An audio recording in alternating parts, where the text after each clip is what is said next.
Tonight, I'm eating my laces. You won't try. Friends of my labor. I heard them I completely misbehaving. So sweet to taste. Nothing but flavor. Yeah, I enjoy it. Friends of my labor. Na na na na. Na na na na. Na na na na. Na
All right, everybody, let's see if I don't screw up here. No, we got it done. There we go. All right. How's everybody this evening? Sorry, I've been stepped away from the computer for a minute. I had to have a monster, Rockstar. Anyway, uh, how was everybody's day? It's snowy and yucky here. As you can see, I'm all bundled up in my clothes. I didn't get out much today because I don't like it. There's Silver Girl. We're going to talk about, community building.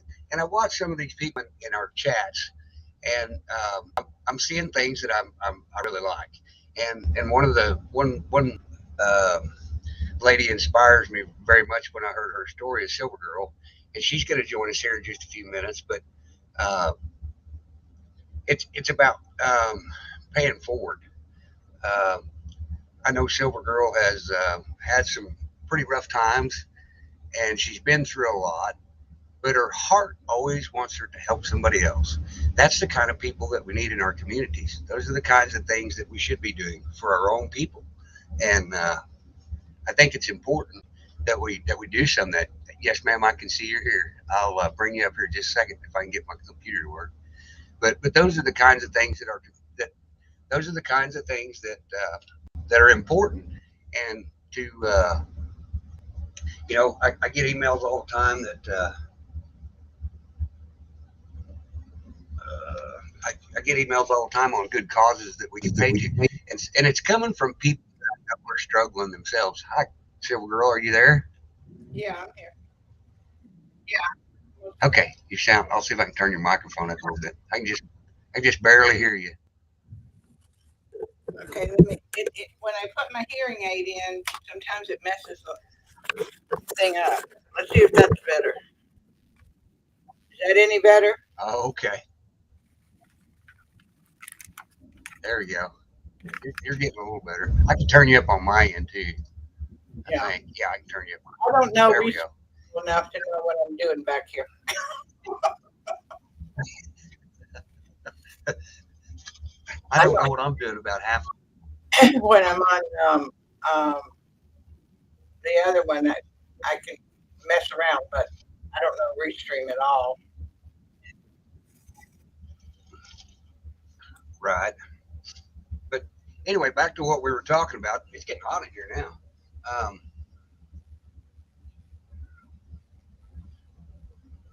uh, I see many people struggle in our communities, but their willingness to always help somebody else seems to be more so. Is it because we've had our hard times? Do you think, or what do you think it is?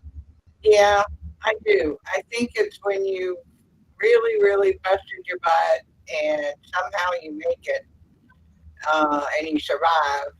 You don't want anyone else to have to go through that. You don't want other people to have to struggle. But I would. for me, as I said earlier, it's more of a paying it forward, paying it back, because I was blessed with a lady that entered my life when I was 3 and only exited it 3 years ago. And I had a vision of her sitting at a square card table type thing in the clouds, kind of drumming her fingers on the table, waiting. And a nice big gentleman walks down and says, "Okay, I have one for you." She said, "Okay, I'll take it. What is it, boy, girl?" And he said, "No, and wait a minute, you can't wait. It's a girl. I want you to take her and I want you to love her like she was your own, protect her, make sure she knows she's loved." And she, then Roberta was saying, "Yeah. Okay, I'll take her." And he said, "Now wait a minute. This one is a pain in the butt, and you're going to want to strangle her and hug her at the same time. But you got to really know what you're doing to take this one on." So she said, "Okay, I'll take it." She never once dropped the ball. She was always right there. She would make phone calls to tell me she loved me on the phone when she was legally prohibited from doing so by my parents. Uh, and then she would call me and say I would be standing in the kitchen with a glass of water and enough pills to kill an elephant, and about to swallow, and the phone would ring, even though she was prohibited. And I would say, "What are you doing? We're gonna get caught." And she said, "God told me to call you and tell you I love you." Ah, and she'd hang up. And she had made sure that we worked out a system, so I would call her from school. She would pick me up at school, and this was high school, and drive me to within a block of the house. I'd get out of her car, go walk the short way. I'd meet the school bus, and get off the bus. Appear to be off the bus. So we would have time together, and she could make sure I was okay. Just talk about routine things. And when I moved from Nashville to Vermont, as she told me later, it almost broke her heart, but she knew I needed to, and I had to get her out. And um, and she was always right there. It's still on sometimes on Thursday nights. It's hard because I always called her on Thursday night. And she got to where dementia was severe, but my her husband would put me on the phone, and I could hear him say it's Linda, and she was. He said it didn't register until she heard my voice. And the minute would hear my voice, her eyes would just open real wide, and she'd just start talking. Memory and everything would come back. for whatever length of time she was on the phone with me, she always knew where she was, what was going on. It's memories of us, the whole 9 yards. I would not have survived if it hadn't been for her in every way. So I figure God gave me one hell of a life to survive. Um, but He gave me the best thing in the world, and that was love through somebody who knew how to do it. And one of the things she always said was that if you laugh for an hour, you live another day. And I asked her many, many times, but what if I don't want to live another day? Because I'm just going to get raped and beaten and all that stuff tomorrow night. And why do I want to live to then? And she would say, because you don't know what God's going to give you the next day. And then she'd wink. So that's where my foundation comes from, is from her. But it also comes from that horrific situation I lived in for 18 years and then some. Um, I don't know it's got to be her. Everything that's good that I've ever done, I consider is hers. It's it's me saying thank you. Um, it's not. I don't know any other way to be. Like I said, I don't know what I can say because I don't know how to be the other way. I know you get your feelings hurt. I know that I have been taken advantage of, um, and but it doesn't matter because I knew they needed whatever it was they needed. So if they ended up taking advantage of me a little bit more than they should have after they got what they really, really needed, it's okay. God is there. He's making sure that I don't give more than I can. And He gives me opportunities, just the way I look at it. I figure God has ways of doing miracles, and I call them the little miracles. For example, just as dumb, but for me to get up, Having transfer. trouble with Restream. I'm gonna try to refresh. I'm having trouble with my Restream for some. Can people hear me? Do you know?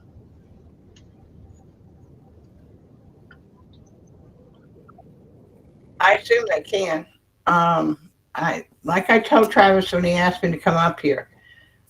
I call myself the old disabled mouthy one, and a little Southern accent, a little Vermont thrown in, and now there's thank you, Guardian.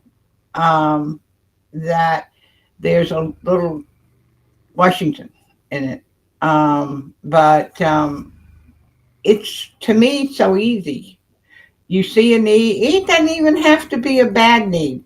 In fact, there's somebody in chat right now that gave me a lecture the other day about don't ruin somebody's blessing. You don't ever want to lose. If somebody gives you something, they've got a blessing from it, always. And you always want to make sure that even though you're uncomfortable and you don't know what to say and you really did need that. I mean, for me, because I'm stuck here all the time, um, just having somebody come by and say hi and seeing a living person, that's a wonderful thing for me, especially in Washington where you can't move without a diaper. Um, but I get more out of it than the person gets out of it. And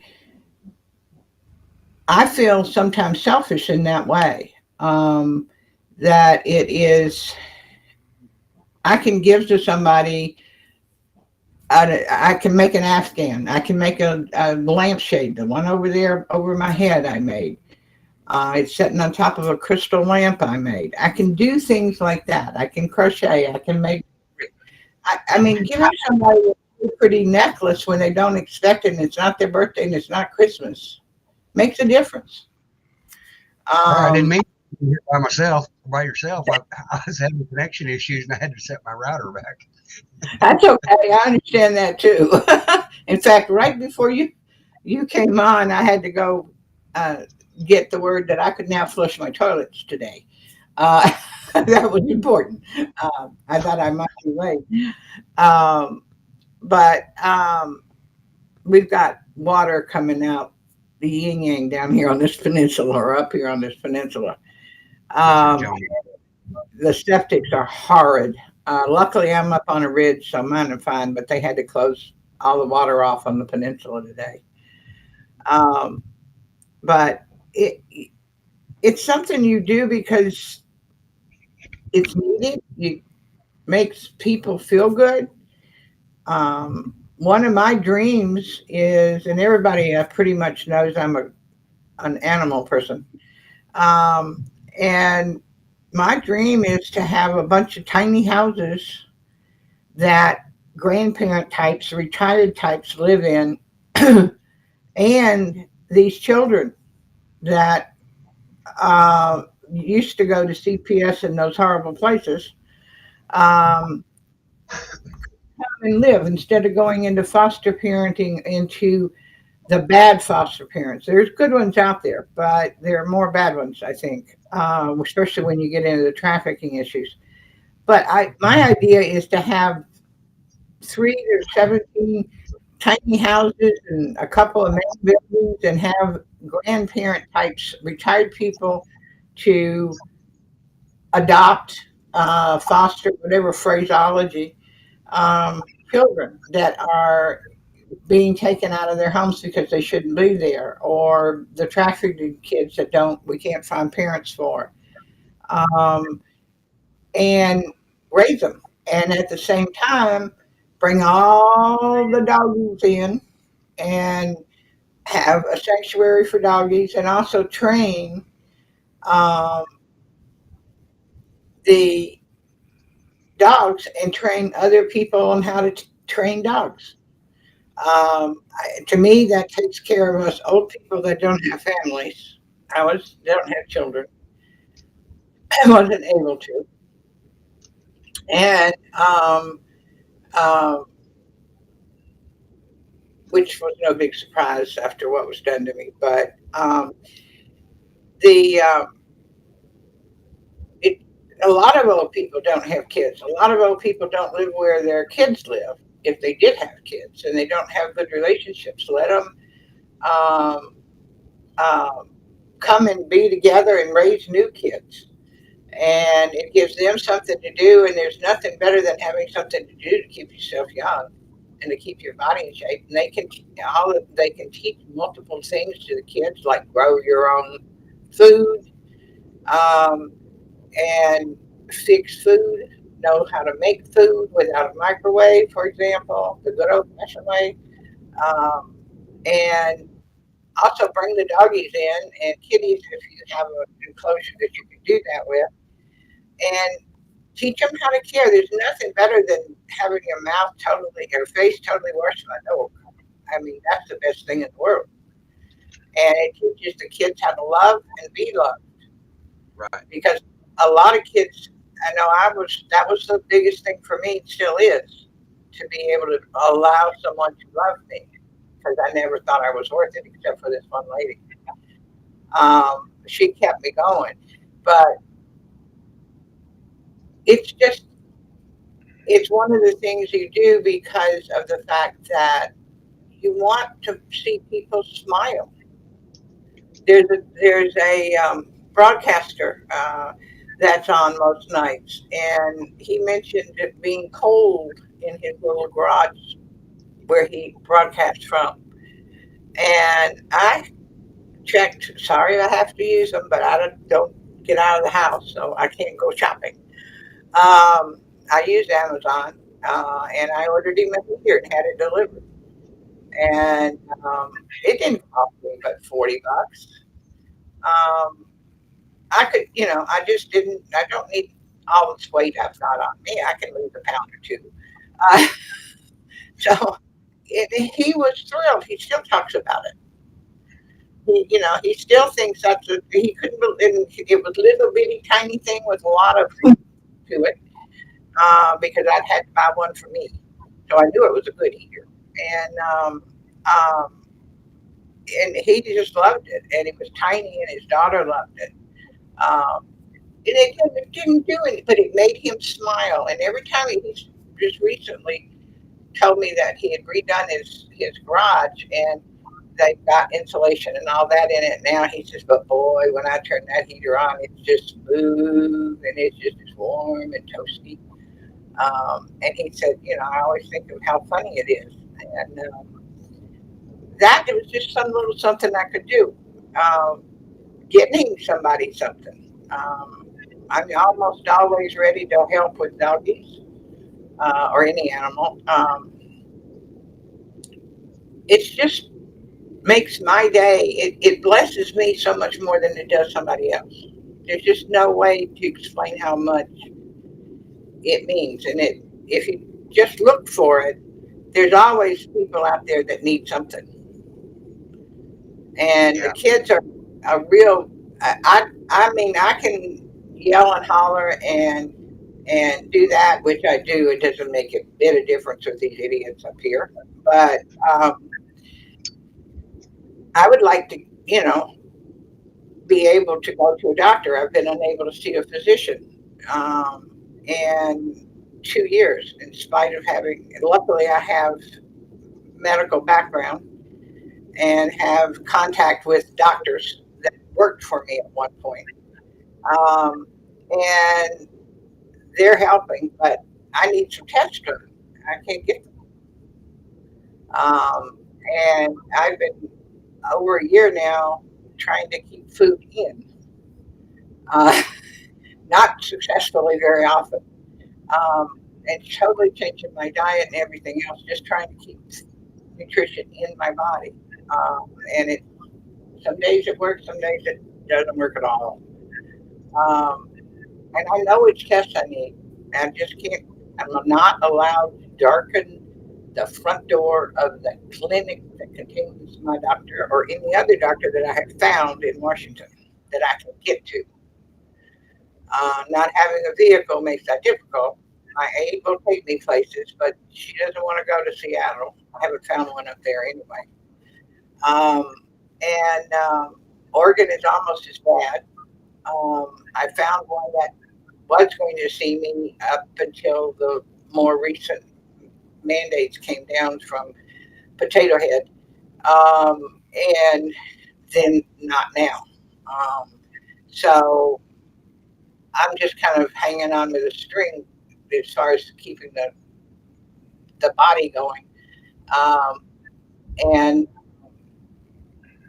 it's complicated because of post polio. But and I can't. I'm actually, according to CDC and ADA, exempt from a diaper and exempt from the Jabberwocky. Um, in fact, I had polio because of a jab. I was Oh, in. My parents put me. They wanted money, so they stuck me in this trial in Nashville when I was 24 months. And at 26 months, I was in an iron lung. oh Uh, wow. it was a live polio trial. The jab had live polio viruses in it instead of the dead ones. The dead ones work perfectly well. You don't need the live ones. Right. However, this idiot that lives up here in Washington went to Africa and injected a bunch of live ones down there and got kicked out of a couple of countries because he killed and maimed so many children. Um, it's, you get the same polio as everybody else gets.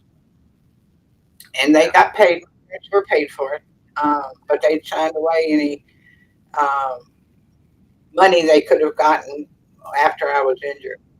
Um, and having polio didn't stop my father from raping me and taking various parts of the kitchen equipment and sticking it in and offering people over and that kind of thing. Um, Oh, I had a miscarriage when I was 11, his child. I would have kept it if I no, I didn't even know I was pregnant. Um, and that's I, not being able to keep that baby has always bothered me because I wasn't able to ever conceive after that. But I adopted, I didn't adopt, but went with Big Brothers Big Sisters, did the Big Sister route. The kid that I had at the time, this was in 72, 73, still calls me almost every day, every other day, um, just to check, which I never expected that. I expected her to go her own way and that would be the end of it. You just do those things. You look for ways, figure out your your focus on what you are really, really interested in. For me, it's always going to be children. I can still remember I was one once. I'm not that old. And animals, because animals have always loved without qualification. And I've just always gravitated in those two places. I need to live on a doggy sanctuary, is what I need to do. But I hadn't figured that one out yet. Um, I'd love to live on a farm and take in rescued animals. I would do that in a heartbeat. I would do it. Yeah, me too. We've got to do something with the CPS thing and the kids that get taken away that shouldn't. There's no reason a child should be taken from their home ever. If a father does what my father did, he should be one locked up, shot preferably. But he was sick, so he was a psychopath, literally diagnosed as a psychopath. Um, and Wow. my mother was diagnosed similarly. She's still alive. I have no contact with her since 2 years ago. Um, when when my brother was born, I was 9, and they brought him home from the hospital. He was mine. I had to get up, feed him at night, give him his bottle, change his diaper. I took care of him all day, all night. From the time I get home from school until the time I left for school the next morning, and it continued that way. And when I left for college, I felt like he was safe at that point because he knew enough at that point to know how to get out of trouble. Um, and with my mother in particular, he could con her a little bit better than he could actually get free. And so I told him I'd come back and if he needed me, but he never called. We talked on the phone. This was back in the dark ages, folks. No cell phones. Um, and I'd call him from the pay. I'd go to the cafeteria and get paid, get coins, and call him on the phone using coins and keep putting them into the slot in the telephone. Um, and We had it down pat. We both just instantly knew when it was time that I couldn't talk. Would always take $4 for the coins, and I don't even remember now how long $4 bought me. But at the time, we both knew when we were about to run out of time, and we'd start saying "love you, love you, love you," and then the thing would go dead on us. But that was the first time I ever went to bed not afraid was in college. Um, and I had really worked hard to get him as best as I could. At 9, I didn't know what I was doing, and I didn't know a whole lot more when I was in my teens. But I tried to give him a sense of self.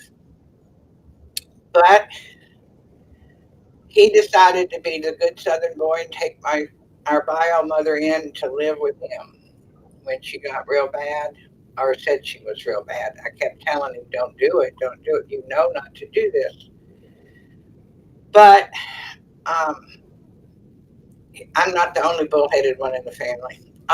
So he did, and took her 2 years to destroy. And convincing nobody in the whole world cared about him but her. And anyway, got him into drugs, and he killed himself 2 years ago, the 31st of this month. And my old mom calls and says, if you'd been a better sister, your brother wouldn't be alive, wouldn't be dead. And that's the last time I've had any contact with her. Luckily, his oldest child has 8 kids. They all still live in the same little area in Tennessee, and they just moved her up there. And so I am at this point only paying for part of her keep at nursing home. But I am more disabled than she is.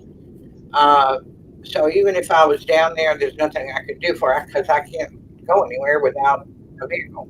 Um, and and they cost more than my house is worth.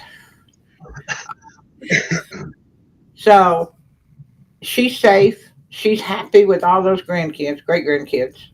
She's very happy, and that's what matters. Um, Father died, committed suicide. My brother was actually the third generation suicide, Oh and wow. it does in families. Dysfunction runs in families, and our father did, and our grandfather did it, and then Jack. And But it was all her doing because he had places he could have gone without question. He just was convinced there wasn't any because she convinced him of that's what they do. Um, I don't want her in it. I want her to be happy because in whatever way happy is for her.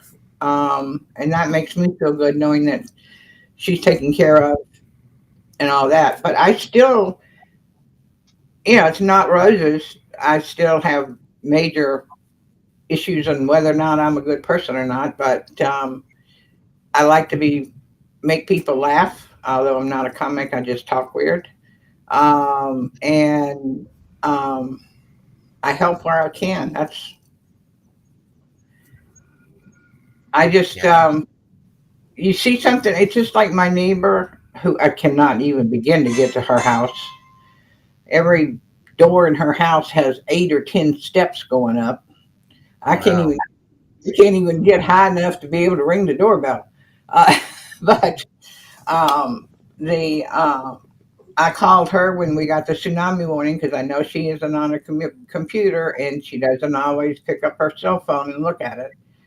And all I did was, let her know that the tsunami was a warning. Don't worry about it. It's not a big thing. I've been watching it come in and Hawaii was nothing, so don't worry about it. We're up high enough. Just relax. Well, today she sent somebody over um, with a nice piece of cake. Um, but that wasn't needed. It was she just had bought cake at the grocery store and cut me a piece and sent it to me. It's a beautiful thing to do. I don't know. You just do those things. I I think I am lucky that I can see things that a lot of people don't see that can be done. Little things that don't cost a lot of money.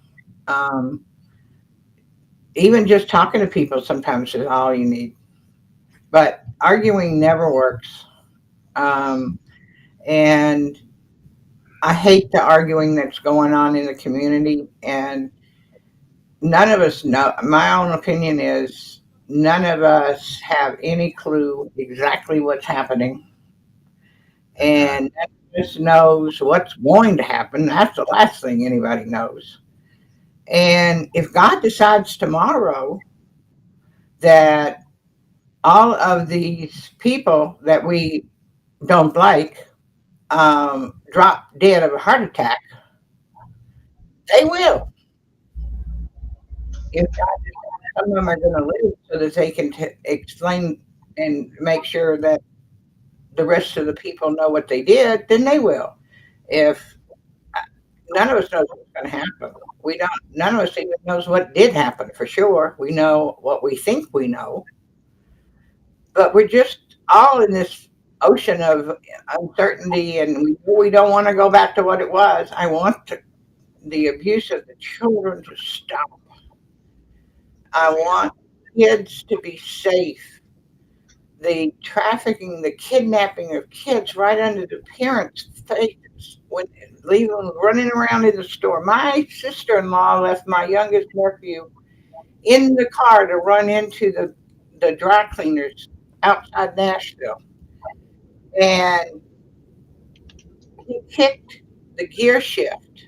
He was sitting in the front seat in his little, whatever those things are called, and but he managed to kick the gear shift. The car rolled out into the main road. I got her on the phone. I could hear my brother in the background saying, "This is going to be good." and, but I mean, number one, you don't do that. Kids get taken. I mean, this was granted. This particular kid just turned 31, but um, you don't do that. And I still see people. I don't walk, but I mean, I rolled into the grocery store probably 8 years ago. I had a car at that point, and as I was rolling through in between these two cars, there's a kid sitting in the back seat. The kid isn't over three. I know he's not over three. All by himself in the car. And I looked and looked and looked and couldn't find anybody that belonged to him. And the windows were all rolled up. I would not have left my dog in the car. In fact, I did. My dog was on my lap because he's a service dog. Um, I couldn't get into the car. I would paralyze and into the grocery store. Granted, it's a small store. And I grabbed the manager. I said, "Do you know who belongs to that car? And if you don't, you better find them. Because I'm about to go out there and bust those windows out." And he called Paige, and the person came. I mean, I just went off, and I was really sorry I did it because I was so angry and so frightened for that kid and what he kid is going through on a regular basis. If you'll do that, you'll do worse. And I lambasted her for 15 or 20 minutes, and she was going to call the cops on me. And the store manager said, "I don't think you will, because I'll finish the discussion with what we had to do to get your child out of that car. And we just assume you don't come back here." And she wasn't allowed to go back into the store. Really? And but they do it all the time. Now the car was locked, but what's it take to open a locked car? Not a thing. And you think, well, nobody will steal my baby because they don't want children. That they want children as many as they can get. So I want that to stop. I want the type of abuse of in-home abuse to stop, which is what I got. And I mean, our family looked like a perfectly middle-income family. My father was in one of the first people that worked with and did dialysis, renal dialysis on people for the VA, both in Nashville and Minnesota. And middle income, looked like we were doing just fine, and the whole thing was holy terror every minute of the day at home. Nobody should have to live in that either, Right. and they still are. But just doing routine. I mean, if you just took a kid like I was, and and teachers know these things. Every teacher I had always made me the one that was responsible. First, would you take this other little first grader down to the cafeteria twice a day, mid morning and mid afternoon, get him some milk because he has to have extra milk? Now the kid, why couldn't if I could take him, why couldn't he go? The whole point was everybody, all the teachers recognized they needed to give me something extra to keep me out of trouble.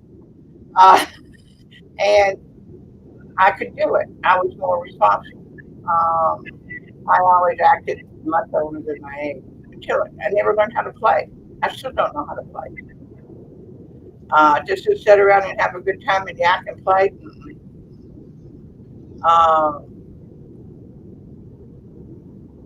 yeah, That's yeah, awesome. a good family that takes in the kids. I don't know. You just do what you see.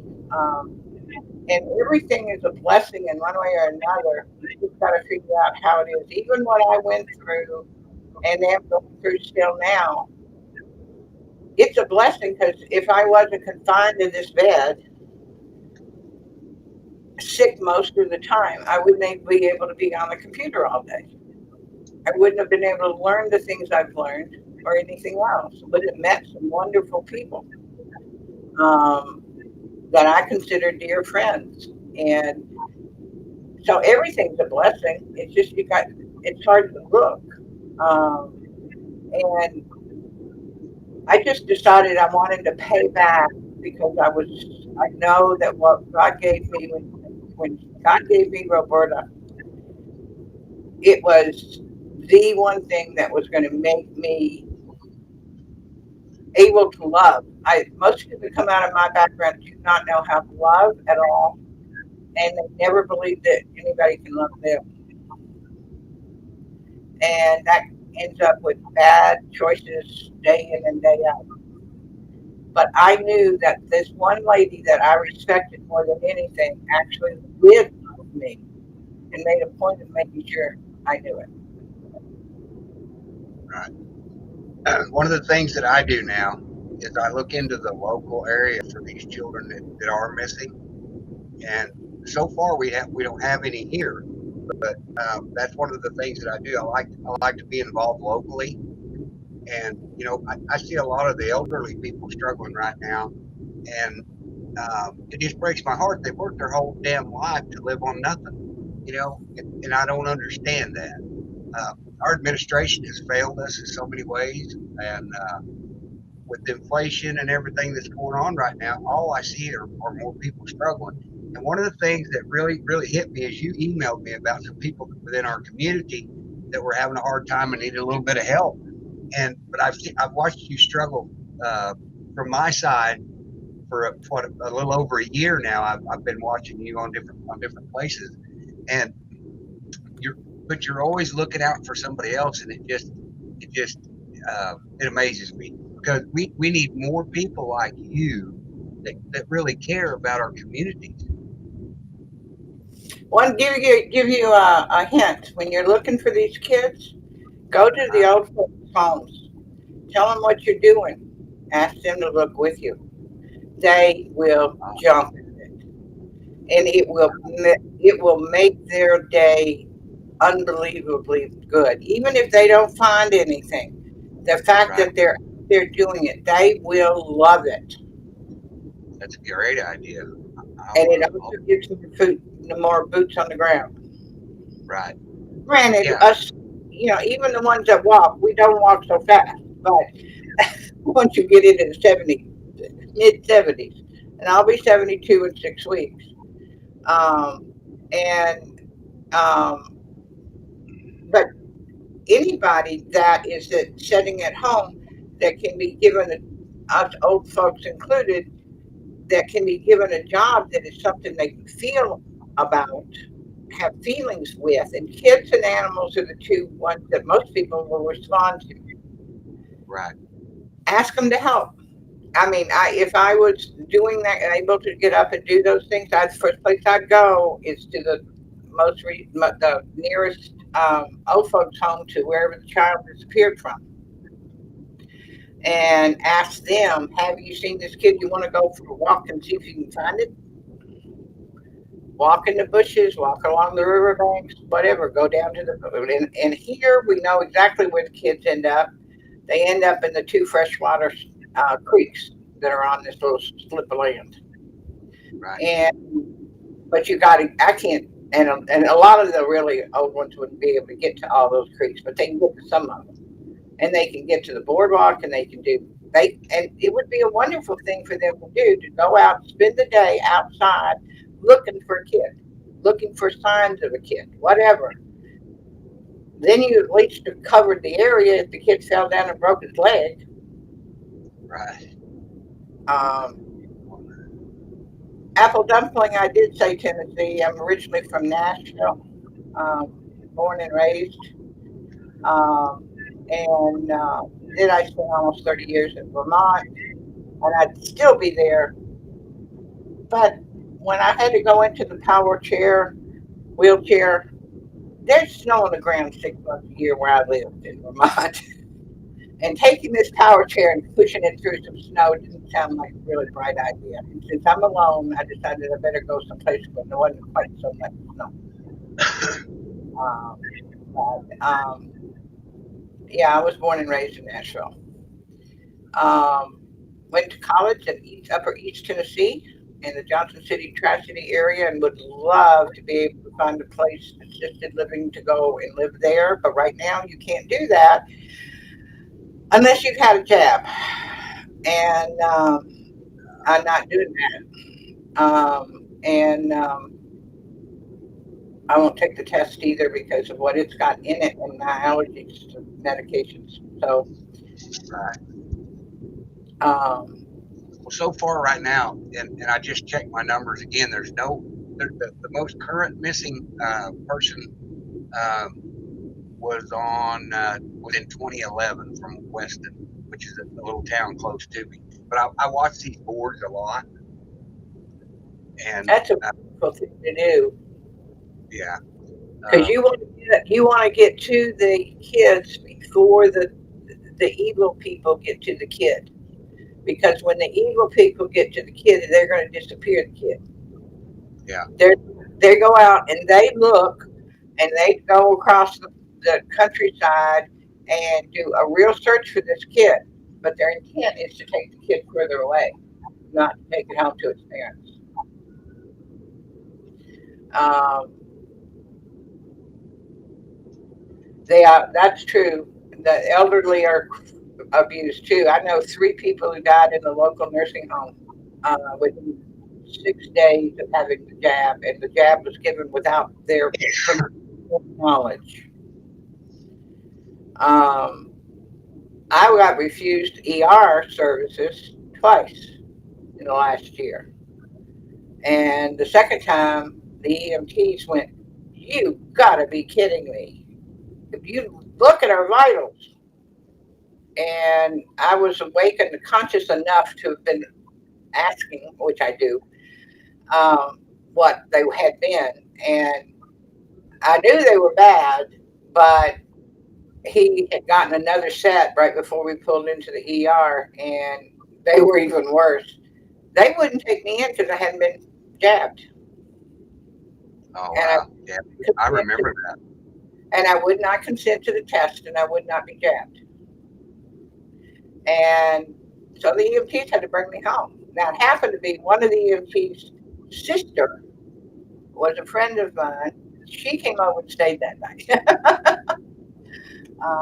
But she actually had been the only way I had of getting around. She had a van that she could take me in my chair in. And if I had to go to Portland for something, she would run me to Portland. But then somebody ran into her van and totaled it, and she couldn't get enough money to get another handicapped van, so she ended up dropping the business. But she also didn't want to take the jab because of her father. But yeah, it's a struggle. There are days that I don't can't figure out what I'm doing here.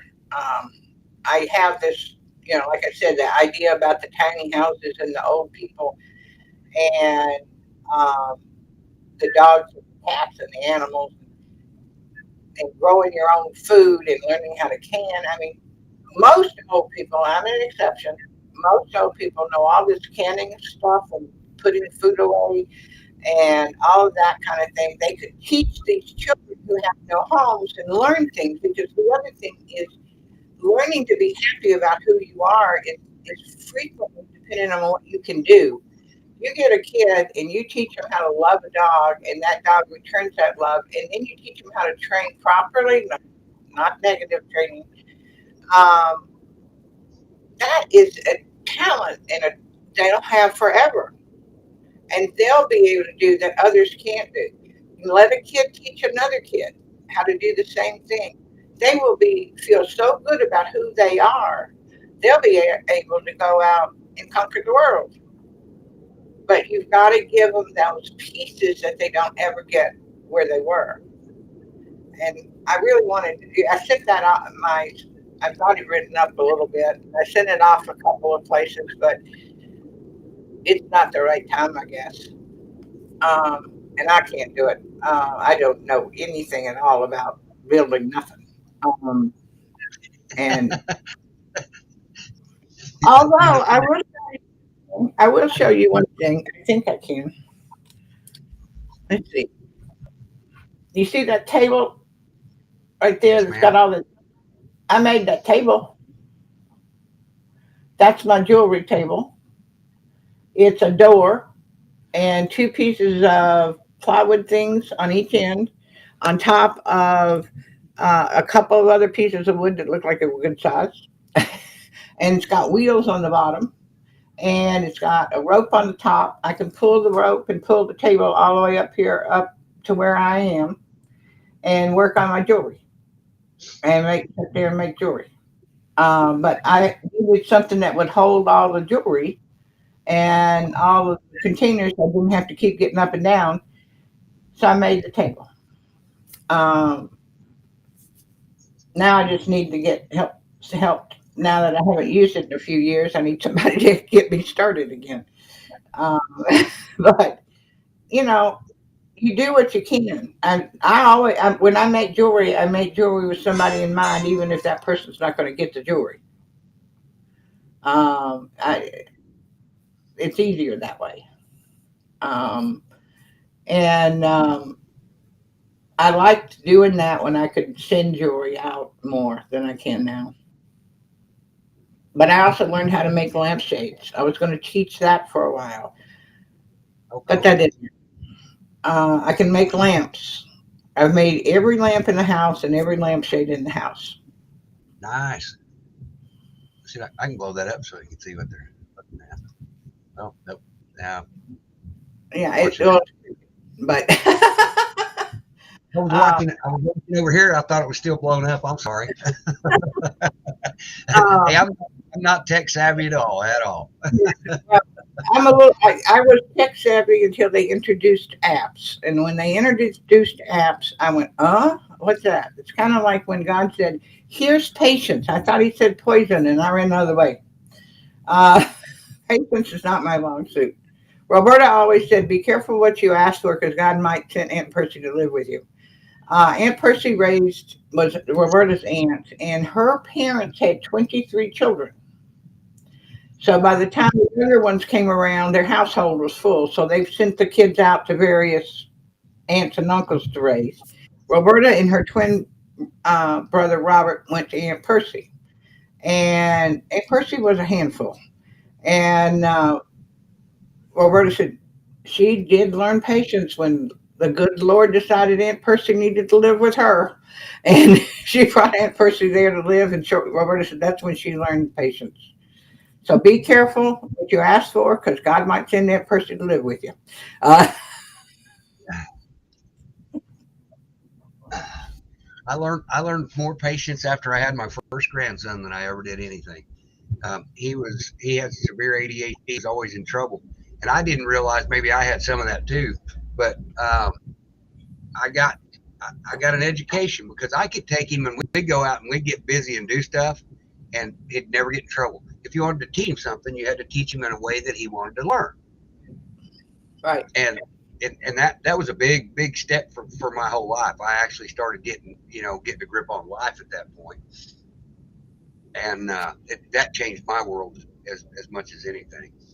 Oh yeah, yeah, it will. Kids are great teachers when you give them a chance to just be themselves, Yeah, um, and make sure that they're protected. Um, Even the ones that are doing more harm than God thought should be done. But I have to be honest. When I look back, it made me who I am today. And except for the body that's not cooperating, I still have my brain most of the time. Not all the time, but most of the time.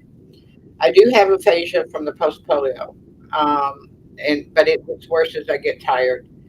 Um, and I'm in quite a bit of pain on a regular basis. But um, I'm using CBD for that at this point.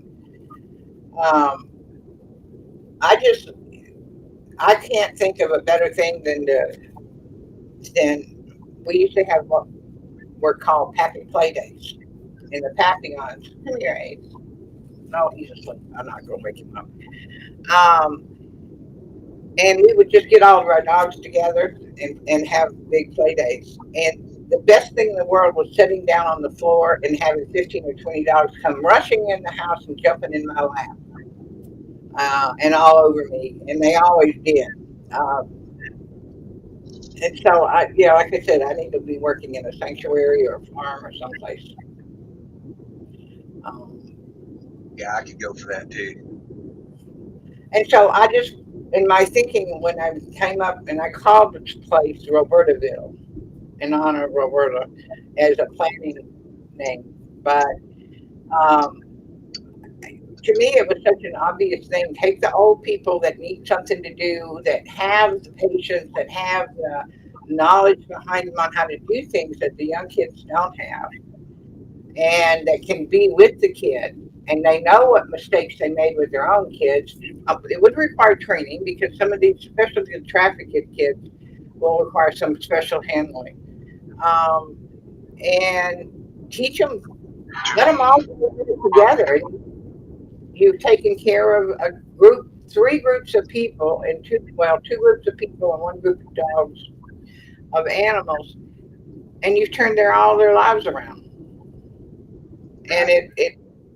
it can't be that hard to make it work. Um, I'm hoping someday that somebody will. I I didn't put it in my book. I did write a book about my life. Whitewashed it a little bit. Well, no, I whitewashed it a lot. Um, because none of one in the family knew. And I was working with a group of adult women who had come from homes like mine. They were not trafficked kids. They were abused in the home by the father.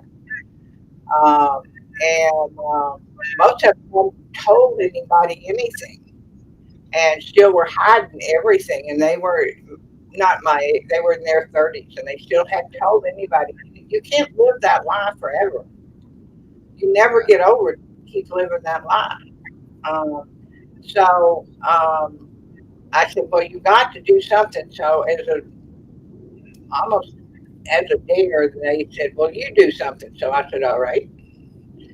And I sat down and wrote a book so my family would then, all my cousins and aunts and uncles would know what had gone on. And I really whitewashed it, but it was bad enough that some of them still didn't have got you couldn't read the whole thing.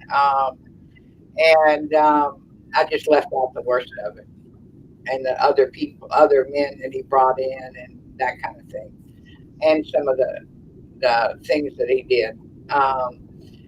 But there's a lot of people out there. The group that I was working with, it was almost 100 women enrolled in that one course, and all of us came from the same background. But you've got to tell it because you've got to own it. It was your life. You lived it, but you survived it. You're thriving now. You've got your own family if you're blessed to have a family. After my miscarriage at age 11, I was not capable any longer at that point um, of having children. And and then I've had 12 abdominal surgeries as a result of things he did, and all of them after the fact, when time and age got a hold of the damages and made them worse. So I've had 11 surgeries in my gut. Good Lord. That's a lot. Yeah, and it still doesn't work right. Right. That's terrible. Oh, But that's who made me the person that, you're hyper alert if you live in that situation. So you're always hyper alert. You see things in ways that other people don't see them. I see 15 different ways to do something when most right. people see one.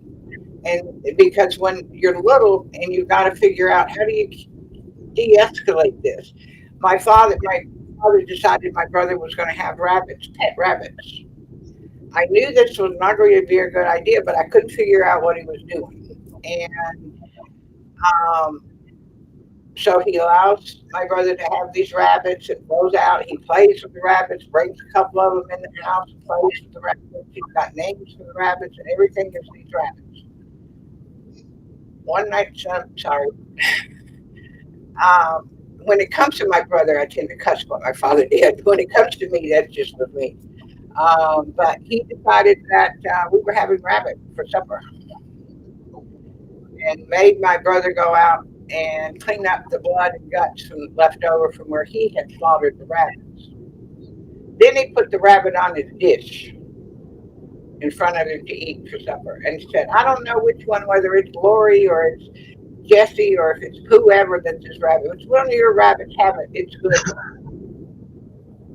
Well, I proceeded to make a scene and a half so that they all got mad at me and I was able to get my brother headed for the back. He knew to run when they got into that kind of a mode. And I taught him that. So he went and hid under the bed. Um, and I got the beating so that he didn't have to eat the rabbits. Wow. And afterwards, I was able to get him some crackers and peanut butter for supper. But he was still he always waited under the bed until I came. And but I wanted to take those rabbits and stuff them down that man's throat so bad that night um, because of what he was doing to him, to the brother. Yeah, that's just pathetic. I don't know how anybody could even, uh, even before grandkids, of course I raised my younger or my oldest kids. They were raised a little different. The older I got, the wiser I got. It seemed like we raised kids forever. Always, always. Just next year, you're even going to be wiser because you're going to be a year older. Right. Right. Uh, And this is not beer; it's Reed's extra ginger ale, all natural ginger ale. okay. Well, you can drink beer. I don't mind. I drink beer all the time. I I don't, don't. and I don't. But my father was usually would get drunk, or when there was storms, he would get um, aroused at any kind of thunderstorm, and he would be in for something. And he always smelled of beer, so I don't like it. But I didn't want to infringe if somebody thought that's what it was. It's not. It's really ginger ale. Actually, doctors say that's good. That's how I got started. One of the doctors that worked for me in Vermont ran into it, found it, whatever, and said, "You got to have this stuff. It's much better than Dr. Pepper. Stop the Dr. Pepper." Right.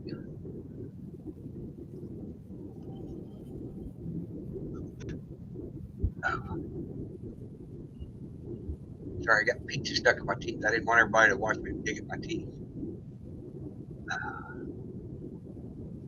uh,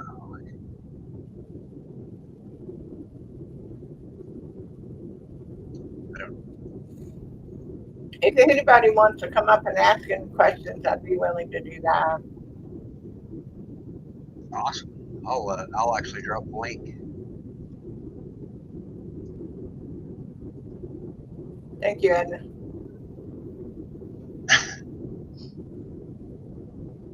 And then Larry have donated all the stuff to our store. They're wonderful people. Oh, I've been in touch with Miss Blue Moon. I don't know whether it was your site, the internet, or my internet, or computer, or whatever. 2 days ago, I did everything within my power to try to get registered on that page, and it kept kicking me off, not sending me the link to come back. I mean, it was it drove me nuts. And finally, I caught her in Humboldt's chat, and I said, "Help! I can't even get registered." But she said, "Go back and try it again." So I did, and then I got in. Hi, Crystal. Hey, Crystal. Hello. Can I tell you something, Silver Girl? Wood, Crystal. you're everything. God don't make junk. Right. And in his eyes, you're everything to him. That's what Roberta You're always. an awesome woman to be able to, excuse me? I was just listening. Y'all hear me? Yeah, we Yes, can hear you. yeah.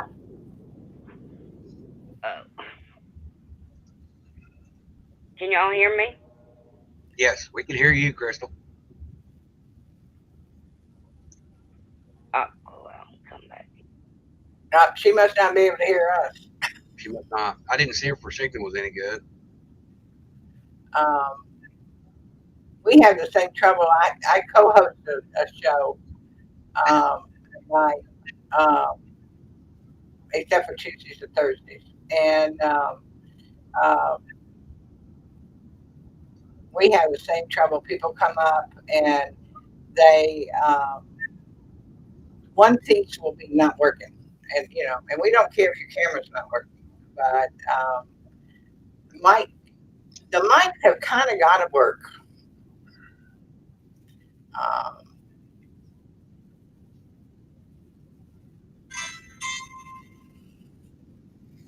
it I think that the thing that I regretted the most about being here is that I fell about 10 years ago transferring into the chair, and I didn't just fall. I had you get a laugh out of this. Somebody sent me pajamas and matching pajamas for the dog, Oh so I my. wear the pajamas, and the dog had to wear the pajamas. And so I normally don't wear pajamas. I normally wear nightgowns. I went to step out of to get out of the bed, transfer into my chair, and the footrest had fallen. And Oh somehow man, this the is footrest up retarded. into the leg of the pajamas. It threw me all the way in over, literally completely over, so that my head was next to the wheelchair. One leg hit a piece of furniture, broke it, or foot. The other foot was the one that had been attached to the chair when I went, and I literally took the ankle and broke it completely in half, ripped it off of the main femur bone, and it was just hanging there.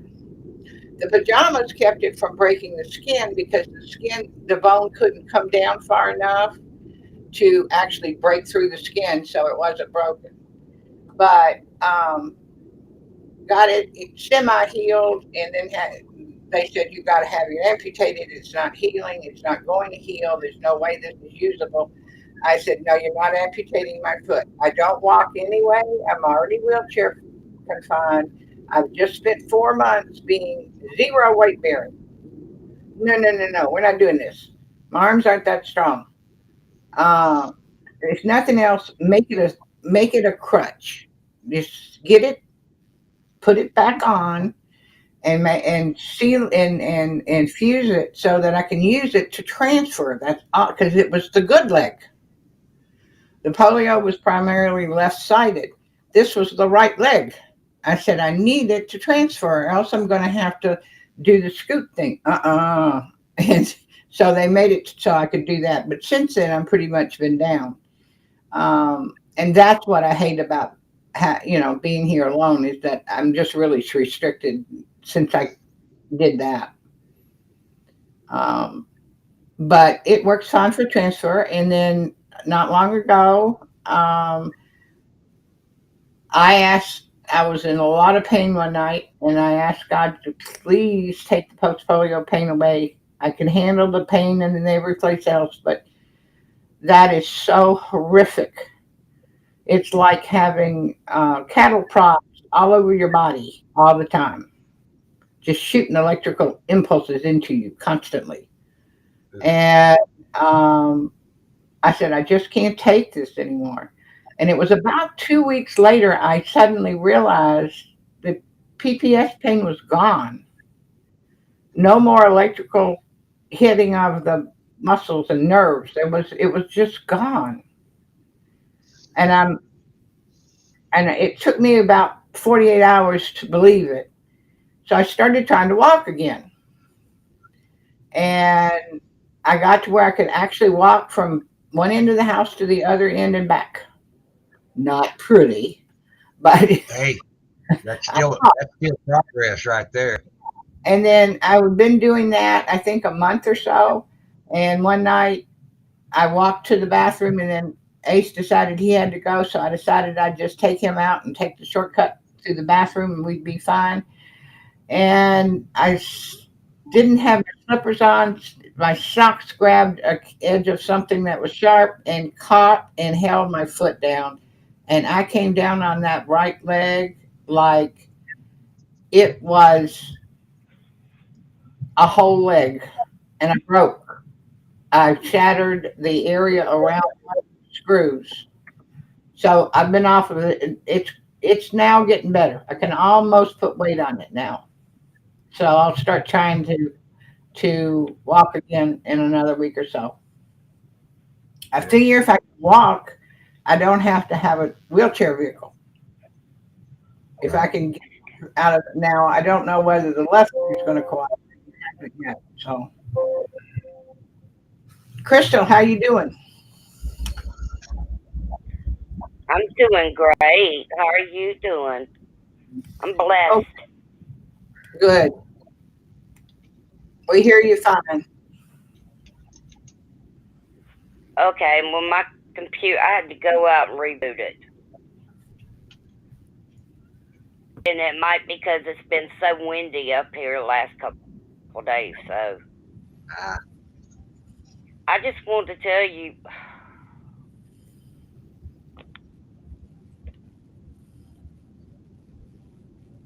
that I drop off again. no, No, you're here. Okay. Um, I just want to tell you, you are a awesome person to go through what you went through and come out being like you are. And I think it's a good thing for abused children to get them animals they can be around because they would probably go to the animals more than they would an adult, and that's a good way of getting them to trust another person. oh yeah, And you're not going to I, trust a person. yeah, You'll trust an yeah, animal, but you're not going to trust a person. exactly. I used to work for this lady, and she's got she's a rescuer, but she's one of those rescuers that don't want to get rid of what she rescued. It's And I called love her being to death. At her house, she has 20 cats, ma'am. that's called a failing rescue. When you are a rescuer who fails, it Yes, means you kept the animal. There's a lot of us, by the way. yeah. Oh, yes. And I don't, that's her family. She's not married. She has no, that's her baby. But she's got 20 cats at one house with three dogs in it. On the other side of my street behind a house is one of her friends. She's got two buildings. She's got four dogs in one, 20 cats on the other side because she put a petition between it. And then in the other building, she's got like 20 cats. And I love doing it because the last one, I'd sit down in on the floor and just play with them for a little while. And it I was like fun. I like cats too, but here there's no way you can let them outside. I mean, the bear poops in the backyard. Um, Coyotes and the bears and the foxes and all those other things. You don't dare let your cats, any of your animals out unsupervised. Cats are bad about it. Well, I can't have them because I can't figure it out how. probably sounds, you know, this might sound lazy, but I'd rather have cats. I don't know. I just tend to draw more to cats. I love dogs, but you ain't got to take them out when it's raining. You ain't got to take them out. You ain't got to take them for a walk. And with my health like it is, that's a good thing. Yeah, well, I usually make things so that even well in Vermont, the first year I went out on the back porch and went down the 2 steps to make sure the dog didn't go too far in the snow because it was a 4 foot snow and the dog was only a foot. And I wanted to make sure he didn't go too far. And I fell on my ass. And I said, "That's it." And so my neighbor who was 20 years older than I was at the time, in his 70s, I think, um, or older. I don't even remember when I moved into that house. But I had one dog at one place that was trained to the kitty box. And then the next dog built him a poop chute. And all it was the it's rolled plastic, kind of curved up and down like that and it's clear or blue or something. Put it down on the top at an angle up against the house, and the dog had a place to go in directly from the door. So he could go in there, walk down the steps that didn't have snow on it, and had this long whole length of the house area to go poop in. And all winter long, and never had to get out in the snow. And that way, the fence was here. Um, I also had it all fenced in, and the poop chute saved me from having to go out and dig him out of the snow when he got out there. Um, but here, I did the same thing. I made everything. It's a very small area, but for for the Papillons, it works okay. And he has his ramp because of his physical problems, and I had my one.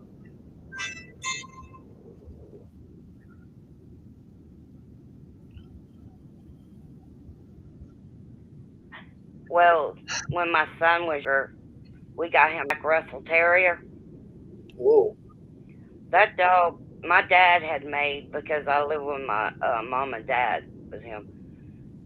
He made that dog a doggy door, and that dog would go out there when it was raining. Her name, even though it's called Ruffy, that's what he named her. A dog would go outside when it was raining and come back in and run to the laundry room and wait for somebody to come in there and wipe her off. Yep. And I was like, and then she'd go outside and run around in the backyard and have the dang ball on her nose like a seal going everywhere. I'm like, this dog is smart, man. Yeah, Jack Russells are really smart. They're hyper little turds, though. My gosh. Oh yeah, they're too hyper. Yeah, It I tell is. you one, it's right along with that one. Oops, Which I one? didn't mean to interrupt you. No, go ahead. Which one? Um, now I lost my train of thought. Hold on. Oh, Have miniature Dobermans. My Min- son, yeah, my son's godfather and godmother gave him one when he was 2 years old, I think, something like that. I had to end up giving that dog away. There was no way I could keep up with him and that dog. So I can't do this. I knew a breeder of Papillons who also bred Min Pins, and the Min Pins would just run circles around the Papillons, but yet put them in agility. Min Pins couldn't handle agility, but the Papillons do well on it. I ain't never heard of no papillons. Well, I'll show you. Well, you've seen my avatar, and it's actually Dale Big E Earnhardt. Yeah, but I love animals too. Come But I here, want Ace. you to know that everybody loves you. That's right.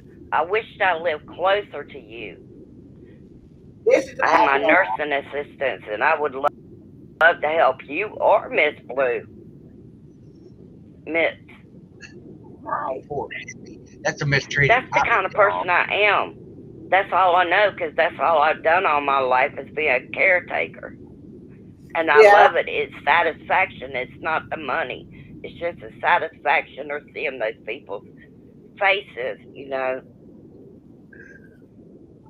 I have a lady that comes in Oh, 2 hours, the 3 days. girl, This is Ace, is that a girl or boy? the Looks like boy. a girl.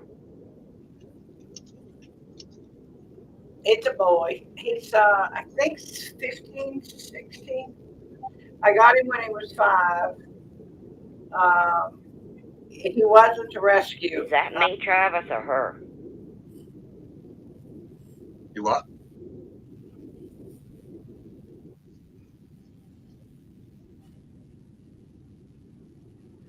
Maybe Does we it, missed. Did I get booted out?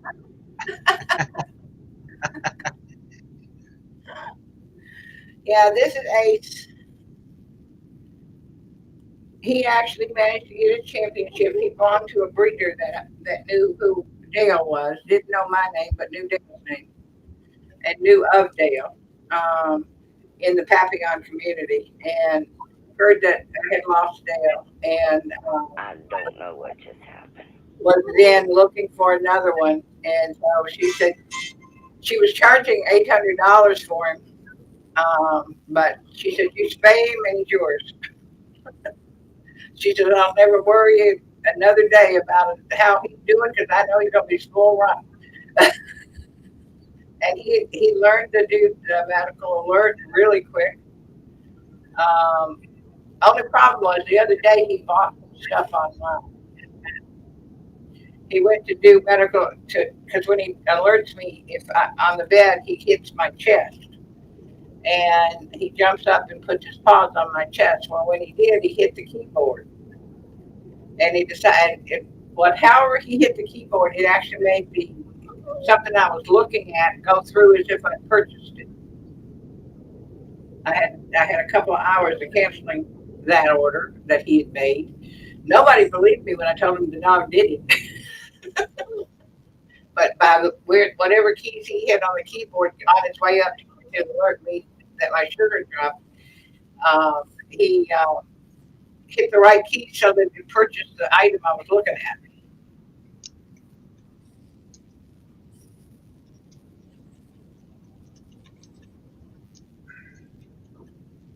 You kicked off now?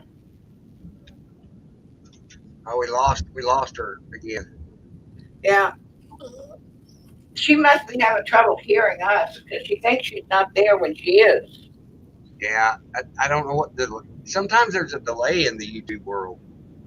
Oh Can yeah. y'all hear me? Yes. Yeah, we can hear you again.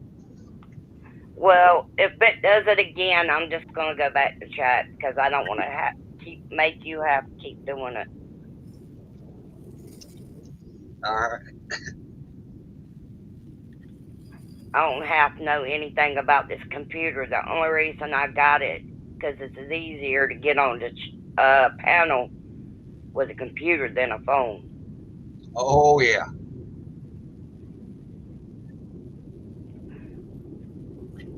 This was my first computer, but I was a systems administrator as well as the boss, and met with the government systems guy and said, "Now I want a really good computer that's not going to have me throwing it out of the window."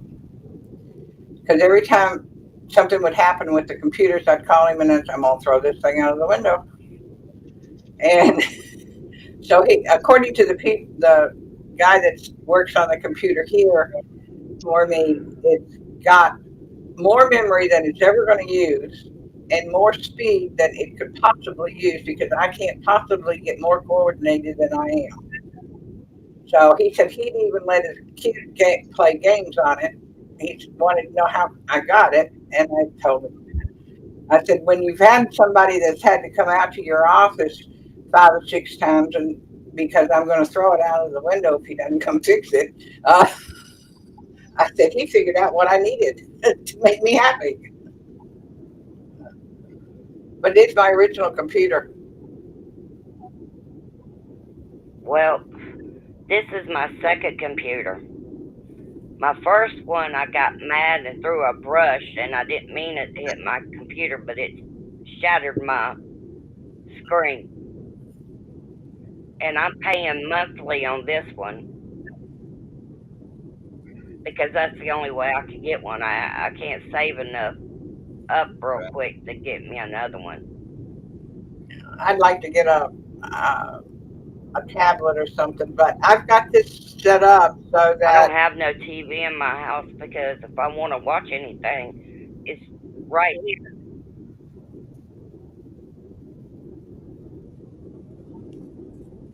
Go ahead, yeah, Silver Girl. I've got everything set up in here so the computer is attached to what it used to be a desk, a computer desk, and that's sitting on two drawers that used to be in a chest, so that the computer desk is this high, and I got this big arm that comes around and does all kinds of crazy things, so that I can move the monitor all over the place, and um, the power is on over there, and if it breaks, I have to call somebody because I can't get behind it. And um, everything is just set up right here so that I can survive here, except the food's in the kitchen. And I haven't figured out how to train Ace to open the refrigerator door yet.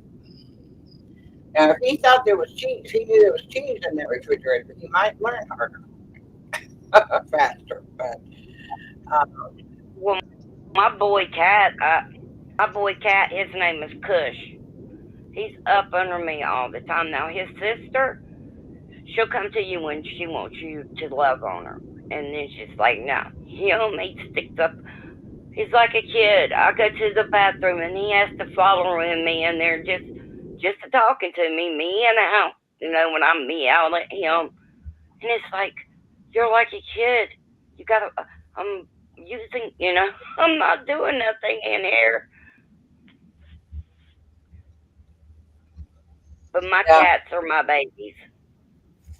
well, whatever. I did rescue all my life in one way or another, and I've done Papillon rescue for the last 30 years. And after I moved out here, I just started. I really couldn't go get the animals and go hit the shelters and do all that. But by that point, um, the group I worked with in Papillon Rescue already knew what my talents were. So they just send me the worst cases that are emotionally damaged. Um, and I can handle those and get them turned around.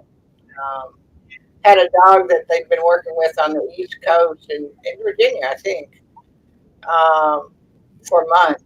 And finally they gave up.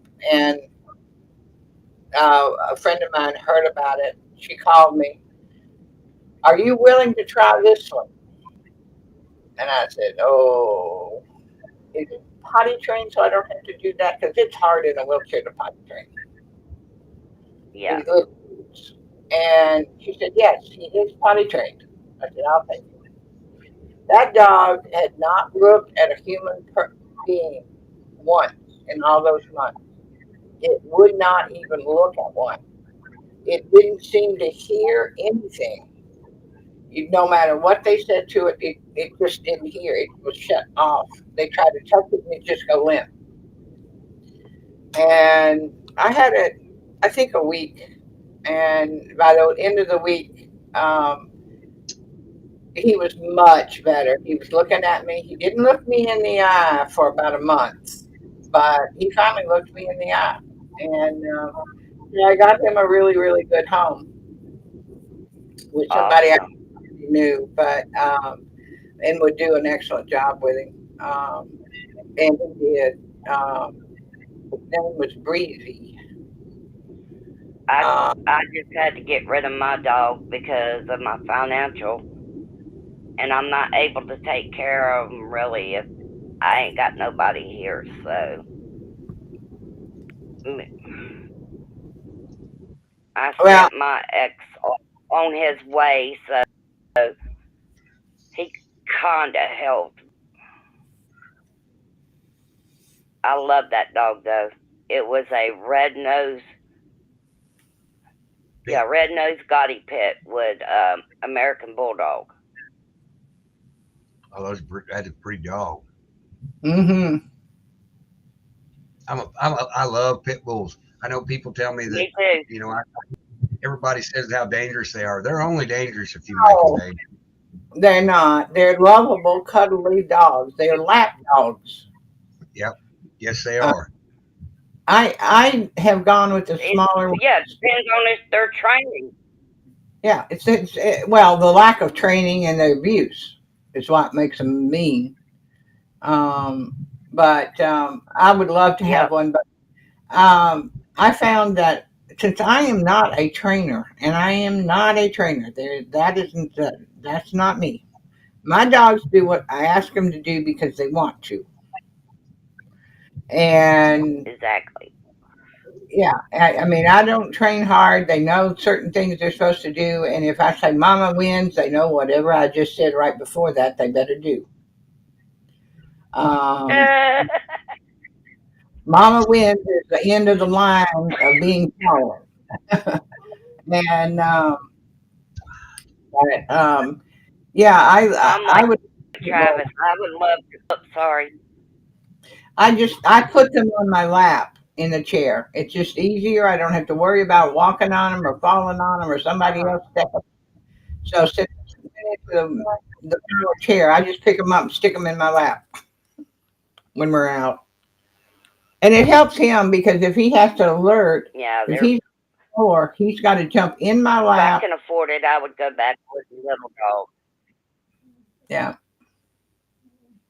Can I interject for just a second? I hit Lori C. One of you mods can save her and I'll remod her when she gets back in there. I'll have to log in on my other thing.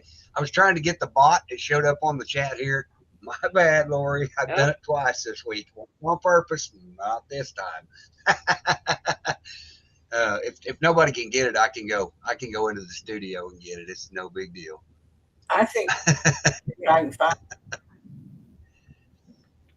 yeah, I would love to go do what Travis was talking about, having a farm. Oh my goodness, especially if I got out there messing with the horses. You would never, you know where to find me right with them. I love horses I might. I had a couple of cousins who had or horses. live in a cabin.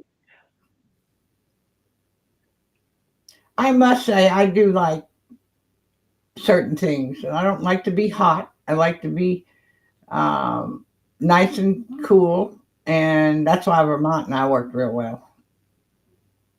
But in the summertime, I want air conditioning. Although here, I don't have to have it. So Well, I can't have cold or cold with rain. I've got fibromyalgia. I'm pretty sure I've said it before, but and it hurts. I if you push on my skin sometimes, I yell because it hurts. I can't even let my cats get on me too much, standing on me, because it hurts. But that rain and the cold, oh my goodness. But you know, I don't gripe about it or anything like that because it's not going to do no good. I just got it in my brain. You got it, and you just got to go with it and pray about it. So, I don't know if Restream is the same as StreamYard, Travis, but when there's a bot and somebody I get it or somebody else gets it off of YouTube, it still shows up on StreamYard as if it's still there. So they may get one of your mods may actually delete the bot from YouTube, and you're in StreamYard, you still see the bot as being live. it took us for a while to figure that one out. Why it didn't disappear like it did on the public chat, but No, you're absolutely right. We're supposed to get. See, go ahead and type again, Lori. See, I think I got your wrench back on. you read somebody. Hey, David. Thanks for the advice.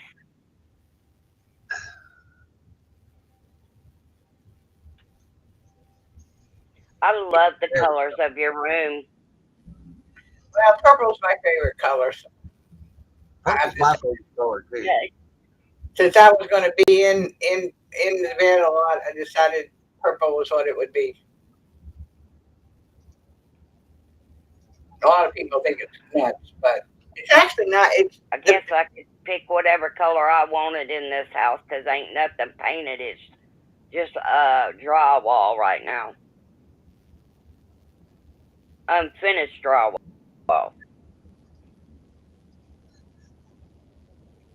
But it keeps me dry. after you've run a wheelchair through a I got house. a place to lay my head, and Absolutely. I don't have to spend an arm and a leg for a place to live. And my sister and her husband owns it, so I don't think I'm gonna get kicked out. I don't know. There are some families that they would kick you butt right out. Oh yeah, sometimes your family will do you wrong more than a stranger will. Absolutely. I've known these people that's around the neighborhood that they know for 3.5 years. So before I even moved into this house, they knew how I was. And my next door neighbor, her and her husband took me out for lunch for Christmas this year. Nice. And then my next door neighbor across the street, I'm not worried about what goes on here because they've got their camera pointed over to my house too. So I'm covered. I'm on a dead end with the only person on the street, on this end of the street, is that in the house on a regular basis is my next door neighbor, but she's got fibro and Parkinson's and a few other things. But the rest of the people here are weekenders. So we're alone up in the city, so it's quiet. And the neighbors love it. Yeah. My grandma had Parkinson's, and she ended up getting dementia and then Alzheimer's. But I was like you when you were talking about that person hearing your voice. Yeah. She had no clue probably who I was, the way she acted. But soon as I told her my grandfather's name, her face lit up, her eyes lit up. She knew who I was talking about then. She slept with a picture of my grandfather for a while.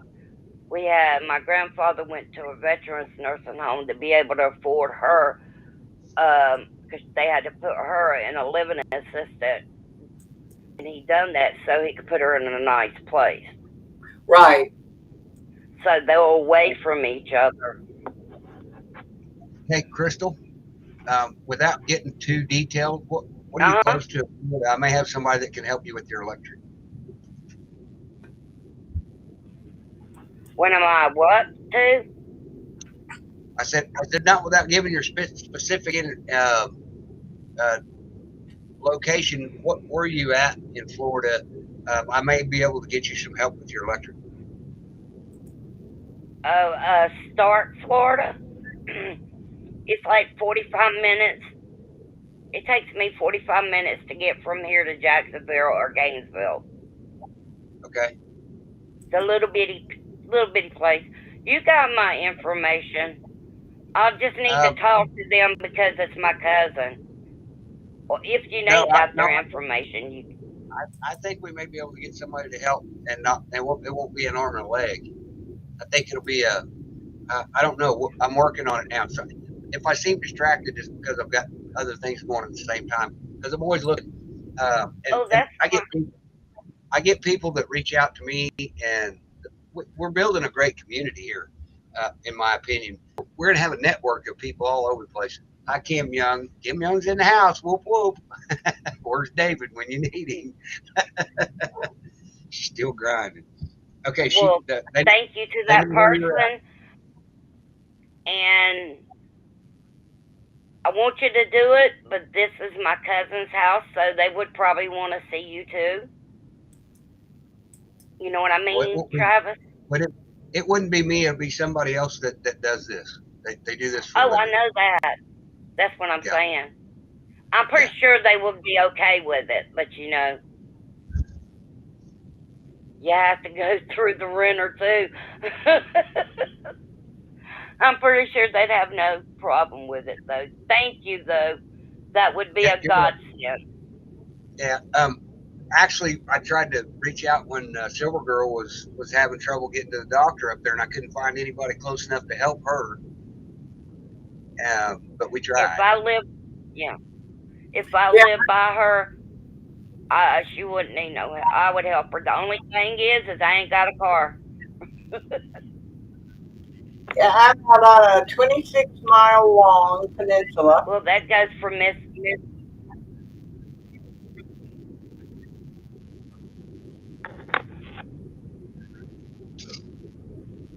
I'm in Florida. Yeah. Well, this thing is 26 miles long, 4 to 6 miles wide. But do you know how many 5G towers it has? 3. And they are all turned on full force. I think a lot of places are. Well, when H goes out to go potty, I'm glad. he walks out, and now instead of going directly down to go potty, since the 5th, he's been turning and looking. Yeah, I got a gas stove. I'm glad for that. Also got a gas fireplace. I don't even know how to turn on. Crystal, are they going to need a permit?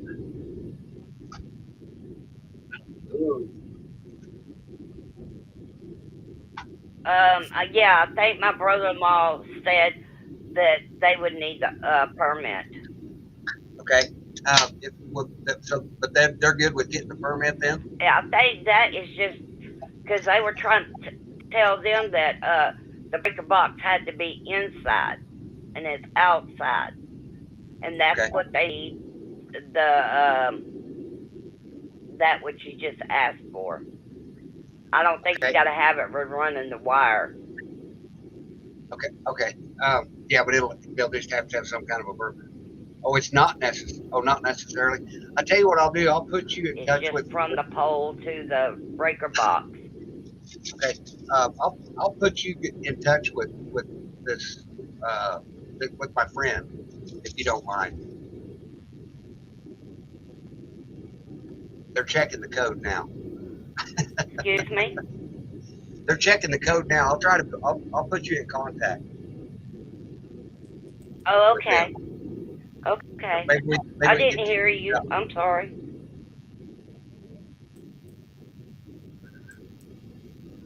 Thank you. That would be a blessing. No problem. And the more I'm people just putting it in God's hand right now. What's that?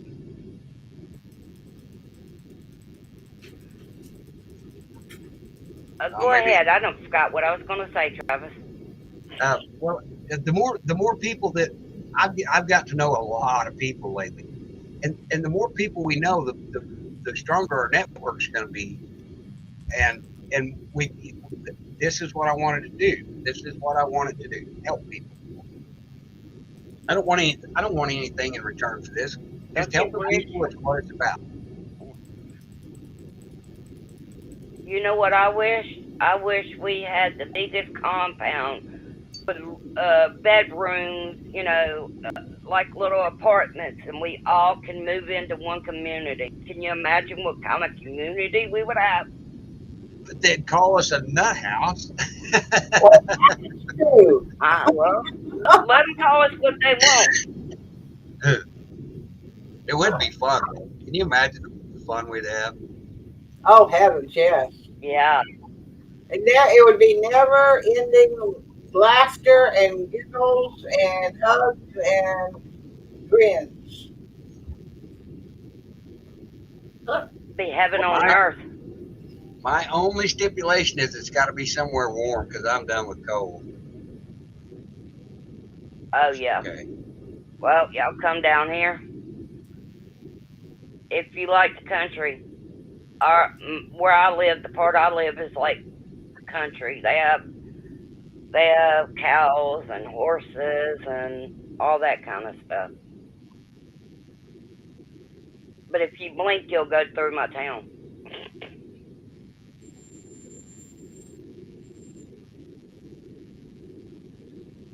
I grew up in a town of 300, so I know all about that. I bet there's not 300 people Freaking in the entire peninsula. And there's 3, 4, 5, 6, so 7 Travis, I, towns. this is what I'm hearing. I, uh, you're breaking up, sweetie. I'll refresh. I hear about every other word. Am I breaking up for you, Travis? No, you're clear. I think it's probably me.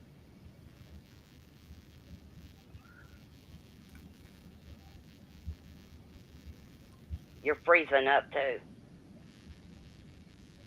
I don't notice it, but are you looking at YouTube, Crystal? If you're looking at YouTube, it's very different than on the stream.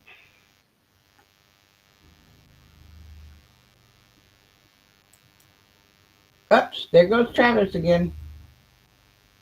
I think we're gonna have a tree wreck. Well, we have the same problem. Oh, you're muted, Travis. Yeah, I said we're just gonna have a train wreck. I think. Yeah, I don't know what the deal is. He knows how to work trains now. I got enough wrenches in the chat that they told me a while ago that I got enough wrenches in chat to keep my keep my train fixed. So what kind of dog do you have, Miss Silver Girl? Do what? I didn't hear the questions, Crystal.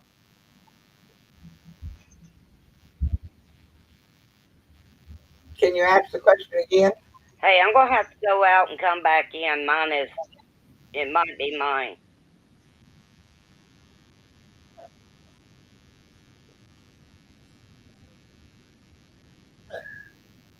Oh, I'm sorry. I see you back there now.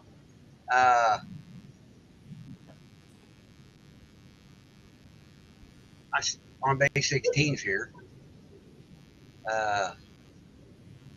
There she is. How are you? Joy, are you there?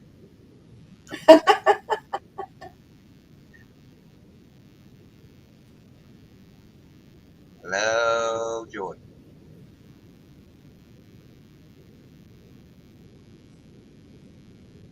If they're talking, they're not. Their mic's not working.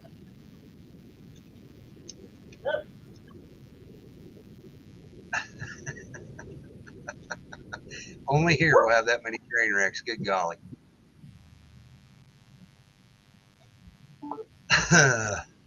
There she is again. There you are. Can you hear us now? Nope. Wow. I don't know what just happened here. Is the signal good for her? Yeah, everybody's signal's good. Mine's not great, but it's better.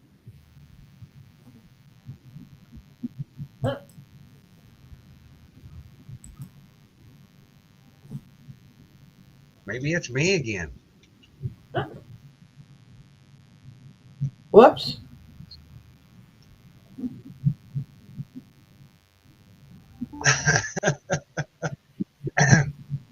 Here we go again. One more time. Can anybody else hear, or is it just me? No, I don't hear anything. Except I've got to take a dog out potty. I'll be right back. Okay. Joy, can you hear us?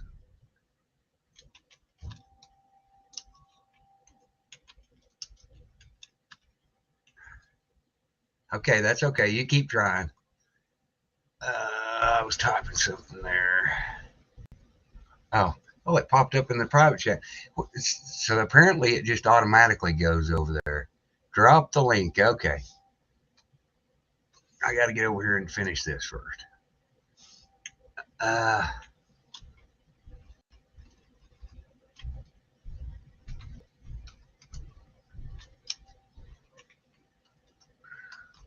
Maybe. Okay. I don't know. Everybody can hear me. We lost Joy again.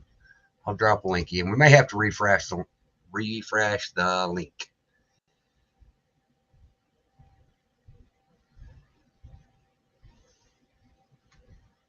Well, crap. Now I can't get anything to work. What's going on here?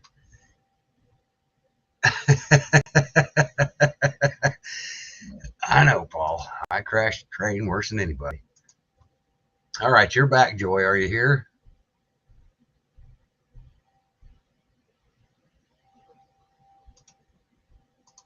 No, I still can't hear you.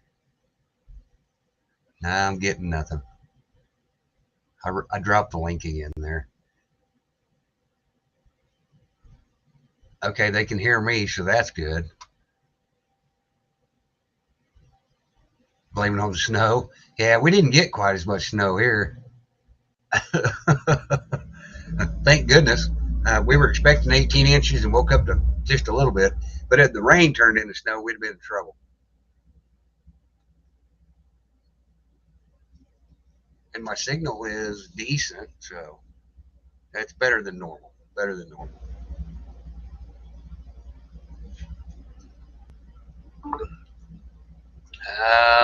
Let's try this. Let's see if Crystal can hear us. Hey, yes, I can hear you. That's right. They don't call me train wreck for nothing, Mr. Colton. Well, after this, you should be an expert. Hey, I don't know what it is. There's not a night goes by I don't have some kind of issue. Hey, I give you credit. I couldn't do what you do.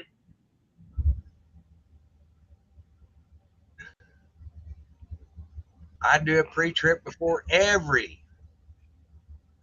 You can call in Super Beat Up anytime you want to. Byron's good people. Oh, I don't have any sweat rolling down my bald brow. I've had so many train wrecks, I don't even embarrass myself anymore. We just Testing. know it. Hey, Well, hello? There you are. We can hear you, Joy. Hey, Travis, Yes, ma'am. do you think you can send out those necklaces? Yes, I will try to get those out tomorrow. I didn't leave the house today because of the snow, and I don't have four-wheel drive. it wasn't Oh. Travis's fault. It was me. I had a senior moment here. Oh, what did you do? Now, after the show last night, I had changed something and I didn't change it back. Whatever. It wasn't Travis. The train wreck is all my fault. I take full responsibility. Sorry. That's okay. We got to have a little fun too. I'm sorry you were having trouble. I know we're going to be talking about something else. I think you have some other callers that want to come in and you would ask me to be in on that conversation, but I like this, you've talked about, the direction you want to go with the show, and, it kind of depends on what night and who is in the mood to be on panel and who has something pressing they want to talk about. But I like this. I know like your main goal is to do this kind of community building and this kind of community outreach and, charitable stuff, all of those things together. So I like this idea of, at least dedicating a hi Silver Girl. Right. I like the idea of, taking a part of the show, whether it's at the beginning or end or, in the middle, whatever, and having Silver Girl on or Crystal or talking about what their, like what their projects are that maybe they're interested in using to build their communities, what the needs are. Obviously, you've helped individual families, so kind of whatever it is, but I know a lot of the people in the chat, and myself included, we're news junkies and we like political stuff. But this is your channel, and this is, I think, this was your primary motivation for starting the channel, and it certainly is something that all of us who are regulars on the panel are on board. I mean, that's how you and I met, right? To talk about how to implement some of this stuff. So I kind of like this format, and I like maybe starting the show off with talking to other people, people from your chat and people who who have reached out and are concerned about these issues. So it's something to think about anyway. It's just my opinion. I just tuning in. Actually wasn't expecting to be on microphone at all. I was ready to go to sleep again. But you guys always keep me up after my bedtime. I'm sorry. So, and I did miss part of the last part of the conversation. It's surprising to me, like how to listen to Silver Girl being in Washington and in her kind of dreams for like a project for children who need parents, basically. How similar it is to some of the things that other people I talk to, where I live, and even myself, I had more of a dream of doing something for homelessness, especially single mothers and that sort of thing. So it's nice to hear other people's projects that they dream about implementing, and I think it's good for all of us to have those conversations and start thinking about how we can make it a reality. A lot to take on, but it is easier when you have other people who are helping. Right. And just like Crystal's having electrical problems, somebody reached out to me during the show, said, "Hey, we may be able to help. They're going to check out some stuff, and maybe we can get somebody down there to help her that won't destroy her." And those things are important because she lives on a fixed income too. Those are the people that are struggling right now. Silver Girl's story just the first time I heard it, and then she sent me an email worried about somebody else in the community, and she's already got so many of these problems going on. I'm like, wow, that's humanity. I thought some of the most giving people I know would give you the shirt off their back when they don't even have a shirt. That's just how it is. And,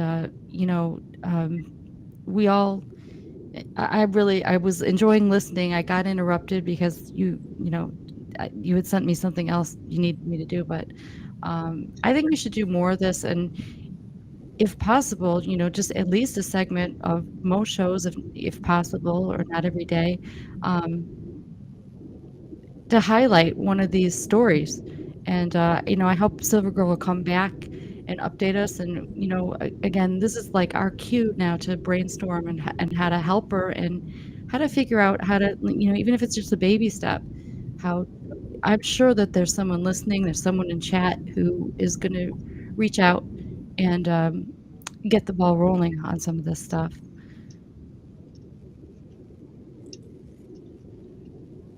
There's a guy, excuse me, there's a guy here that comes in. Wheelchairs are difficult on the floors, especially in a manufactured home. And so periodically my floor breaks, and he comes in and saws open the floor, gets some spare wood either from his own construction site or wherever he can find it, brings it in, reinforces the floor, and puts the top floor back down. And he's done that about 8 times. And so it's wherever the chair rolls consistently, like down the hallway, exactly in one place, in the bathroom, that's the only place it goes. And in the kitchen, in one specific place that it goes.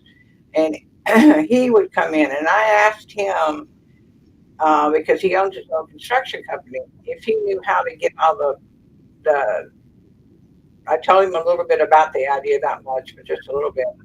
And he looked at me and he says, "You need a suit."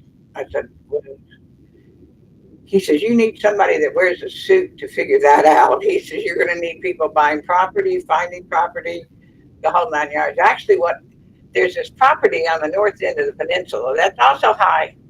Um, it is owned by, I believe, the guy who developed New Skin, and he uses it as a corporate retreat for meetings and that kind of thing. I'd love for him to take a tax write off and donate that property to this kind of a thing, and then start from there.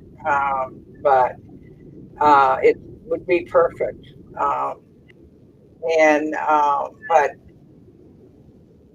that's when my confidence level leaves me. Yeah, well, that's, it's the kind of thing, there are different ways to reach out to someone like that. We can find out if they have some sort of, even the company has some sort of community outreach. Sometimes they have giving programs. A lot of corporations have those. And, or writing up a proposal. That's something I can easily help with. Something simple. I mean, and you could have other people look at it. But just drafting something up, kind of putting down on paper what it is you just said, the idea of buying a property, what you want to do with it, and maybe that might be a way to just sort of get it started. And if you meet the right person and you've got it down on paper, you just never know what opportunity is going to present itself. Yeah. You know? Yeah, the getting. Yeah, they got a lady down here in our house.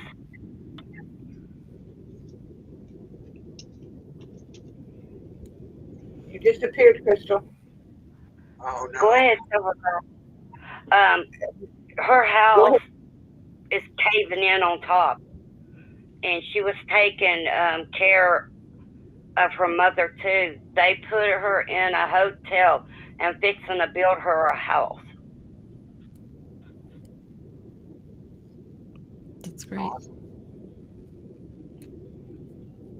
So I would love for Travis, if you invite Y'all hear Silver me? Girl on, if she would. Yes. Yes, we can hear you, Crystal. Your signal's still good. I don't know what's Okay. going on.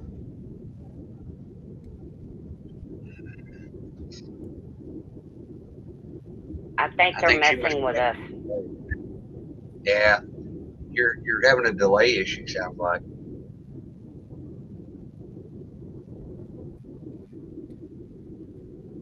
I don't know what it is. Yep. Yeah, she sounds like a major delay.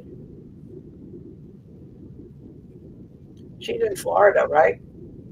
Down around Jacksonville. One's Guardian's still in chat. She's having a delay. Yes, ma'am.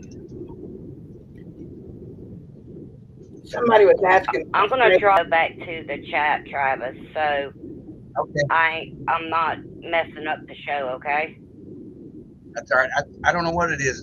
It seems like somebody has a delay every night. I'm sorry. It's usually Dawn. Someone in chat was wondering where I was exactly. It's if you look at the very southwest corner of the state of Washington, there is a peninsula that runs north from the very southwest corner, and that's where I'm on, Long Beach Peninsula. California has a Long Beach, New York has a Long Beach, and Washington has a Long Beach. I don't know who else. Now, the Washington Long Beach I haven't seen, so I would love to see that someday. Yeah, I've actually been out there, but I can't remember where I went. I'm trying to look now. I went out. I actually have a friend that does live out there. I don't have his contact information anymore, but I think I may have him on Facebook. He works at one of the casinos, and I mean, he lives right up to the water, close to it. Y'all may be in that place. Now, he'd be north of me. There are no casinos here. Okay. Are either north, primarily north. They're up around the Seattle area. And because of the way the peninsula runs, you've got to go from Seattle, you've got to go all the way to the bottom of Washington State, and then you've got to go back north again once you get over on the peninsula. I got you. So I'm actually Googling that so I have an idea. I've never been to Washington, but I hear it's just beautiful, and I'm hoping to make it there at some point. Hopefully, and hopefully things will improve in terms of you were talking earlier about all the restrictions and it being so locked down. It's not quite as bad here, but it's pretty bad. So I'm hoping you guys get some good news soon. Oh, me too. Yeah. It is. Inslee is really bad. I mean, he came out as soon as the Supreme Court thing came out. He came out and said, "You will do it in Washington." Yeah, he's a nightmare. Yes, he's not as flashy as Newsom is, but the other thing is Newsom, the twit in Oregon, and Inslee signed a agreement right before all this started, about 6 months or so, that said what one does, the other two will do. That they will make sure that the entire West Coast does the same thing. So if Newsom does something, Inslee puts it in, but quietly. He's quiet about it. That's how it works here too. The Northeast, the governors here in the tri-state area, they act in lockstep. So whatever the New York governor does, our governor does, but he plays the nice guy. They do the good cop, bad cop thing. So, whoever's in New York, they take the heat because they're like the brash New Yorker. Our governor does it, but everyone thinks, oh, he's such a sweetheart. He's not a sweetheart. He's doing this stuff that Cuomo did and the Kathy Hochul's doing. It's just that he dresses it up in What's you in? I'm in Connecticut. Oh, I would have guessed Mass, but that's the same. Connecticut's about the same. Yeah. I know that my counterpart in Connecticut really had a problem back 20 years ago, working with the governor at that point.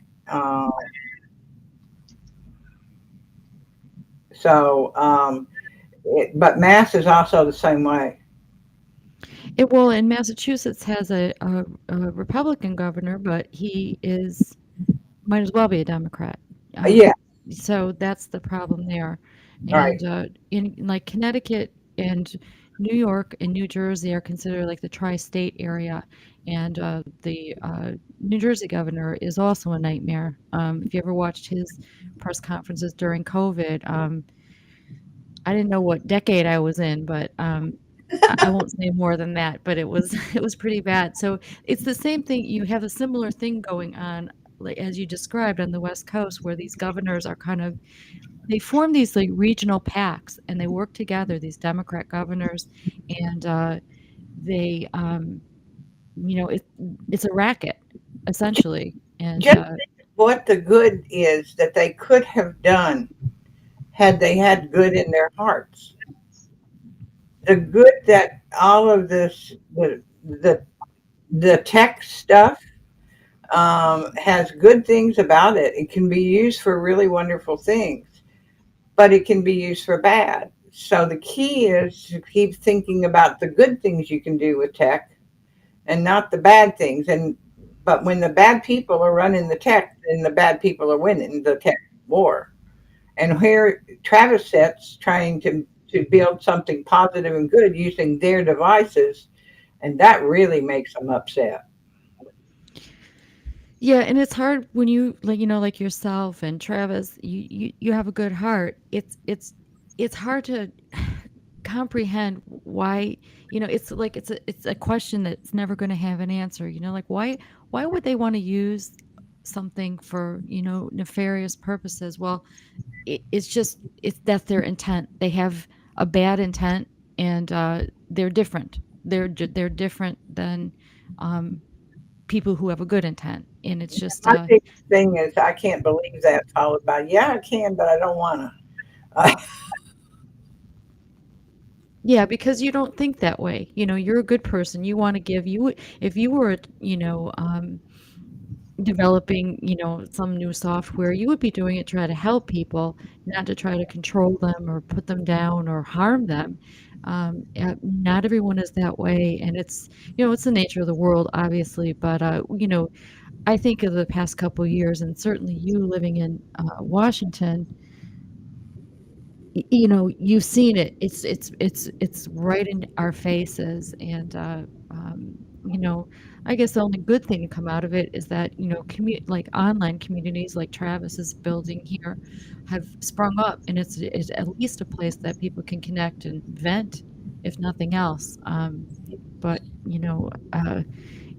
we're getting to a point now where it's time for people to start putting some of these I don't want to say strike back, but starting to put some of our good ideas and mobilizing and getting them into action.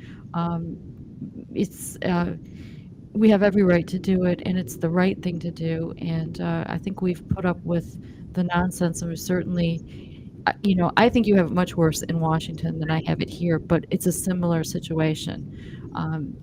It's time to assert ourselves. And I think the way to get it done is by doing exactly this kind of thing, which is working together. Finding people to help you and support you. And I know if Travis wins the Powerball tomorrow, he'll be buying you that property. I have no doubt about that. Well, I Nice. Vermont, all Vermont. I mean, Vermont was the place that I would have loved to have retired. Um, but Vermont. Vermont was the place I really enjoyed the most, I think. But Leahy and Bernie were just impossible. One of my daughters goes to college in Vermont. She just left this weekend, and yeah, um, yeah, it's it's hard to find like-minded people up there, especially where the universities are. I mean, I have friends who are conservatives and who are patriots who live up there, but in And those areas where the University of Vermont and Champlain College are, and that sort of thing, um, it's liberal. well, Big God, time. It's also super cold there. I don't know how cold it is where you are, but I mean, it's in the negatives up where she's in school. So we sent her with a lot of warm clothing. That's for sure. yeah, it's not that cold here. It gets that. It can be that way. It can easily get below zero, but it doesn't stay there long. And well, let me see. What is it right now?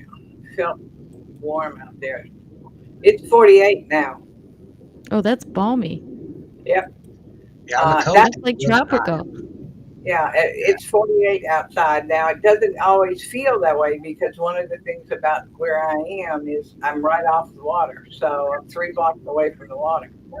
And because I'm 60 feet up, I'm actually above the houses below me, so I get the wind. And I swear it comes right out of Alaska at times.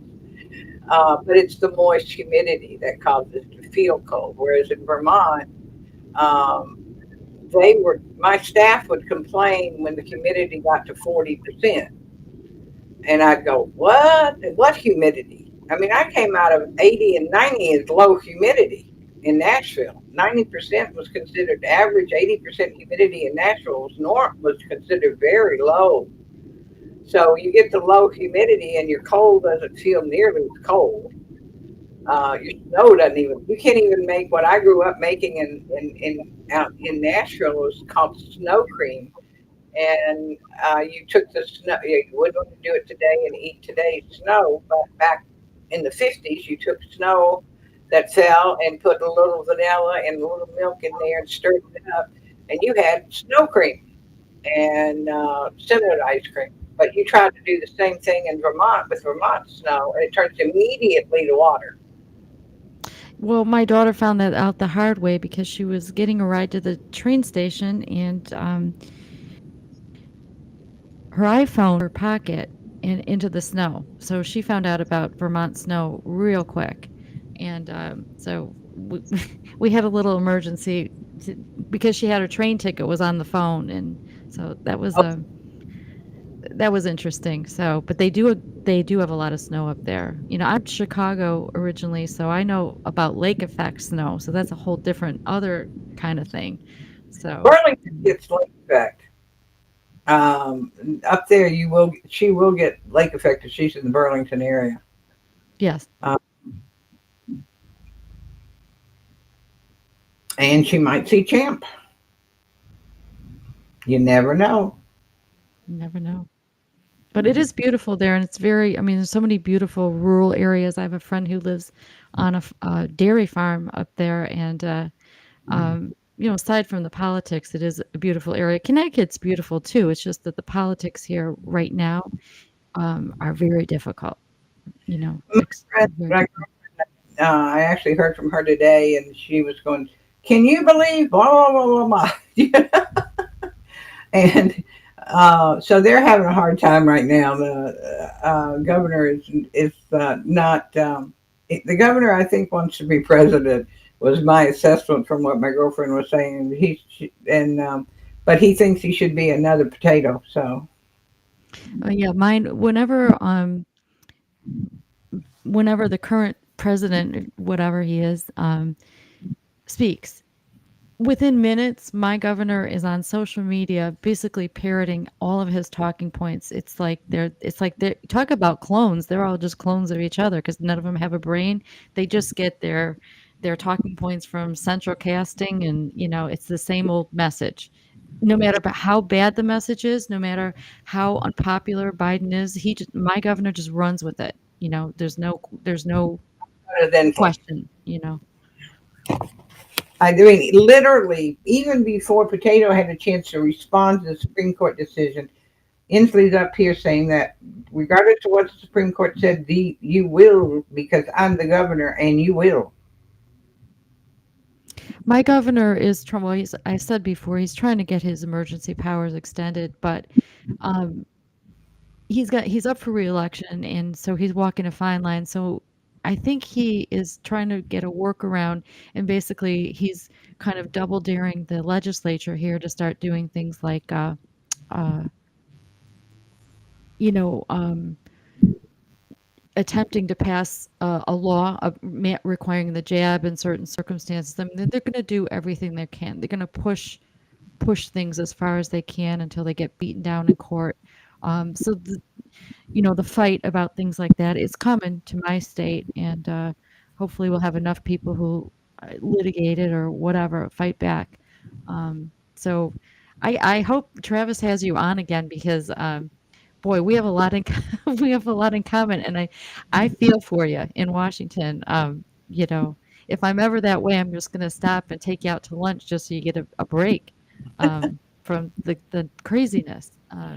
You know, and it's a shame because from what I hear, I have friends who have lived there or one who was considering moving there, and they tell me how beautiful it is, and what a shame to have such a terrible leadership. You know, This peninsula is gorgeous, and views. Even can't see what I could see 20 years ago, but I still have a section that I can see the ocean, and there's nothing that makes my heart jump than right after the first of the year starts. Is when crab season starts. So there are boats lined up as far as you can see, both going north and south, sitting out there on the water with their little lights on. And it looks like almost looking down at New York from an airplane, from looking at it from the side. Nothing but a solid, just a complete line of the boats out there, and they're bringing up last night's catch and putting in the new ones, and all those lights, they're all different colors, white, they're not all one color of white, and it's just beautiful. It is just spectacular. Anytime I see it, it's as if God reaches into me and just kind of squeezes the juice and beauty out of me, because it is just unbelievable just to see that. It's beautiful. Yeah, I know what you mean, and I haven't, like I said, I haven't seen that coastline, but you have that same feeling. When I used to fly, I haven't flown in a while.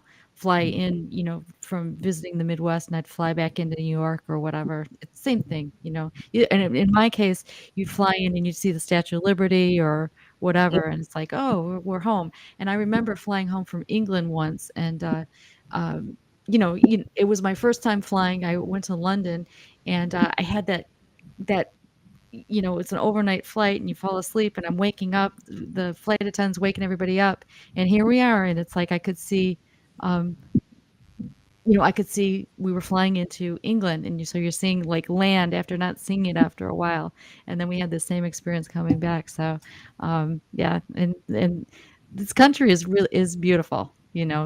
Despite all the politics and everything else, we live in it's a gorgeous, gorgeous country. So, um, yeah, I agree. So, It's a beautiful country. I loved going to Iowa and walking around in the cornfields when I was a kid. I'd get out into these my great uncle's cornfields where the corn was taller than I was, and I'm 6 feet now, but I wasn't at that time. And they'd send the dog for me. That was the only way they could find me was send the dog.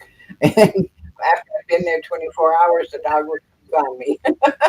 my kids would laugh too when we would take a road trip. So we would come from the East Coast, where it's coastline or whatever. I live close to the water, um, not as close as you, but uh, then we would get to like Indiana, or we would get in Illinois, and then we would, if we go to Iowa or that, and they were shocked because everything was so flat, and it was not something they were used to. So that was something completely different for them to see all the driving through the cornfields. But that's beautiful in its own way. Um, just a different it's a different experience. So. Well, the first thing that I noticed when I got here, there is no smell of seaweed. Right, right, right. Right. You smell seaweed on the East Coast. I did everywhere I went on the East Coast. But over here, you don't smell seaweed at all. There's no smelling of anything. Yeah, I guess I'm a little nose blind to it. I've just gotten used to it. I probably noticed it more when I first moved here. Although when I first moved here, I moved to New Jersey, which has its own smell. If you've ever flown into Newark, that's a whole other thing. Yeah, yeah, I've But flown in. We had a meeting in Newark, actually, in a hotel that was right on the water. And I remember that. But it was also you could. I didn't think about it then. I mean, if you go to Florida, you smell seaweed. And that's the only other place I'd ever been, other than when I lived in Vermont, the Northeast coast. And seaweed is a wonderful smell to me. I think it's wonderful. And I got here and I went, "There's no seaweed. I don't smell anything." But I make up for it with the hawks and the eagles dropping crabs on my head when I'm outside. So they'll grab a crab out of the water and they'll fly over me, over the ridge to go on the other side of the ridge to where there's an open area, a golf course where they can sit down and eat in peace. And as they fly over, a part of the crab claw will drop off. And I have to actually watch my dog to make sure he doesn't pick them up out of his area, because we'll get one or two claws a month that gets dropped on your head. And of course, you don't dare eat them because it's dead crab and it was in probably an eagle's mouth moments before. it sounds beautiful. It is gorgeous. Well, And I'm so happy that Travis had you on because I've seen you in chat, many times, and it's good to talk to people more in depth. Chat's not the greatest way to get to know people and to hear your story. And I have a feeling we're going to hear more from you. It sounds like you've got a plan, and it's just starting to come together. I'm working on it. God keeps saying, think about it a little bit more before I let you up. And Well, they always say it's on God's time, so um, you'll get there. I have a feeling about you because you seem like you know exactly, you got a vision. So, and that's like the first step, right? So I now do. you've got a community who supports you. I'm praying that uh, Travis wins like one of those mega millions, like the 95 million or whatever, because we'll all be submitting our projects to him. You know, yeah, we've all. Do it. I would love nothing more than to donate that money back. You and me both, Travis. Can you And I imagine the know he good would. we could do? He would. I've Well, gotten I'm my gonna mute my mic, but it was nice to meet you, and I hope to see you on here again. thank you for coming up. Yeah, I've often thought about the megabucks, and very honestly, the first thing I would do is find a vehicle so I could get out and do something.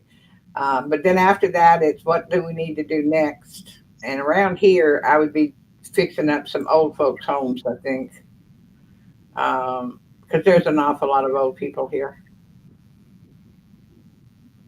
Hi, R. Uh, Hi, Silver. I'll tell you, I was just talking in private chat how I love to hear your voice and how calming you are to me.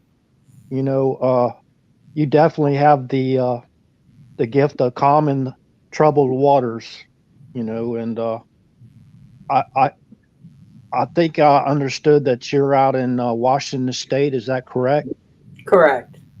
Yeah, I was stationed at McCord Air Force Base from '79 to '81.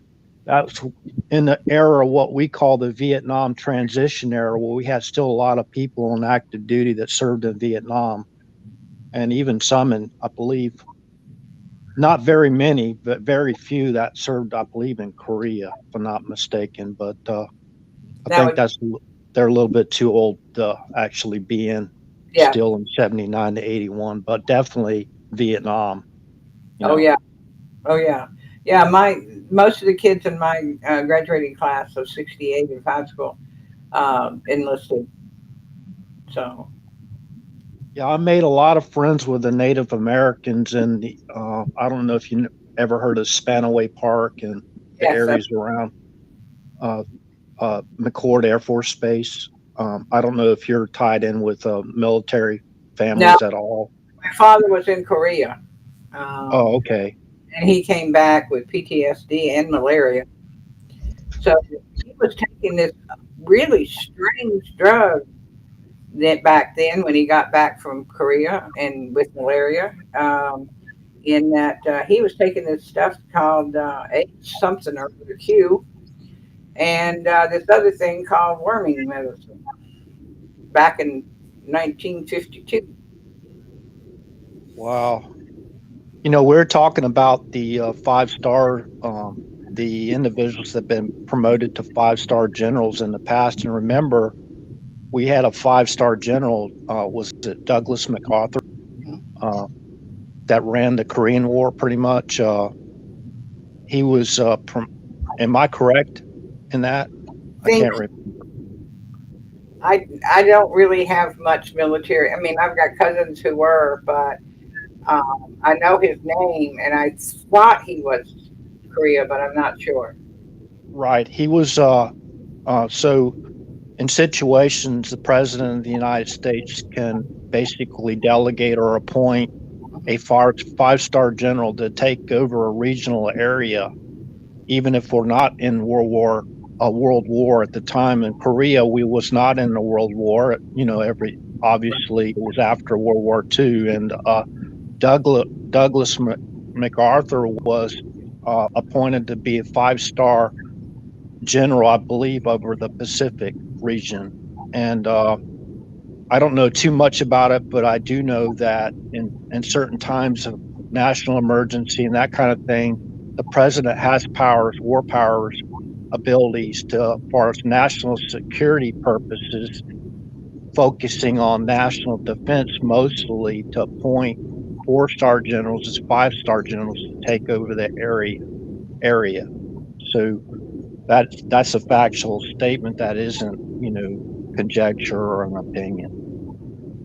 Yeah, I knew that there were a few 5 stars, but I wasn't and my interest has always been flying, so I was really interested in the Air Force. And both of my both of I have two male cousins, and they both were Air Force. Um, and one was stationed out here for a while, and then he became a doctor, and he was stationed at Walter Reed. The other one was also stationed out here, and he actually knows his do the peninsula. He used to come out and do when they would be on leave. That's just where they would come. And he kept when I first moved out here, he kept asking me if such and such was still there. Uh, after all these years, because he's only 4 years older than I am, and he always such and such still on the peninsula, and it was funny the way he remembered it. You said he's 4 years older. Are you saying he was your brother? I No, missed that. my Okay. cousin. He was a Oh, cousin. your cousin. Okay, you stationed at Walter Reed? He was. He's retired now. Oh, wow. Wow. He That's was a he was pediatrician at Walter Reed. wow, that's a valuable source there of information, isn't it? Is your cousin's, do you mind me asking, is he still around? He's around, but he's not. I had very little contact with any of them for a long time, and he is very private. And his brother isn't, but um, this one was. He was always the serious one in the family, um, and the studious one, as well as one of the most gorgeous ones. I think he got it all. And we used to joke about the fact that John got it all. He got the beauty. He was just gorgeous to look at. The girls just went all over for him. And then he was smart. He became a doctor, and it was like, oh my Lord. you know. But my mother found out, had to face what was going on at home. She ousted me and kept the father and sent me to her brothers to live for a week with the two boys and my uncle and aunt. Told them that I had created a major problem in the house and that she had to get me out. And my only sin was having her walk in on my father raping me, and I was just laying there.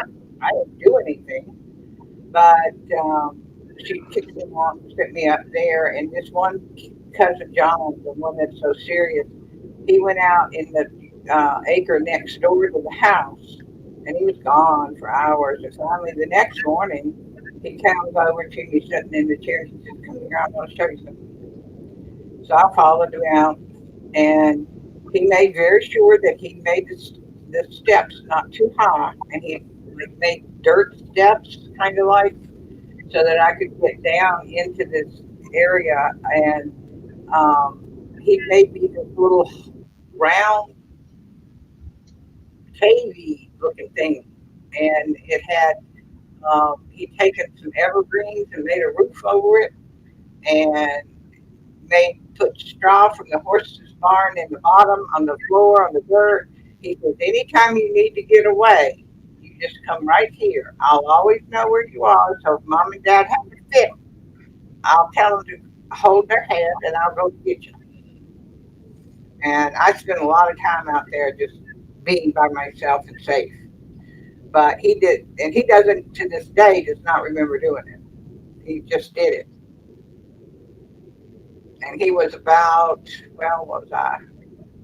14, 15. So he would have been 18. And he does not remember doing it at all. Because it's one of the things I put in my book. And when he read the book, he went, I got no memory whatsoever of ever having done it. But his older brother remembered that it was out there, but he didn't remember who did it either. But that's one of those little things that Travis, you were talking about doing for somebody else. That cousin had no idea what was going on in my life. All he knew was I was being uprooted and sent to live with him for a while. And he just went out and made this whole area in this woody acre of land and he found the right spot, and he set it all up, made a roof over my head, put straw in there so I wouldn't get dirty. He just did it because he knew that it would be valuable to me to have a place of my own. With people like that in your life, you learn to always look for other things to do for somebody else.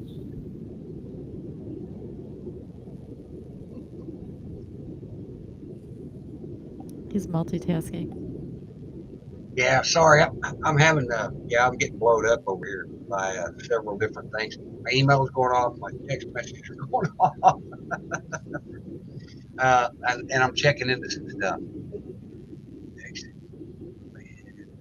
Is that David that came up? Yes. I thought that was you. How you be, Silver Girl? I'll be fine. That's good. Glad to hear it. Hope you're Do, feeling better. thank you. You make some of the strangest sounds of anybody I've ever heard in my life, and I Yeah, that's absolutely love it. Every one of them. There's something about the way you do it that just lightens up everything. Everything just kind of starts to glisten around. I thought she was going to oh go in a well. different direction with that. Thank you, darling. Oh, look who it is. It's OND16. Executive producer. Oh no, I'm being careful. I'm just I'm using not your. just here to do. I'm not just here for a corporate welfare check today. No, I'm just on a No. OND16. Not going no further. Can't. I was told that you can't go no further. Your head's Pop, Can't not go fitting any in the house.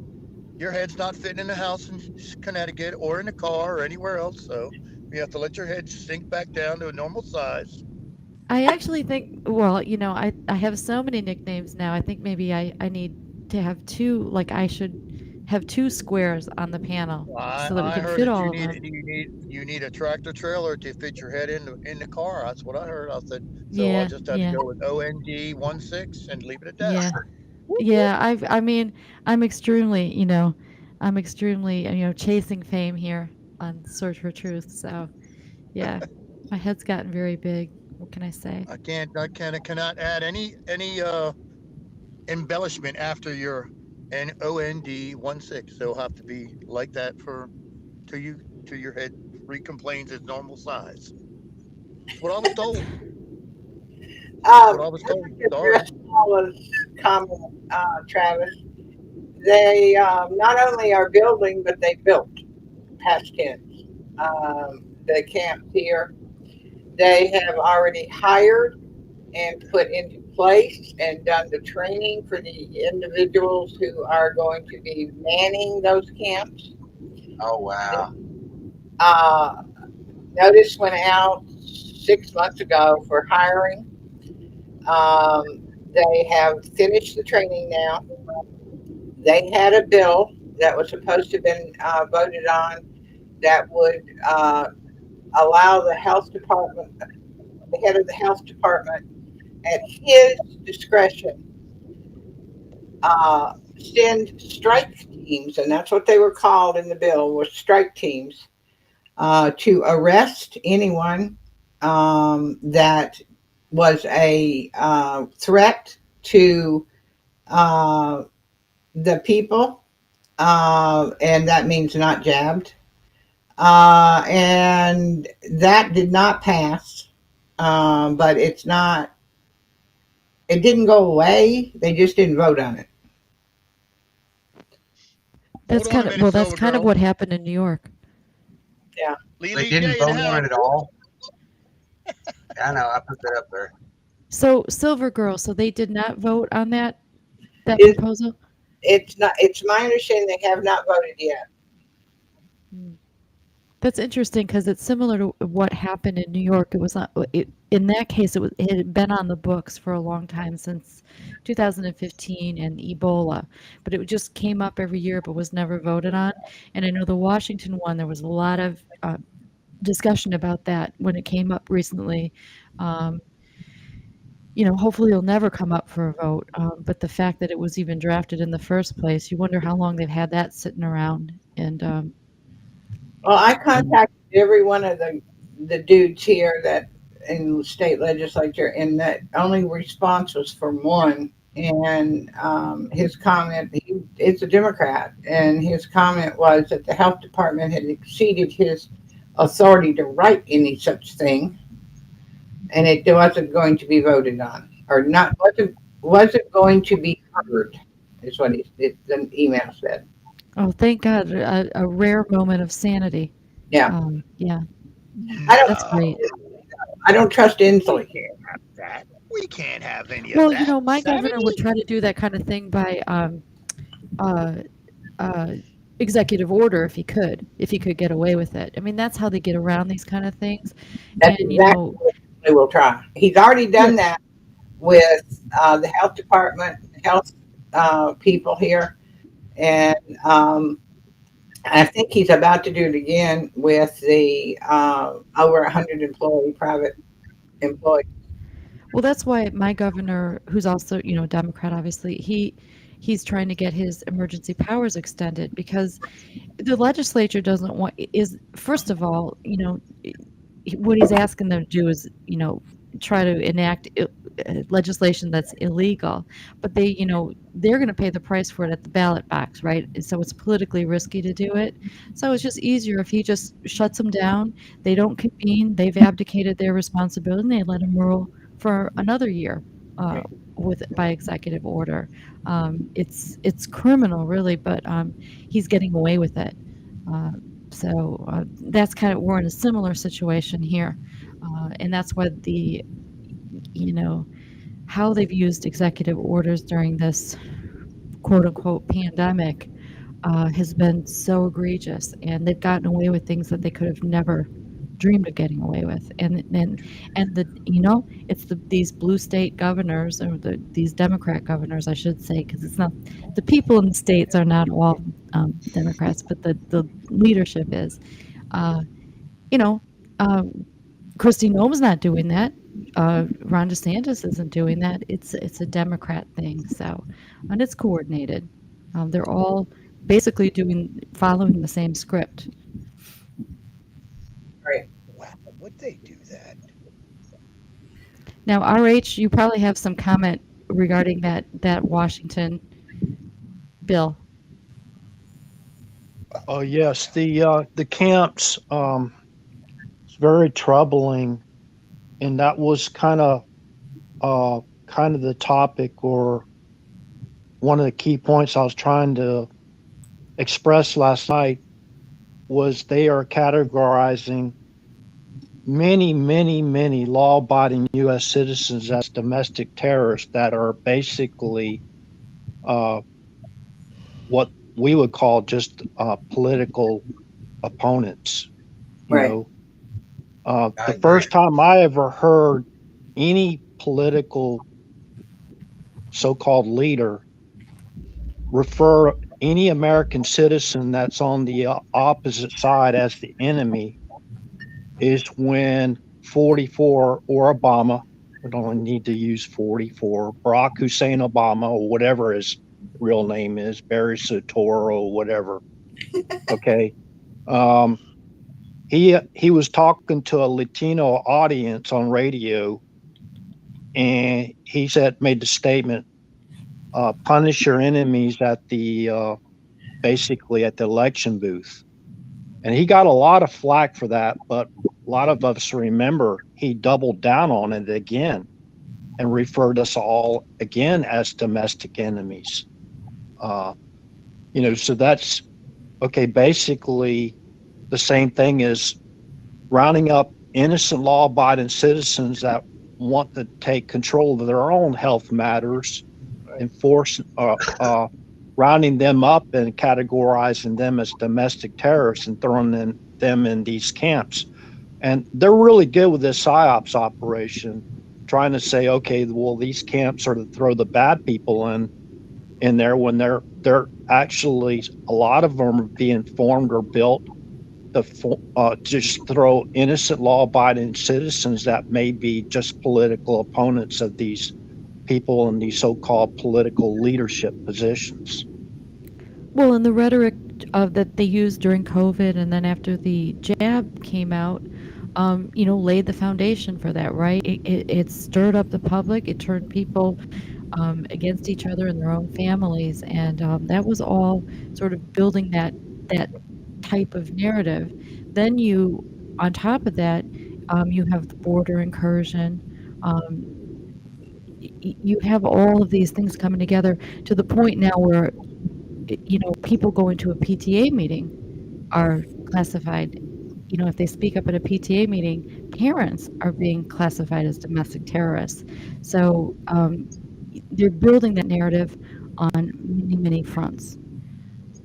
I have a friend that volunteered in the local school, grammar school, and she was dismissed because she would refer to children by their full name instead of he, she, him, or her, because they wanted all the teachers, student teachers, and volunteers to refer to the children according to whatever pronoun they chose.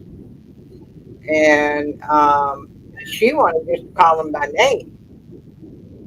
Why can't I just when I'm referring to them, refer to them by their real name instead of him or her? And they would not permit it. Said, no, if they want to be considered a female, you must refer to them as a she. And she was in the first grade working primarily. She did work some in the third and fifth, I think. But even the first graders were allowed to determine, or the parents were allowed to instruct the teachers what pronoun to use on their children. And she lost her job because all she wanted to do was refer to them by name. What more respect can you give someone than refer to them by name? But that was not to be permitted. And she lost her job. Because if you use someone's name or that personalizes them, they're a human. If you reduce them to a pronoun, they're just it's like a step removed. No, obviously we use pronouns, so we have to communicate. But it's that kind of erasure of the personality and the erasure of your humanness, right? If you don't even have a name. Now we have everybody's face covered in school, so they don't have a name or a face.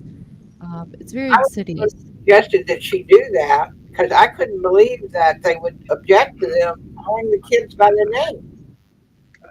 Yeah, you might have to get used to not saying him and her, but you still. But I was appalled when they wouldn't allow them by the name. Oh, can I say something on the personal pronoun thing? I follow, real quick, I follow military.com. It's a great site to kind of get things from the angle of what's going on in our military community. The Air Force, the commander or whatever, I guess he's one of the chiefs. He just put out a what do we call it? The political realm, they call it resolution. Resolution, correct me if I'm wrong, Day 16, but a resolution is giving an entity or whatever, or individual, the right to do something. Correct? Well, I don't know if it really confers a right, but it's definitely. I don't have an exact answer to. A resolution is more like a just kind of an expression of intent, maybe. I don't think it confers like any right. That would have to be done statutorily. Yeah, right. Okay, so what I was going to say is the leader of the Air Force, the 4-star general, put out an official statement that the military people could communicate using personal pronouns, because remember, Pelosi and those far left idiots were trying to stop us from saying mother, father, he, she, Miss, Mrs., Mr., so basically the Air Force 4-star general had to come out and allow his own staff or whatever, or military personnel, to use personal pronouns. And that's how ridiculous this stuff is getting to be. I'm going to step away from Yeah. you guys. You guys keep on rolling. I know y'all be cool with it, but I'm gonna step away for a minute. I'm working on something that's driving me nuts. Be right back. So he's going to go away to have his nut attack, so we don't get to watch. We just Check. Check.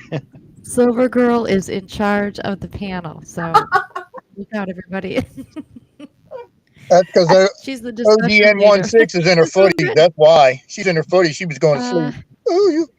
Well, when I came on, Travis asked me to come on because I had been talking to RH backstage or whatever, and we had something planned.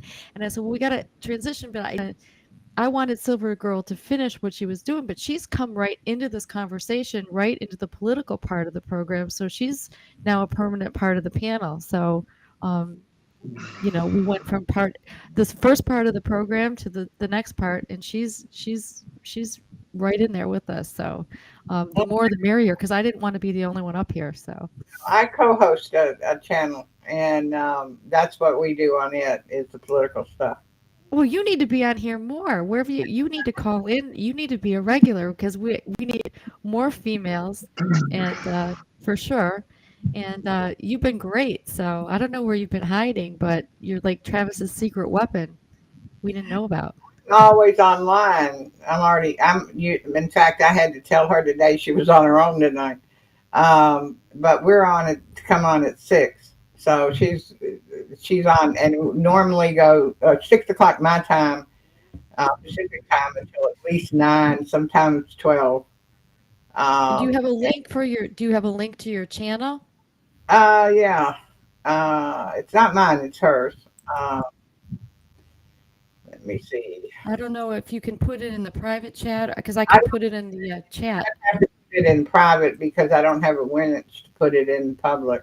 If you put it in the private chat, I'll drop the link in the regular chat. I think we might need to get you a wrench. I'll have to speak to the boss.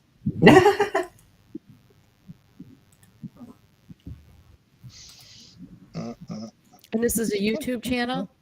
Yes. Oh, I'll have to come check it out. She's on right now. I went over and checked on her a minute ago. What we have happen all the time, or she does, is she keeps getting booted out.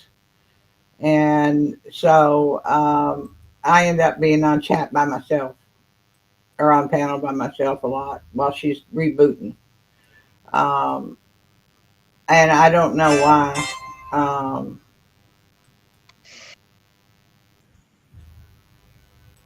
But that's the channel right there in private chat.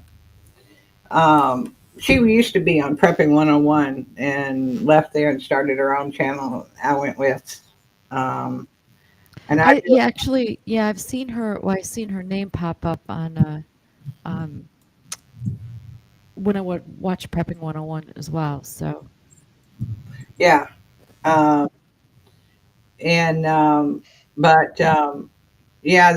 She's up now. And I have Tuesdays and Thursdays off, and do our own my own thing on Tuesdays and Thursdays. And there's another 2 ladies, and I get together, and we do the politics thing, but we also do the 3 old women who got shit to handle, and we don't quite know how we're.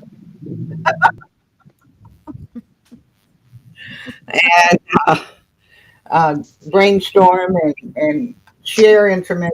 But yeah, I've been active in the political side too. I do a lot of the research because the angel works, and doesn't really have the time to do as much research. So I do a lot of the research and bring out the video. She does a lot of videos. She almost always shows monkey, and she also likes to show funnies, anything that's funny. So We'll have to speak to the boss about getting you on the non-payroll here, you know, as a I usually researcher. come over and pop into chat while she's playing a video. I'll come over and listen and pop into chat, even when we're on. And but it's tiring to research all day. I know, But I work too, and it's like by the time this time of night, this is way past my bedtime already, but there's, you know, a lot to be done, you know. yeah, I like to do like I was referencing earlier about the hyper alert thing and seeing things differently. Um, and yes, Lori, see, angel of Yahweh.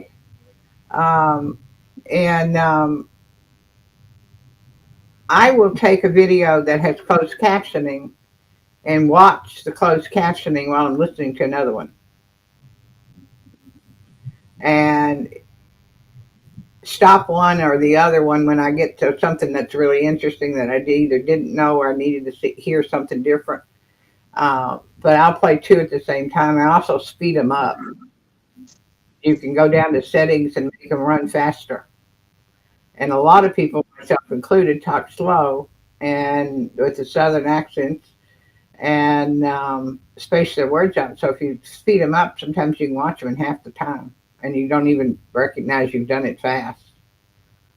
But if I couldn't do those things, that thank you for putting that up. She'll appreciate that.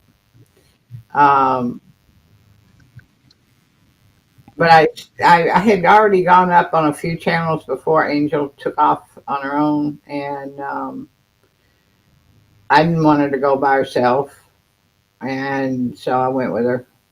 And then the next thing I knew, I was co-hosting. We're on StreamYard, so it's different. Yeah, it's funny how that works, you know. Yeah. You call in once and all of a sudden you're a regular on panel. I wouldn't know anything about that, but No, I think so.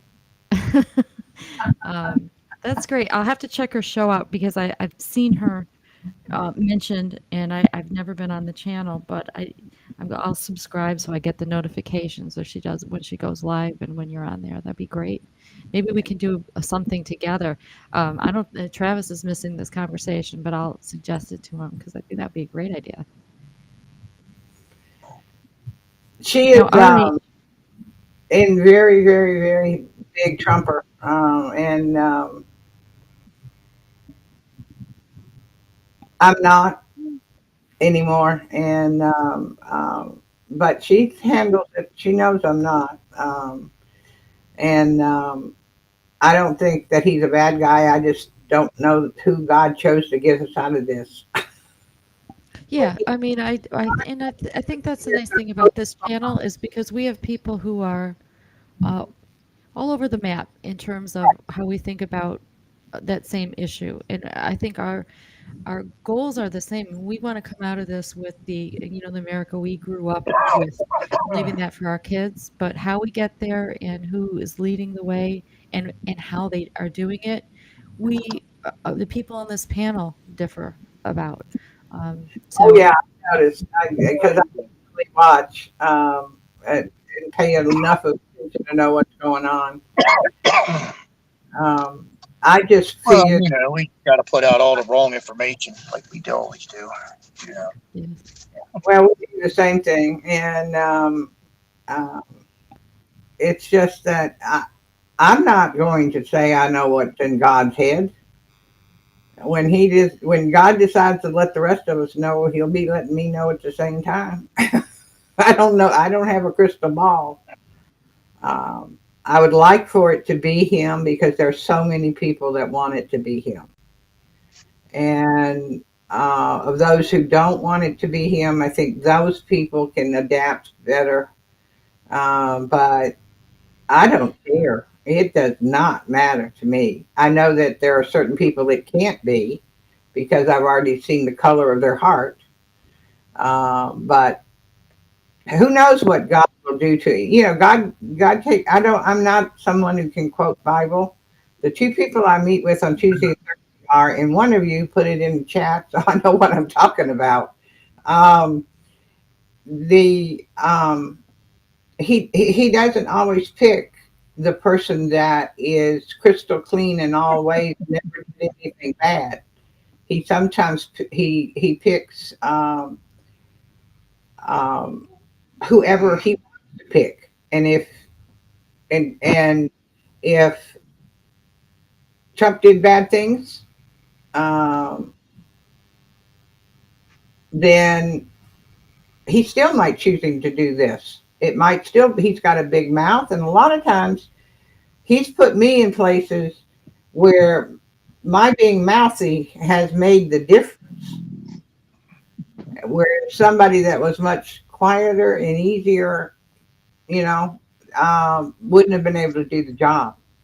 So who knows? I don't know. God's the only one who knows, as far as I'm concerned. I'll listen to anything. I'll voice my opinion, but I don't know. I'm waiting on the boss, waiting with a I'm waiting reply on the from the boss. boss. Well, so RH and I Well, had talked a little bit about a follow-up. We were following up a little bit on last night's show. Trainwreck Travis is trying to get back in. He's locked out of his own show. So, Silver Girl, you're still in charge until this is continuity of oh government. well, I got a ton of questions for last night. So, well, if Silver Girl, if you want to stay on with us, we were gonna talk a little bit about it. Did you hear the show last night? I heard part of the show, but not all of it.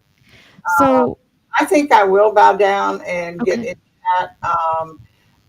Ace is looking for his scrambled egg, which is due in about 20 minutes. So I got to go fix him a little bowl of scrambled egg. So I'll just bow down and get in chat.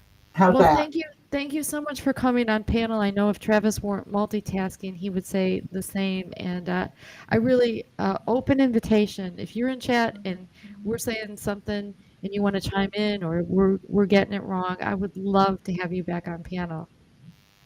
Thank you. I appreciate that. I will say I was extremely surprised when Travis asked me to come up. I couldn't imagine what he wanted. But I told him, if you ask me questions, my name ain't mouthy for no reason. I'll Oh talk. no, we're gonna get you on here for all kinds of topics. So, like I said, open invitation. You just text Travis, and he'll send you the link. Okay. Thank you. And thank all of you in chat for being so supportive too. It's hard sometimes to talk about the past without it being horrible. And it is what it was. And I can do it fairly easily at this point, but every now and then the support always helps. Understanding, and I appreciate it. It's been very good tonight. Thank you. And Travis, poke your head back out now. He poked his head up for a minute and then he went away again. You never know. You never know what he's gonna do. He's like a wild card on here.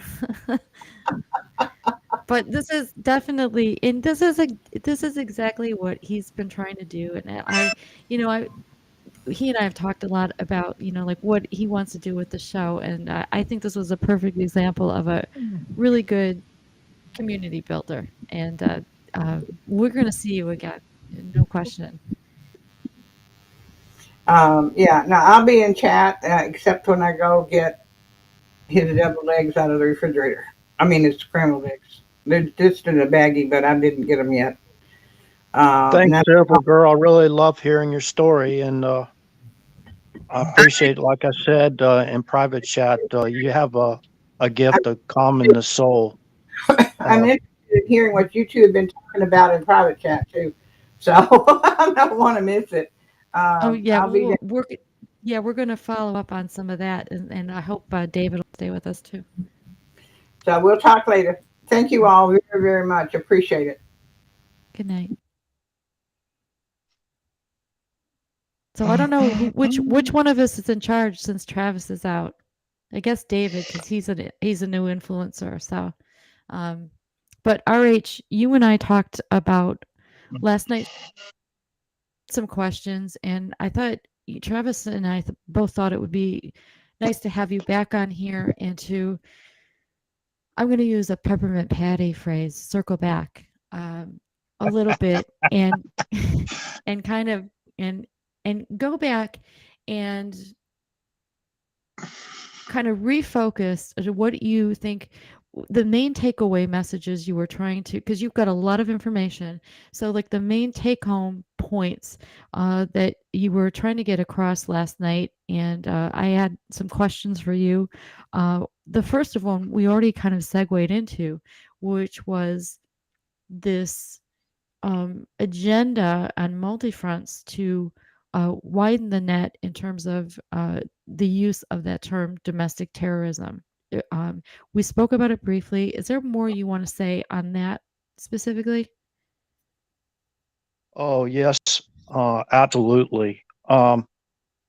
We talked on how basically, I just discussed earlier how Barack Obama referred law-abiding U.S. citizens as the enemy. Now, he put it in the context that he believes. Now, this is getting away from. It has absolutely nothing to do with politics, and it has nothing to do with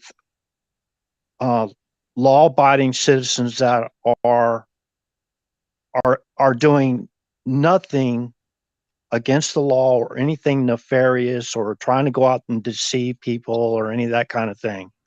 You know, they're categorizing basically their opponents and categorizing them as an enemy. Okay, a domestic enemy. So that opens up them to have all the three-letter agency resources to attack any one of us at any given time. We've pretty much seen the attacks on President Donald J. Trump where they blocked him, unconstitutionally blocked him from allowing him to defend himself, to allow him to have due process of law. And it's very serious when you even rule in client attorney privilege, like we seen when they invaded or basically bashed down the doors of President Trump's tax lawyer in Chicago, based on rumors and false evidence that these people have created in the process to overthrow President Donald J. Trump from the position that we elected him. You know, we elected President Trump. No matter how you like him or you dislike him or you think he's leading everybody on or whatever, we elected him to do a job and uphold his oath of office. So they have done everything in their power using the three-letter agencies to take him down. And they were successful on November 3rd, 2020, and the days following. In that, So do you see this push? So do you see this Well, George- push? Sorry for the delay. Go ahead. Well, Go so ahead. RH, do you see this push now? I mean, it's very obvious and in our face when you talk about people at a PTA meeting, parents being called, extremists or domestic terrorists. So do you see this as like the next step in an agenda, or more of the same, or because it does seem like a very obvious and intense ratcheting up when you think about the January 6th people being detained, that sort of thing. What is this? well, how it Well, connects. I have a wait a minute. I have a question right there. do we know for a fact that they are being detained? I don't think there's official people come out and said they're being detained, and I heard there was one individual, a disabled veteran, an elderly disabled veteran, that was put in solitary confinement for 60 days. Okay, go ahead, Travis. Sorry. Marjorie Taylor Greene went to the prison that they have them and saw those prisoners. Finally. Cool.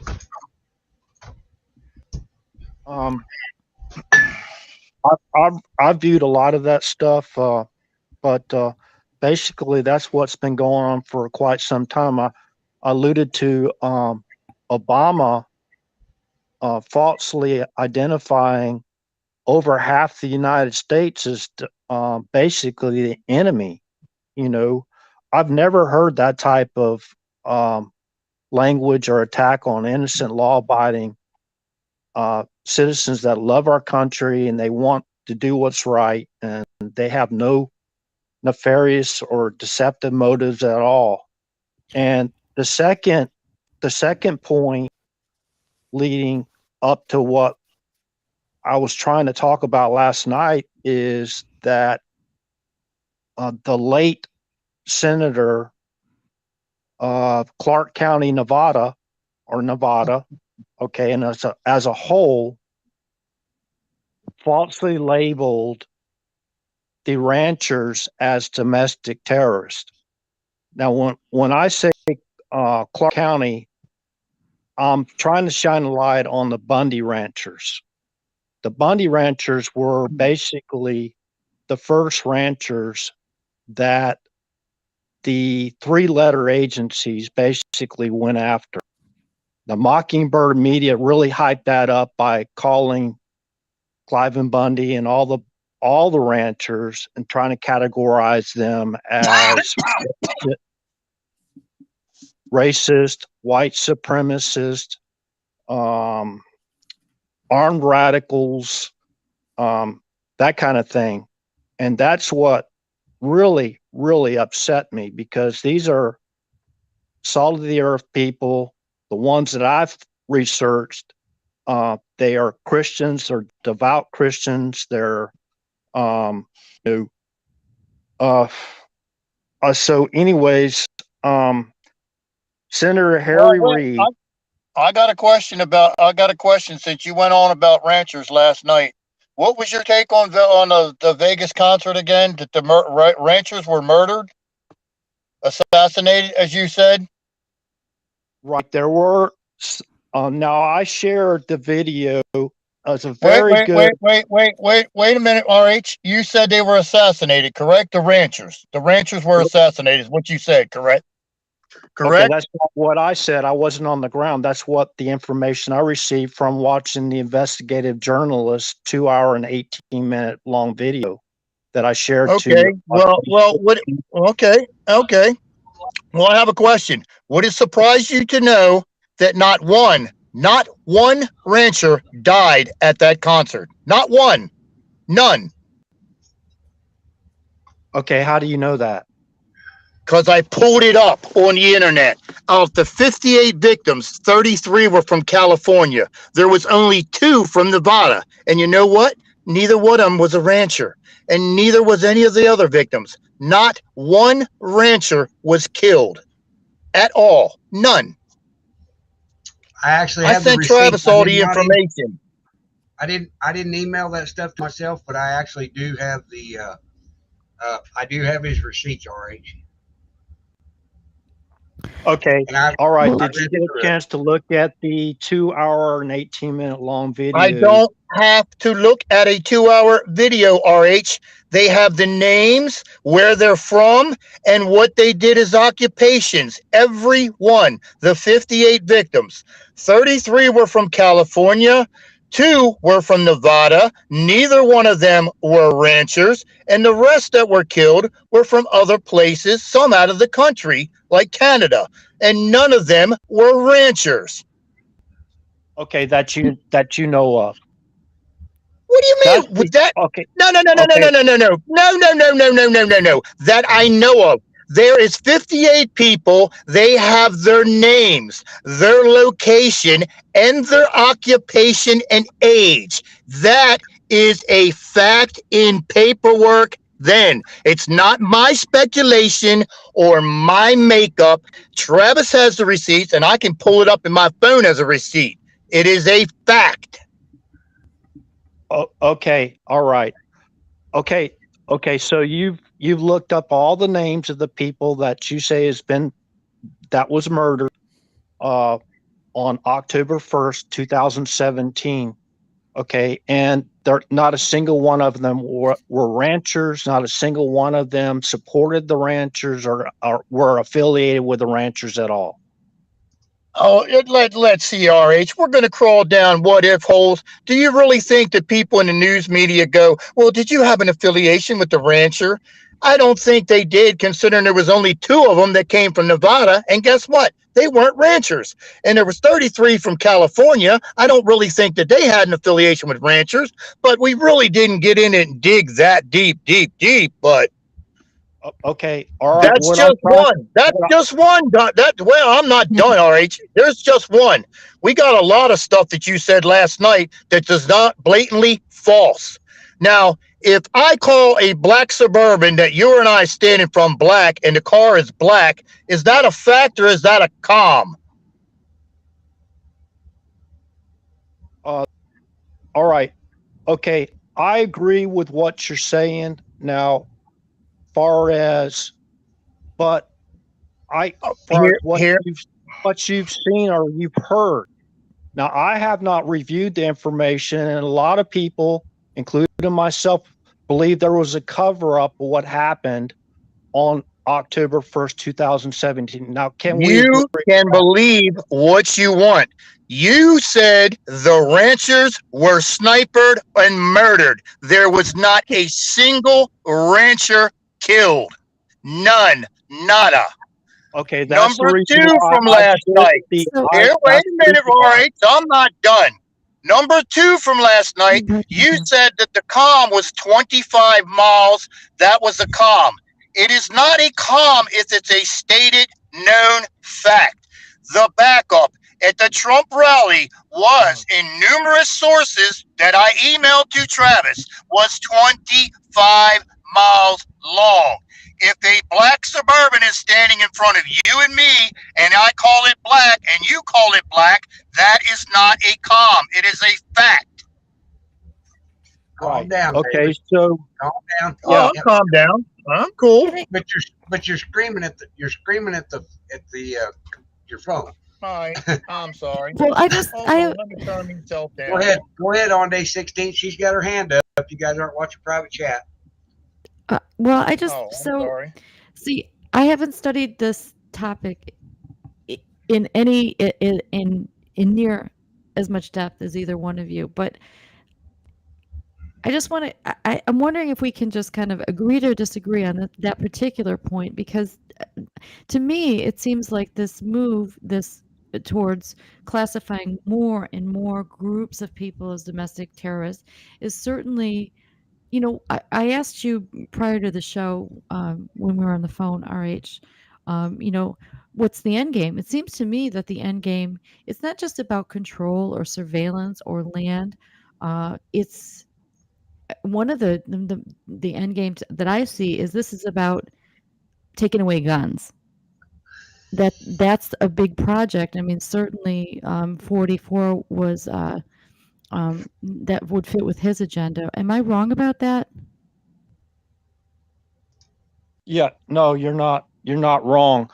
Now I'd like to see that source info that you view, David, but I would also like all the listeners, the viewers, to watch that real great investigative journalist. You just put out the information, a compilation of all the live videos.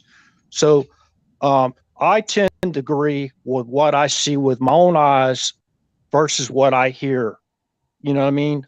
A lot of times. Wait a minute. Wait. Okay. Well, all I right. can't, There's 58 Travis, people dead. They have their I'm not names. gonna get in an They argument have again their tonight. Well, I want to employees. get. David, I just want the hang on. information. That's all. Okay. That's just a normal request. So I would like y'all to view the Bandot video, to view what happened yourself, because we all say there's a cover up that happened on October 1st, 2017. So, and to transition into that, to verify what I'm saying, do we know, does most people out there know that the ISIS threatened to conduct a terrorist attack back in May, about 5 months before the attack, that they were going to attack Vegas? Have y'all seen that video? I just got the video tonight. Okay. Now, we were talking about how the director of the FBI officially stated that ISIS operatives were already in all 50 states back in February of 2015. So I believe Comey said there was 1,000 active investigations ongoing regarding ISIS type operatives in all 50 states. Now, whenever I put together last night, there's some parts I didn't put together for y'all good enough. So we believe there's a cover up that occurred, trying to cover up what actually occurred on October 1st, 2017. Now, the three-letter agencies downplayed the ISIS threat. Now, before they made the threat before they attacked the casino in the Philippines in May of 2017. Wait a minute. What did the Philippine authorities, what was their final conclusion about that casino? Okay, I have the information. I've looked at it. I do Now, too. What was it? Okay, see, if you keep trying to pick apart every single word I say, I'm never going to be able to get the information out there, David. So I just appreciate it if you just give us the respect and the chat, the people that want to hear the information, just give them the respect for me to put the information out there. And if you want to pick it apart after it's been put out there, then you can, you have a right to your opinion. You have a right. I've actually defended your right 21 years for you to have your opinion, so like last night, for example, you went into that, the 25-mile long. I said that was my opinion last night. If you go back and you listen to that, I say that we use arbitrary numbers sometimes to put out comms. Whoa. Right there, that word. Right there, that word is wrong. It's not an arbitrary number. It's not an arbitrary number, RH. It's a fact. It's a fact. Okay, all right. See, you want to argue every single point, and I'm not here to argue. No, RH, you're putting out words that are incorrect. A 25-mile long backup was at the Trump rally. That's exactly what he said. That is not a comm. It is a fact. It is stating a fact. It is not arbitrary. Okay, so that's my opinion. So I don't have a right to my opinion. No. You Hang on, can guys. have an opinion, Will, RH, but it's not hang arbitrary. on. Will, you still don't have a microphone. I can't even help you there. He's having trouble. Technical difficulties, of course, on the train wreck. Whoop whoop. It's not showing his signal or anything. Oh, Okay, man, would y'all say that Well, 55,000 people attending the rally in Arizona was an arbitrary number? What the hell does arbitrary mean? Arbitrary. They pick a number out there to sometimes put out comms that really Wait, aren't factual. wait a minute. Now we're backtracking. We're going to some other number. First off, the 25 was a comm of 5 by 5. Now it's a stated fact that it was a 25-mile long backup. That's not a comm. It's enough fact. Okay, Now so we're you going know to for another certain number. you conducted the aerial surveillance, and you know that there was actually exactly a 25-mile long train of cars waiting to get into the Well, let me see. route. There was two mainstream news media that their headline was 25-mile backup to visit the Trump rally. 25-mile backup to visit the Trump rally. So I'm supposed to go call both of those news medias and call them bullshit. Okay, so I'm going to tie this in together if you just listen. Do you believe there was exactly 55,000 people that attended the rally?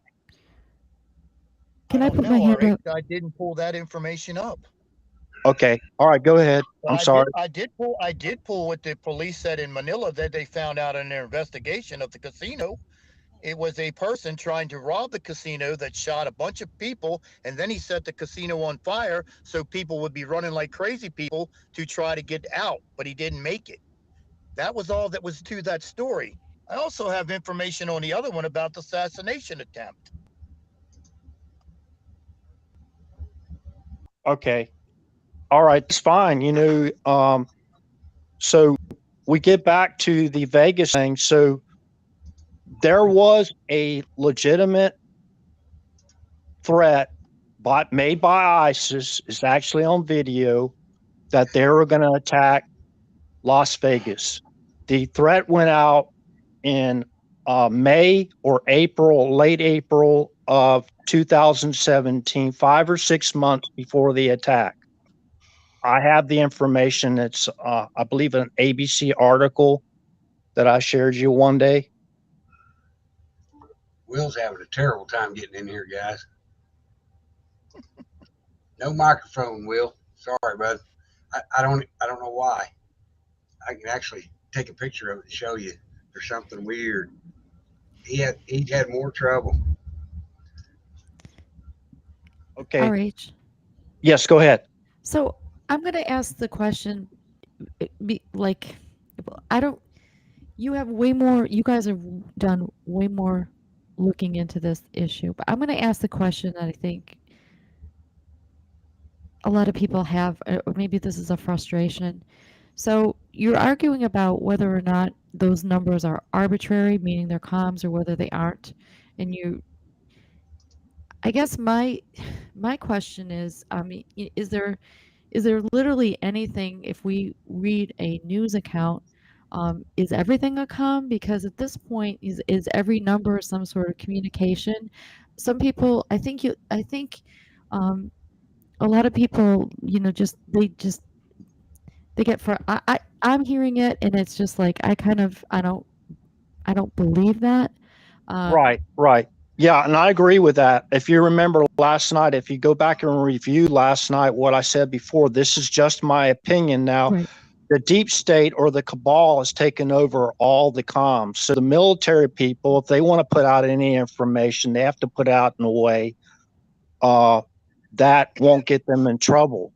Well, so now what you're saying is different than a lot of people who think that Trump is in control of all the comms. So that's different. That's kind of the opposite of what I'm hearing from other, channels and other panelists. Am I getting this correctly? Like this is the debate. Right now, Trump has no control over anything official when it comes to the military anymore, other than or even what's going on as far as the presidency of the United States, other than his personal contacts he has. So this is important. So I just want to, because this is what I asked you. I wanted you to explain it to me in very simple terms, because what you just said is gonna, chat is gonna blow up with that, because there are a lot of people who think absolutely the opposite of what you just said. Right.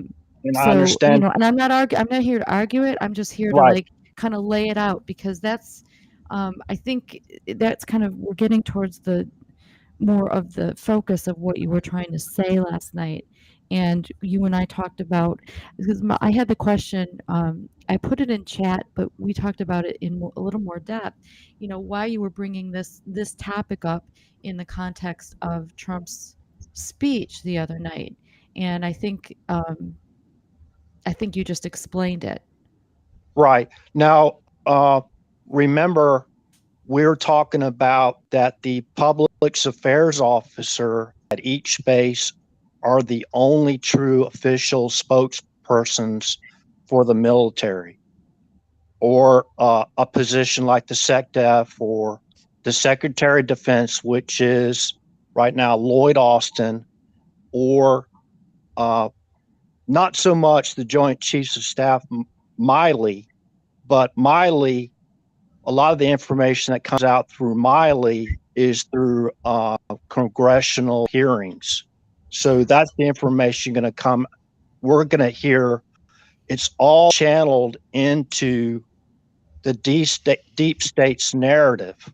So they have, we call black hats working the PSYOPs operation. These are very, very, very intelligent individuals that get us down into these rabbit holes, as a lot of people call them, and get everyone confused, and they're to get us at each other's throats.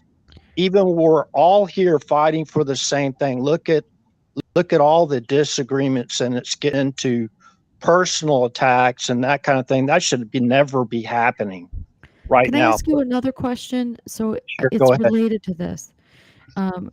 So what you're saying, you know, I don't, the whole white hat, black hat thing, I find it interesting, and a lot of people talk about it, but I don't, I'm skeptical, okay? Very skeptical. And every day that goes by, okay, but that's just me, okay? But a lot of people have talked, and they talk at length about how when you talk about black hat and white hat operations, I've heard a lot of people say that, and I'm going to ask you your opinion on this. A lot of people say that Trump, whatever his status is now, at the very least, when he was in office, he had formed an alliance with Putin, with Xi, and probably with Modi in India. And so they, in other words, they had formed an alliance to take on because they all have deep state, especially, you know, China. There's China isn't just like, they have their own deep state, okay, that they're fighting. And so that these guys had formed an alliance, and they were working in their own ways together to bring down the cabal globally. Right. And do you think that that's true? I think it's true when President Trump was in office. But all that, okay, the reason why President Trump has to step aside is because, remember, he said he wanted everything done by the Constitution. Okay. So what do you think is the status of that alliance now? The status of that alliance now is just Trump is on a very thin line far as what he can communicate with other foreign leaders, because remember, they brought up the Logan Act on Flynn, and they're bringing out sedition and all this other stuff, insurrection.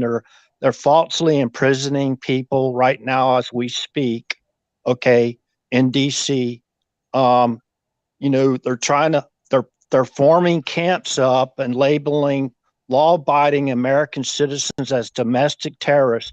Now, these are all actions by the individuals we call either the cabal or the black hat. So or some people identify them as the deep state, like No Name, Graham, you know, those type of individuals.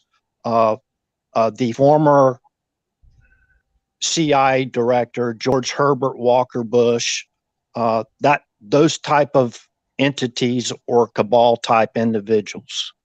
So just to simplify it for people like me who are not in the weeds with this. So what you're saying is that distinction, that white hat, black hat operation is something that's actually in effect, but in terms of who's implementing it from like the white hat side at this point, it's not Trump, it's someone in the military. Trump is working with political figures, leaders all around the country at the local level, the state level, and the national level to take back our country within the realms of the U.S. Constitution, and him not overstepping his bounds, because Potato Head is the official commander-in-chief and the president of the United States in their eyes. In my eyes, I never elected him. They conducted a coup to overthrow 45. We all know that. Okay. So hopefully, I have another question. And we didn't talk about this, but I just thought about what you're saying. Now, Travis, there has been discussion. Sorry, I didn't mean to interrupt you, but Travis had something he wanted to ask. Sorry, I can't. There's Go something ahead. Go ahead. covering Go ahead. that. No, I can't see you on the thing. Sorry. Finish your thought. Well, no, this is another question that has been brought up, not today and not recently, but it just clicked when you said that. About the PEDS, the presidential executive, I don't know what they call it, action documents. Is that a Executive real orders. thing? Yeah, and so, in other words, is some of this spelled out in those documents, which people say are out there? Yes, ma'am, absolutely, and thank you for transitioning that. Now I can get into that in a lot more depth. I covered a little bit of it last night, but I didn't have that long in there. We got my train of thought was disrupted very. Do you think this is an integral part of that? Yes, I do. I believe it 100%. And we don't know what's in those though. Some of them we do, and I alluded to two of them last night. No, we don't. No, we do not. We have a speculation on one PED that happened on election night. That is the only one that is prominently known and speculated about. The other four, the Democrats don't know, we don't know, the truthers don't know, nobody knows except the people that need to know, the top three. We're talking, David, we're not talking about the classified EOs. We're talking about the public. We're talking about PED, Presidential Emergency Action Order, whatever the hell their name is. When the election night happened and they found out that there was foreign interference, at that point in time, the election was done, over with. My understanding is, by those PEDs, all the power of the federal government, any power needed to save the federal government, rested with DJT. So all the stuff that happened after that amounts to nothing, is my understanding and what is being put out. And I have one other question. The executive order that he also signed back was a continuation. It was nothing special because he was the third president to sign it after Jimmy Carter originally put it into play. So it was no great big deal. The third president that re-upped that executive order. Okay. y'all be nice for a minute, because on January 12th of 2021, I watched the Kentucky governor grill the FBI over a coup. Okay, I get it. Are they going to do anything about it? It's been 5 years since they started this bullshit. When are we going to see results? We're not. Unfortunately, we're not. That's my opinion. Maybe I'm wrong. Maybe I'm not. What do you think, RH? Are we going to see something? I mean, is there an end in sight? The Steele dossier is specifically what they were talking about. I'm sorry, I didn't mean to interrupt. I'm sorry, I missed what you said. I got cut off a little bit here. Um, could you repeat that, Travis? And Yes, on January the 12th of 2021, Mr. Kennedy, I believe he's from Kentucky, was grilling these people from the FBI about a Steele dossier that was a coup against this, wasn't even a sitting president. And those people wouldn't answer any questions. When are we going to see any results from that? They went after a private citizen. They've done shit to correct it, period. I'm pissed about it. I actually watched that 3 times today, and I was all bent out of shape. So right. All of this speculation doesn't mean anything because they're showing us in the public face that they're not going to do nothing about nothing. Period. Exactly. I agree with you, Travis. I agree with you. That's why we have to be the storm, and that's what I alluded to last night, that we are the storm. How are we the storm? Is my question.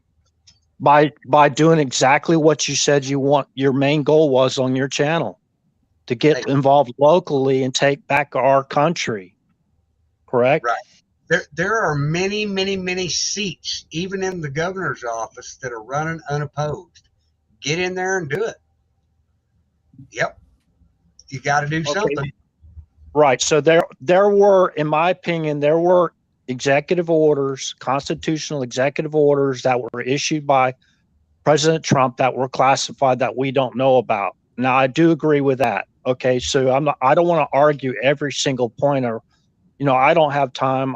I'm sure, Travis, you're probably getting tired, and one day, you're up past your bedtime.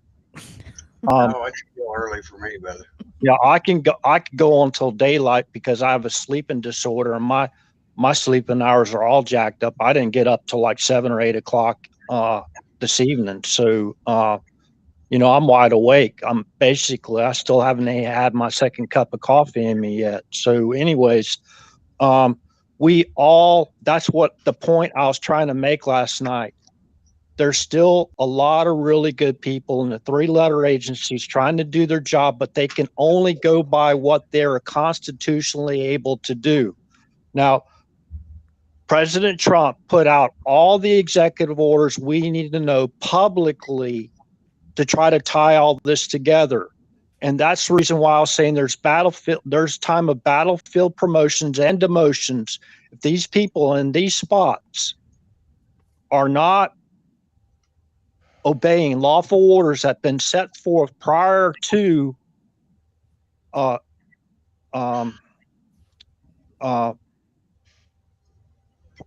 were set forth prior to President Donald J. Trump leaving office on January 20th, 2021, along with the acting Secretary of Defense, Christopher Miller. There should be battlefield, what we call, because a lot of us can agree to disagree, but I believe we're in a war. We're in a war, a cyber war at multiple fronts, and we're attacked by foreign entities on November 3rd and leading up to November 3rd, 2020, and after November 3rd, 2020, working with the cabal to help overthrow DJT. Do y'all agree with that? I do agree with that. Okay, so that's the reason why I brought up these. Okay, the first one I brought up last night was Proclamation 7463, the extended 9/11 emergency powers of the President of the United States. Okay, then I brought up the second one to bring everyone's attention to the national emergency extended from EO 12170. Now, military.com is where I got the information that the national emergency has been in place since November 14th, 1979. And I shared you the article That from is correct. military.com. Okay. So that is in reference with Iran, the Iranian terrorist threat. Now, remember, Iran was still classified as the number one state sponsor of terrorism by the U.S. State Department, even while they were working out that they called the Iran deal. Now, where I didn't tie it together last night is that I don't really want to get into talking about other individuals' faith, but there's a lot of God-fearing or respecting people all over the world, and they're in different faiths. They are part of different faiths. So we have the Sunni, we have the Shia faiths, and basically, if y'all caught it, Barack Obama helped run the coup to overthrow Hosni Mubarak in Egypt and put in place Mohamed Morsi. Now, please let me get this thought out, because this is very important. If I get shouted down again, I'm just going to have to leave. Okay. I'm being respectful, okay, to everyone here, and just hear this out. This is factual information. The IC community helped break Mohamed Morsi out of prison in Cairo, Egypt, to put him in charge of Egypt. They ran a coup against Hosni Mubarak in a color revolution type situation, and they overthrew Hosni Mubarak that had a peace deal with Israel for over 30 years. He respected the peace deal, and he abided by it the best he could. Okay. It was Barack Hussein Obama and his IC community that helped break their Muslim Brotherhood's leaders out of prison. Now, Hosni Mubarak had Mohamed Morsi in prison due to his international terrorism activities. That's the reason why Mohamed Morsi was in prison. Now, in the Iran was instrumental in that prison break. They were funding Hamas to help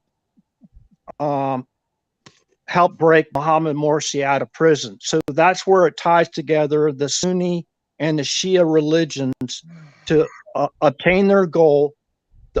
Mohamed Morsi's overall goal was to establish a Islamic caliphate, not in Mecca, not in Medina, but in Jerusalem.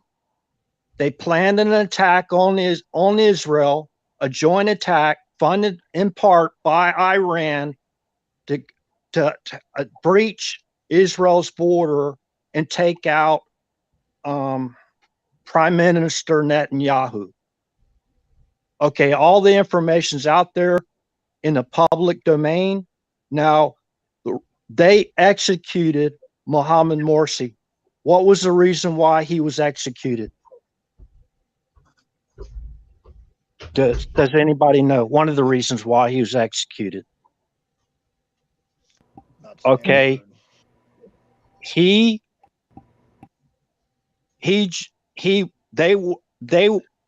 executed for treason for working with Iran. Okay, and Iran helped put foreign powers outside of Egypt, helped put Mohamed Morsi in power, and Iran in part funded it, along with our IC community. Okay, so that ties together how how the Sunni and the Shia, I'm not saying the good people, I'm saying the bad people have joined together, and they're involved in a lot of these terrorist attacks on a global scale.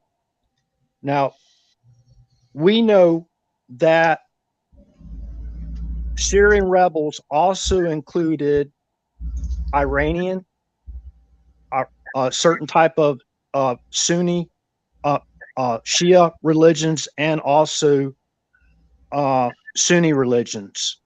So in that aspect, kind of like look at it in those terms. Now, a global cabal, have y'all heard the term or the phrase, my enemy is your enemy, you're my friend, basically? Do y'all understand that phrase? I've heard a version of it. Yeah. My enemy is your enemy, then we become friends. So for the ultimate goal was, again, to place a Islamic caliphate in charge over Jerusalem. That's why they fought President Trump from establishing the our embassy or making Jerusalem the capital of Israel. Okay, so I mean, this goes into a lot of stuff, but I'm limited also in my knowledge in a lot of areas that I don't know about. But anyways, Well, I can tell you that last one is wrong. But I will go do the research tomorrow, and I will have it in black and white. But I do know the last one is not incorrect. what last is part, that? David? The moving of the embassy from where it was at to Jerusalem. I do know that is wrong. What, to Tel Aviv to The Jerusalem? way it was just stated, RH, but I'm not going to get into it now. Just continue. No, I'm not talking about our embassy. Our embassy is factually, it moved from Tel Aviv to Jerusalem. Am I wrong with that? No. Okay. What did you just say though? I'm lost of where you just went with that one. What moved then? What moved from where to where? Well, I did Trump thought you were moved talking it, about right? the embassy. Right. We were involved in moving our U.S. embassy from Tel Aviv to Jerusalem. And yes, that happened under Trump. Right, and one of our main our goals was to make Jerusalem the recognized capital of Israel in front of the whole world. So what were you? So are you saying? Because I want to tie this into what you were saying. Initially last night when I was listening, this seemed disconnected to the other parts of what you were saying. So were you saying that moving that? Because again, I'm a dummy on this, so I'm asking stupid questions, but I think other people are wondering. No stupid questions. Well, I kind of feel stupid on this topic, but but are you saying that moving that embassy was part of the like a white hat strategy to fight the deep state or the cabal or whatever you want to call it? We just basically want to recognize Israel as a nation, and there are certain, I would say, like the PLO and all that stuff, and the far left people are involved in it too, that they do not recognize Jerusalem as the capital of Israel. They don't even recognize Israel's even as a country at all, period. So but the Sunni and the Shia teaming up, or whatever you were describing, right, one of their main goals is to make. Is there a connection between what we were talking about earlier? Is this Correct. just a threat on another front? Yes, ma'am. Yes, ma'am. It ties together because the Shia religion and the Sunni religion, they have always believed that for um, the Islamic community, that Mecca was their um, where their caliphate is, their Islamic caliphate or Muslim. That's where they pilgrimage. That's basically the focal point of Muhammad. Right. So I'm not an expert in the Shia or the Sunni religions, but what I do know, there's a lot of things that we have in common when it goes to when it when it comes to the Ten Commandments. And those people, I'm not talking about those people. I'm talking about the people that don't even recognize Israel as a nation at all. They want to wipe them off the face of the map, just like the Ayatollah threat to the United States that they call us the big Satan, and I think Israel is the little Satan, and they have joined together the radical factions of those religions have formed together, and they tried to form a Islamic global caliphate in Jerusalem. This is what this is all about. And we talked about a little backstage. So, you would argue that this is all being run out of Iran. Like Iran would be like the deep state central for running that operation, essentially.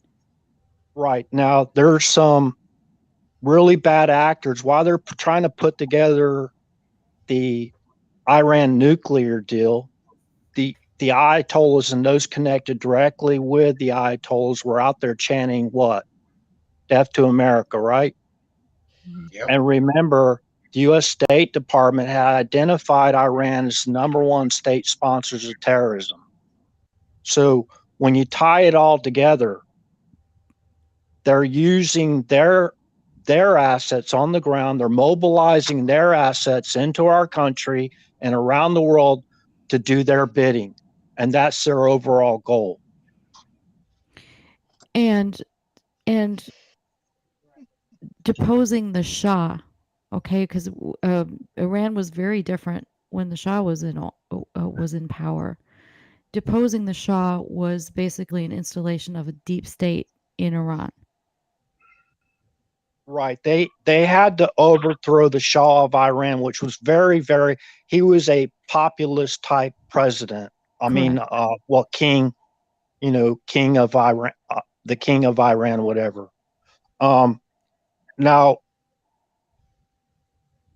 the Shah of Iran was going to nationalize his oil, and that's where the Five Eyes or the IC community got involved, and they were going to prevent that from happening no matter what. Okay, well, so that gives us some perspective on how Iran fits. I mean, for someone like me, it gives me a little bit better understanding of how Iran fits into this whole deep state narrative, if you want to talk about it that way. Yeah, and that's how. And obviously, if the Shah was trying to nationalize, become energy independent and be free from it, OPEC and all those other interests, who else does that sound like? Libya, Muammar Gaddafi. Well, I wasn't. Well, yeah, him. I was thinking a little bit closer to home, but yeah. Oh, right. Even America. Yeah. Right. Yeah. Right. Our favorite president. Yeah. President Trump. Right. Yeah. Also a populist president, right. And energy independence was a main part of his agenda. Absolutely. And you know what? I'm in the oil field industry, and our rates went down, but they were consistent. Consistency is what our country needs. He was trying to put us on that path. That's my opinion. Now, was he planted here to stir all this up? I don't know. Do I try? If I can't taste it, I don't believe it. I'll shut up. It's just interesting to see these parallels because sometimes there's so much information coming out, coming at us. And somebody like me who doesn't study these topics in depth, about how Iran fits into the whole picture. Um, but I think what you just said, and what you were explaining to me earlier, kind of gave me a little more clarity about how it how it fits. If we're going to talk about a deep state struggle, whatever you believe about that, or whatever, wherever you come down on black hats, white hats, no hats, whatever. What you see is a similar pattern. This installation of a deep state, and so the issues are the same, really. And so it is a global fight, as you said, as you started this whole conversation. Yeah. Right, and that's the reason why I brought up that executive order. Now, this is how it ties into I'm now. still trying to read it. I'm still trying to read it as we Right, speak. right. In only the last couple of days, 2 or 3 days, Iran issued another threat, okay, to assassinate President Donald Trump. Okay, so and day 16, do you have the other names on that list? Which list? The threat made by Iran that they were going to assassinate American citizens, which included President Trump. Oh, no, I don't have that. Okay, so there was other individuals, and I don't like to discount them too, but because they're going after who the same current occupier, the resident of the White House, basically are calling domestic terrorist. So that's how you tie those together. Gotcha. So now they are working with foreign factions. They work with foreign factions. Remember the President Trump's executive order put out in September of 2018?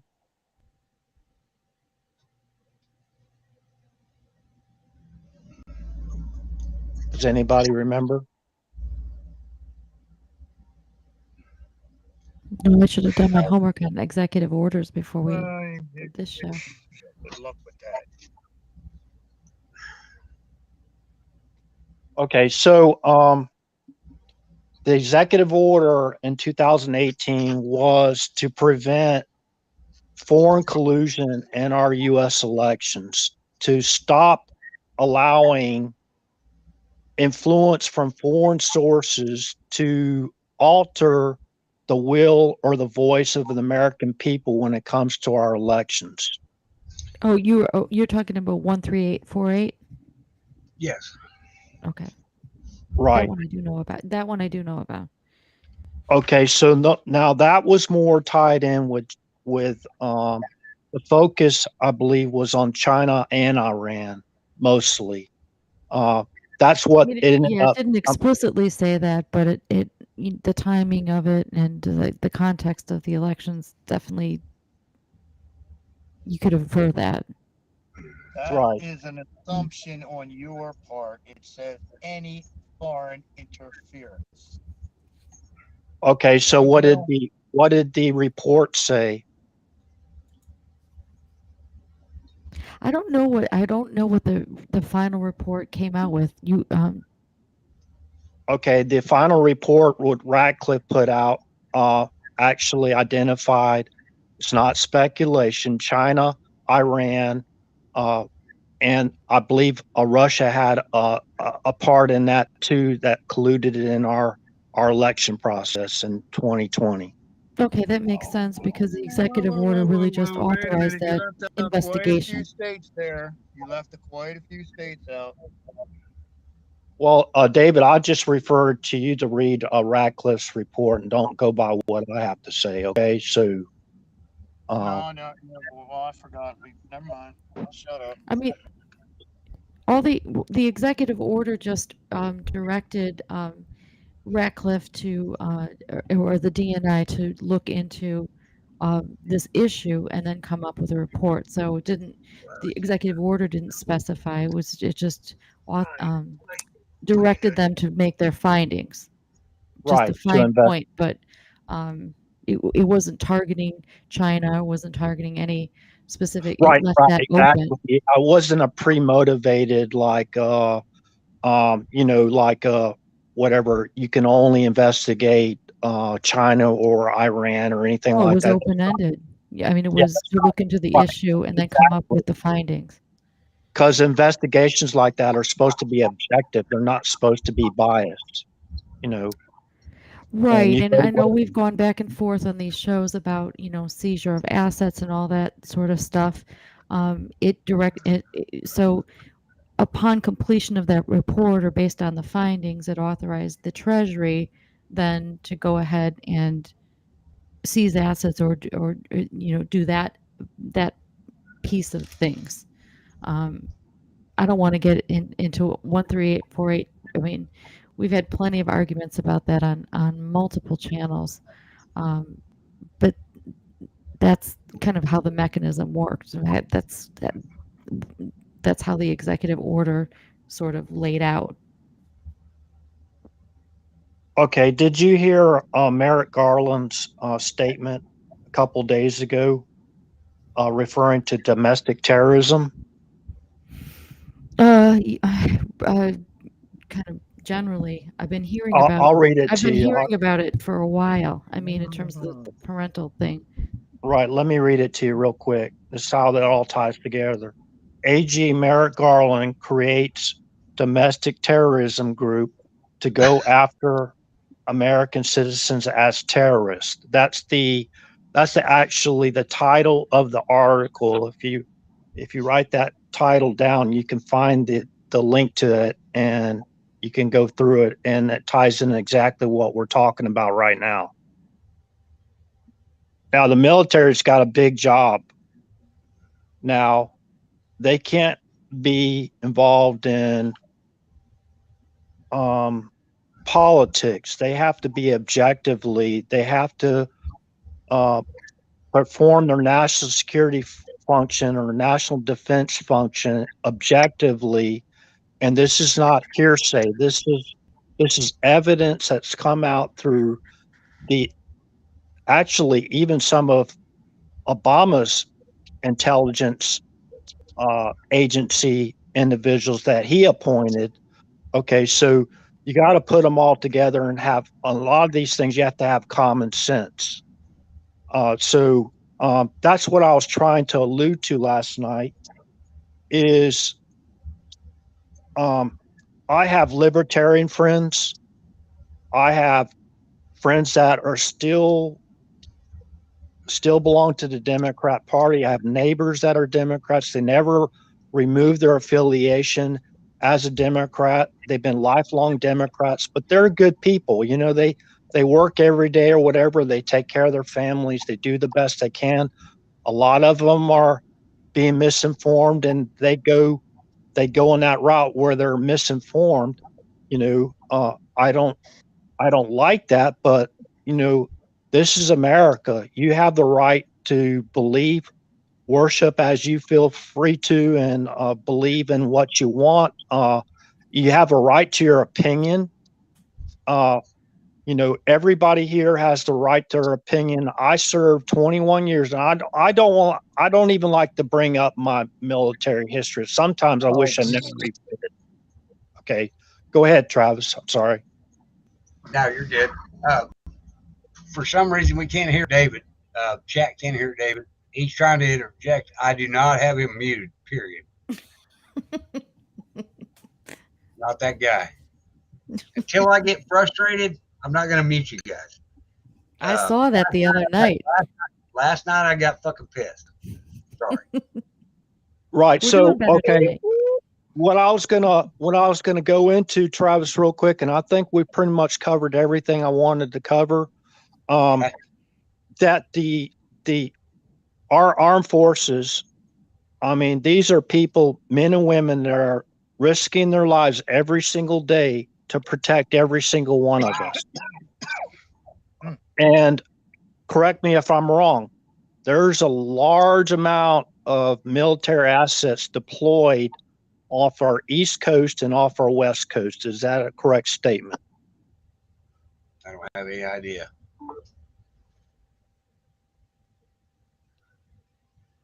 According, Okay. They are there to protect, defend the United States of America, and they're also surveilling the southern border. But there's only so much they can do. As far as the Posse Comitatus Act, Right. Day 16, you might be able to go into that a little bit more legal terms than I can. not really. I mean, I'm not really prepared to speak about that, but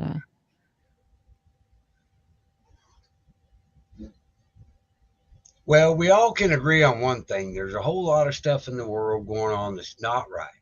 Period. Period. I don't RH, did believe. this? Yes, ma'am. Go ahead. No, I was just gonna say, RH, did this help clarify? I think this helped us kind of clarify what you were trying to say last night and put a little finer point on it. I hope this helped. Yes, it does. And I kind of just wanted to follow up on a certain actions that's going on that are obstructive to us coming out with the facts when it comes to November 3rd, 2020. There's a lot of obstruction going on where we can't get to the bottom of these facts. And in my opinion, this is my opinion, all three branches of our U.S. government are so corrupt that they've become incapacitated. That includes the U.S. Supreme Court. Now, whenever the U.S. Supreme Court says that, 18 states put forth information. I believe it was Ken Paxton from Texas, the Attorney General. I can't remember his name, but they put forth a really good, brief or whatever you call it to go to the U.S. Supreme Court to present the evidence. Let's just say evidence, right? So we could start looking into that. Whenever the U.S. Supreme Court tells the millions of citizens in all those states they have no standing in their own east, that's when I knew that the U.S. Supreme Court is also incapacitated.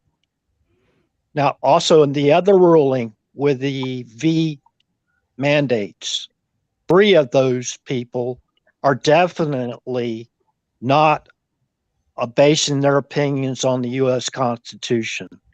Yeah, correct. Wait, whoa. Go ahead, Joy, because I've got a lot to say about that. Go ahead, Joy. No, I was just agreeing. You're talking about the dissenting justices in that OSHA case, for example. Yes. Sotomayor, Breyer, and Kagan. Yes. Yeah. Correct. Yeah, they weren't even they were basing, well, you could tell from the oral arguments, right, and the questioning.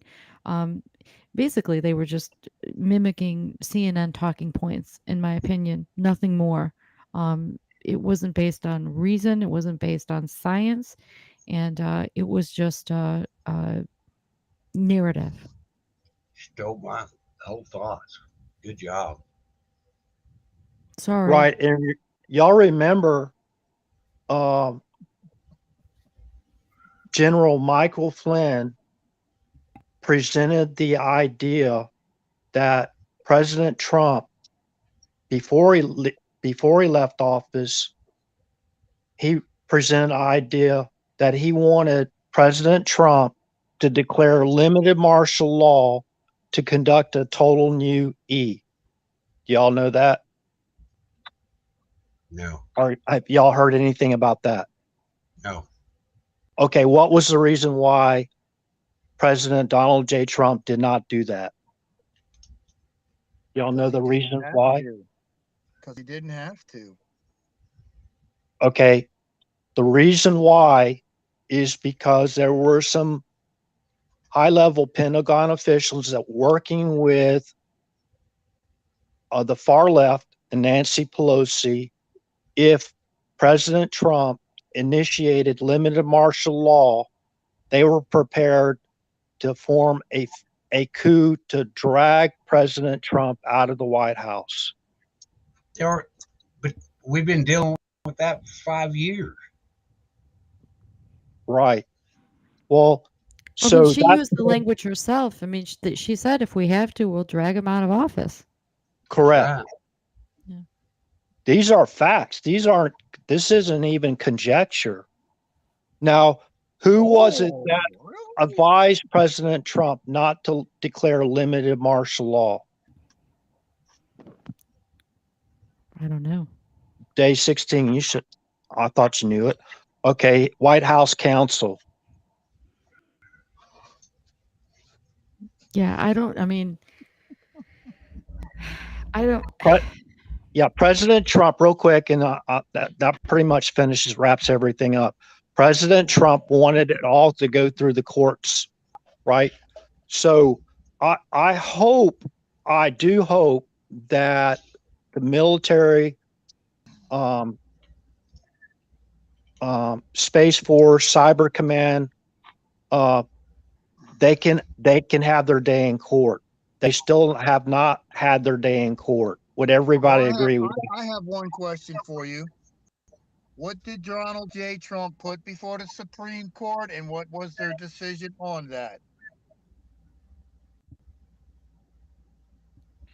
Well, President mean- Donald J. Trump put a lot of things before the Supreme Court. I don't even. Okay, You mean the case where they told him he didn't have standing? I think the No, states brought that case. No. He put before the Supreme Court, if there was any foreign interference in the United States election, the election was null and void, and the previous president or current president retains all power in the office of president. And they What agreed. case did he bring that in? He put it before the Supreme Court, and they agreed and ruled on his side that yes, that was correct. I don't know the exact date, but he did put it before the Supreme Court, and he got an affirmative that was correct and legally justified, or whatever, constitutional. Choose my words correctly. No, it was constitutional what he did, but they did not agree with him. Am I wrong on this? We only got a day or two. Come this Wednesday or Thursday, we should know exactly where we sit. Because there's your year of time that the illegal government can operate, and then the military gets to go do thing. If nothing happens by Friday or Saturday, or you don't see nothing, guess what? You ain't got to worry about it. Ain't nothing gonna happen. Well, a group of states filed suit and to challenge the election results, and they were told they didn't have standing. That was right, and what right happened. there And, should include the if there was any actions or EOs or constitutional executive orders put in place before Trump left to trigger certain actions by our U.S. armed forces, that should have been, in my opinion, one of the triggers. Well, President Trump has, I mean, he repeatedly, in many of his press releases, and he's repeatedly hammered this point. How can a president not have standing? How can he not have standing? How many rallies has he hammered that point? So, what you're suggesting about that being a trigger or that being an indication that the Supreme Court is, incapacitated, that maybe there's something there, because it certainly is. If anyone would have standing, you would think it would be a president to get into court. Yeah, exactly. So, Remember Bush versus Gore? Right. Yeah. Why? I mean, they had standing. Yeah, I remember the other decision made by Emmett Sullivan. That's another point, legal point. We already had the precedent for informed consent, all that going back to 2003. We shouldn't even be fighting this again. Right. But Right.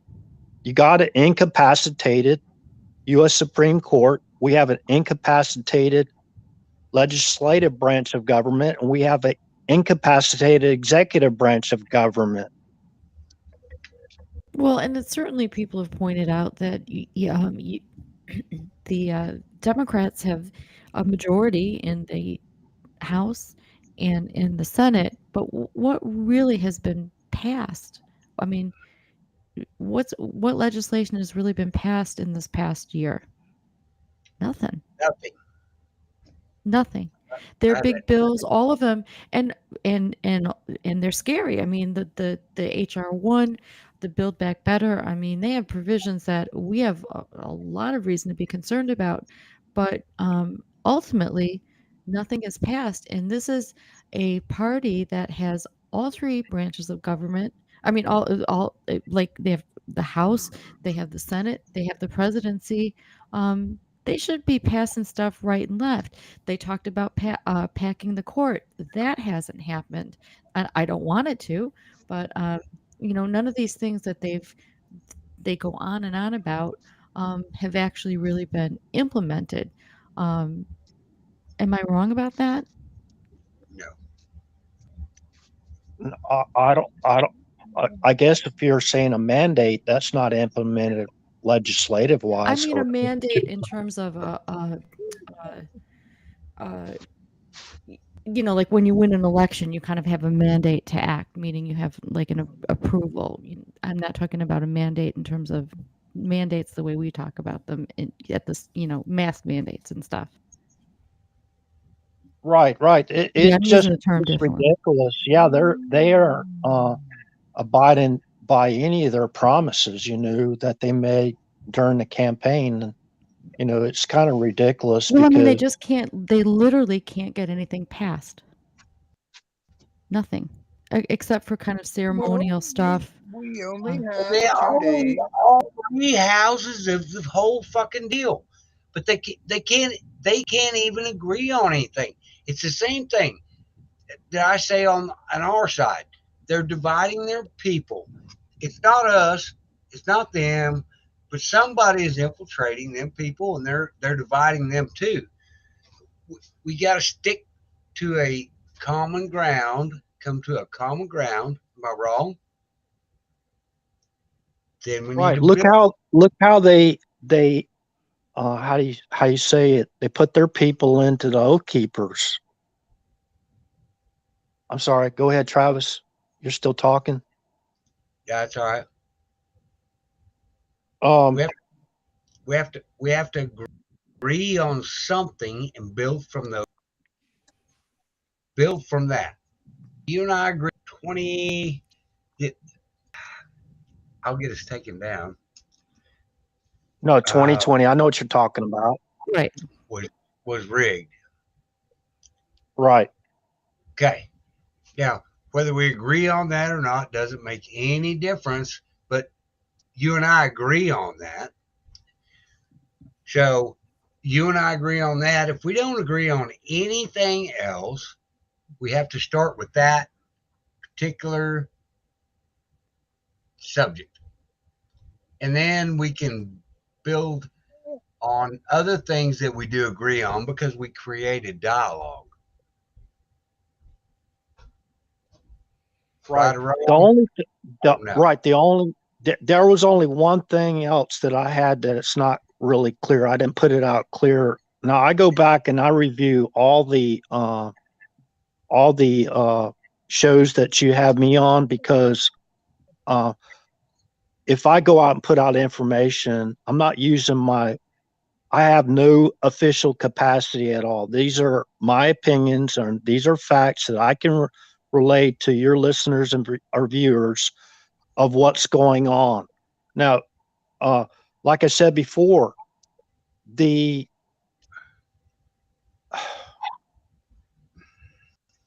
kind of lost my train of thought here. We have no control of any of our. We might have a couple of mouthpieces in our Congress, but we really don't have anybody representing us at the point in official capacity. Now, President Trump has a lot of connections with military people, veterans. There are actual people that are on active duty that what would you say have to have conferences with 45 based on the activities or actions that was going on to get like an update or get a clarification. There are reasons why people in official capacity of our government or our military might need to say, for example, have President Trump go into a skiff and they talk about certain things, but in official capacity wise goes, he's walking a tightrope on what he can say publicly and what he can't say. Now, to fill the gap in the Philippines, Duarte was at war with a ISIS cell that was mobilized into the Philippines. Does everybody know that? No. Right, but where you going with this for the assassination attempt against President Trump is wrong. What are you talking about? The little phone call that you were talking about yesterday is Congress wanted to bust Duarte's ass for human rights violation, and President Trump on the phone told him, "We're not the Human Rights Commission. Continue on, Mr. Duarte, as you've been doing." And the assassination attempt came from a 15-year-old kid because one of his family members was killed by the Duarte administration or their henchlings. Had nothing to do with ISIS. Okay, did you read the U.S. Secret Service official statement? I don't give a shit No, about but that. I read what the people in Manila put out. All right, you think I didn't want to write all this stuff down from last night? Just like ranchers where they were targeted and murdered, a lot of other stuff. Believe me, if I wanted to spend the time, I could probably go back tonight and probably find a bunch of stuff to come up with too. But there had no point in it. Okay, so go ahead, Travis. Never mind. Go ahead. Somebody's complaining in chat that I time them out. I don't time people out. You either can come in here or you can't. My mods take care of that. I'll bust your ass if I see you say something that's not acceptable. Sometimes I get the wrong person, and Lori C., I'm sorry twice. This is an open platform. We want to talk about everything. I don't care. Doesn't matter. The only way to fix America is we've got to get a group of people that are willing to come together, and that's a perfect point right now. RH, you and David probably don't. Well, you guys don't communicate enough to be able to talk about a lot of stuff. I don't believe a lot of what you guys say, only because I am not privileged to the information. And I think that we need to stop our bickering and be able to have a conversation about it. Right. I'm not arguing with anybody. I'm just trying to put the information out and leave, And I know that.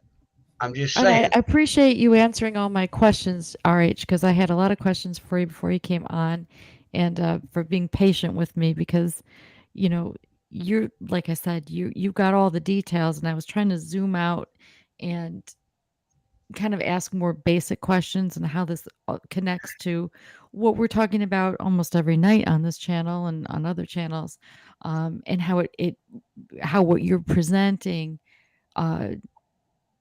whether we Right. agree with it or And- not, and- kind of ties into those things. And I think Right. And tonight there's was a a little bit very, more helpful. very important point I'd like to make on this. Now, I know, David, you have skin in the game. You have relatives in the Philippines.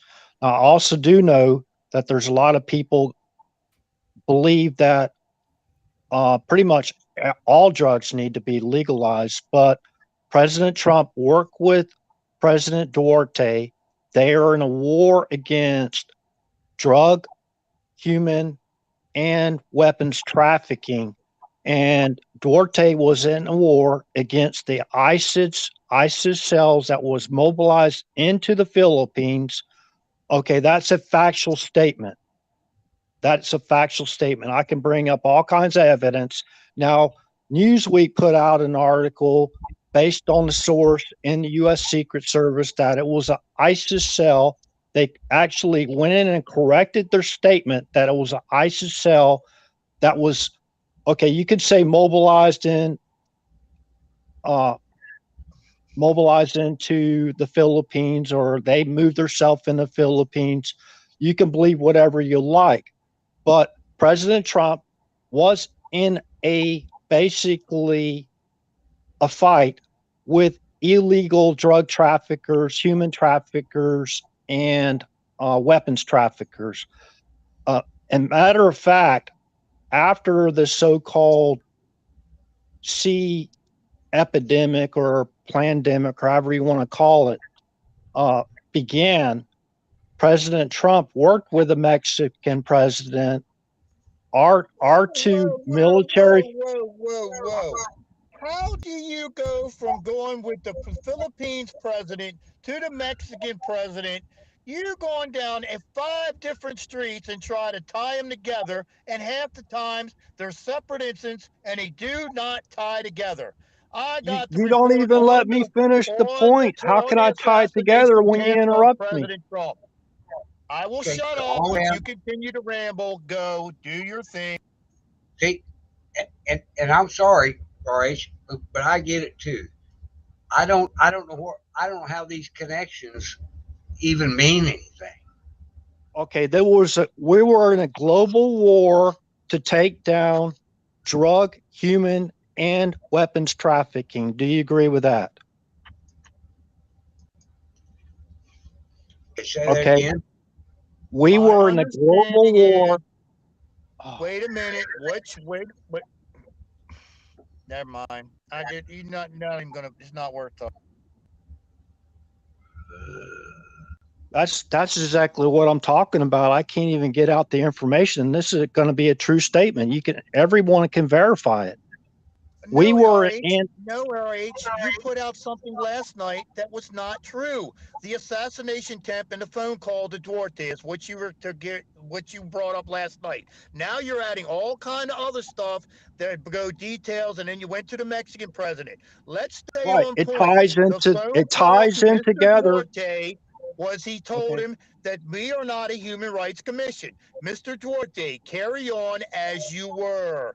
Which means go after the drug traffickers, the human traffickers, and all the other stuff. There was a 15-year-old that one of his family members was killed by one of Duarte's administration or one of his henchmen. So he decided to go after Trump's motorcade. That was the assassination attempt on President Trump in the Philippines. It had nothing to do with ISIS or any of that stuff. It is out there in numerous articles. And you have people in the chat say they live in Philippines, and what you're saying is incorrect. Okay. See, that's the information you've received. Now, I've viewed official information that says it's a little bit more involved in what you're talking about. So whether you want to agree with it or not, okay, can we come to common ground, Travis, to agree with that we are a war against human, drug, and weapons traffickers? Can we agree with that? Right.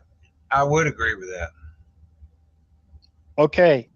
So is that not a true statement? Now I'm asking you, Travis. Okay. Is it not a true statement that President Trump worked with President Duarte to take down the drug trafficking, human trafficking, weapons trafficking that was occurring in the Philippines?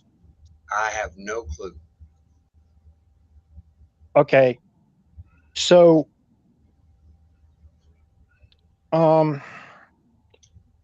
yeah, that, stop. Wait, for just a second, RH. Can I please stop you? Yeah, go ahead. David sent me How many links did you send me today? About 4 or 5. Okay. He wanted me to research. He wanted me to research this stuff, but I only get his side. I didn't get your side. If you'll send those to me in a text message, you've got my number. Right. Did you get the Newsweek article I shared you about the assassination attempt on 45's life in the Philippines? No, sir, I did not. Okay, I sent it to you. I can send it to you again if you'd like to see it. I absolutely would. I absolutely would. But David went on an information highway today, and he sent everything to me, and I still haven't gotten through that either because it's crazy around here. Right. Now, the U.S. Secret Service is the one that confirmed that the attempted assassin was connected to ISIS. Can we agree with that? I don't know. I can't agree with that because I don't know. Wait a minute. What did you just say? Please Okay. repeat. I didn't hear it. The U.S. Secret Service put out information that the attempted assassin in the Philippines was associated to ISIS cell in the Philippines.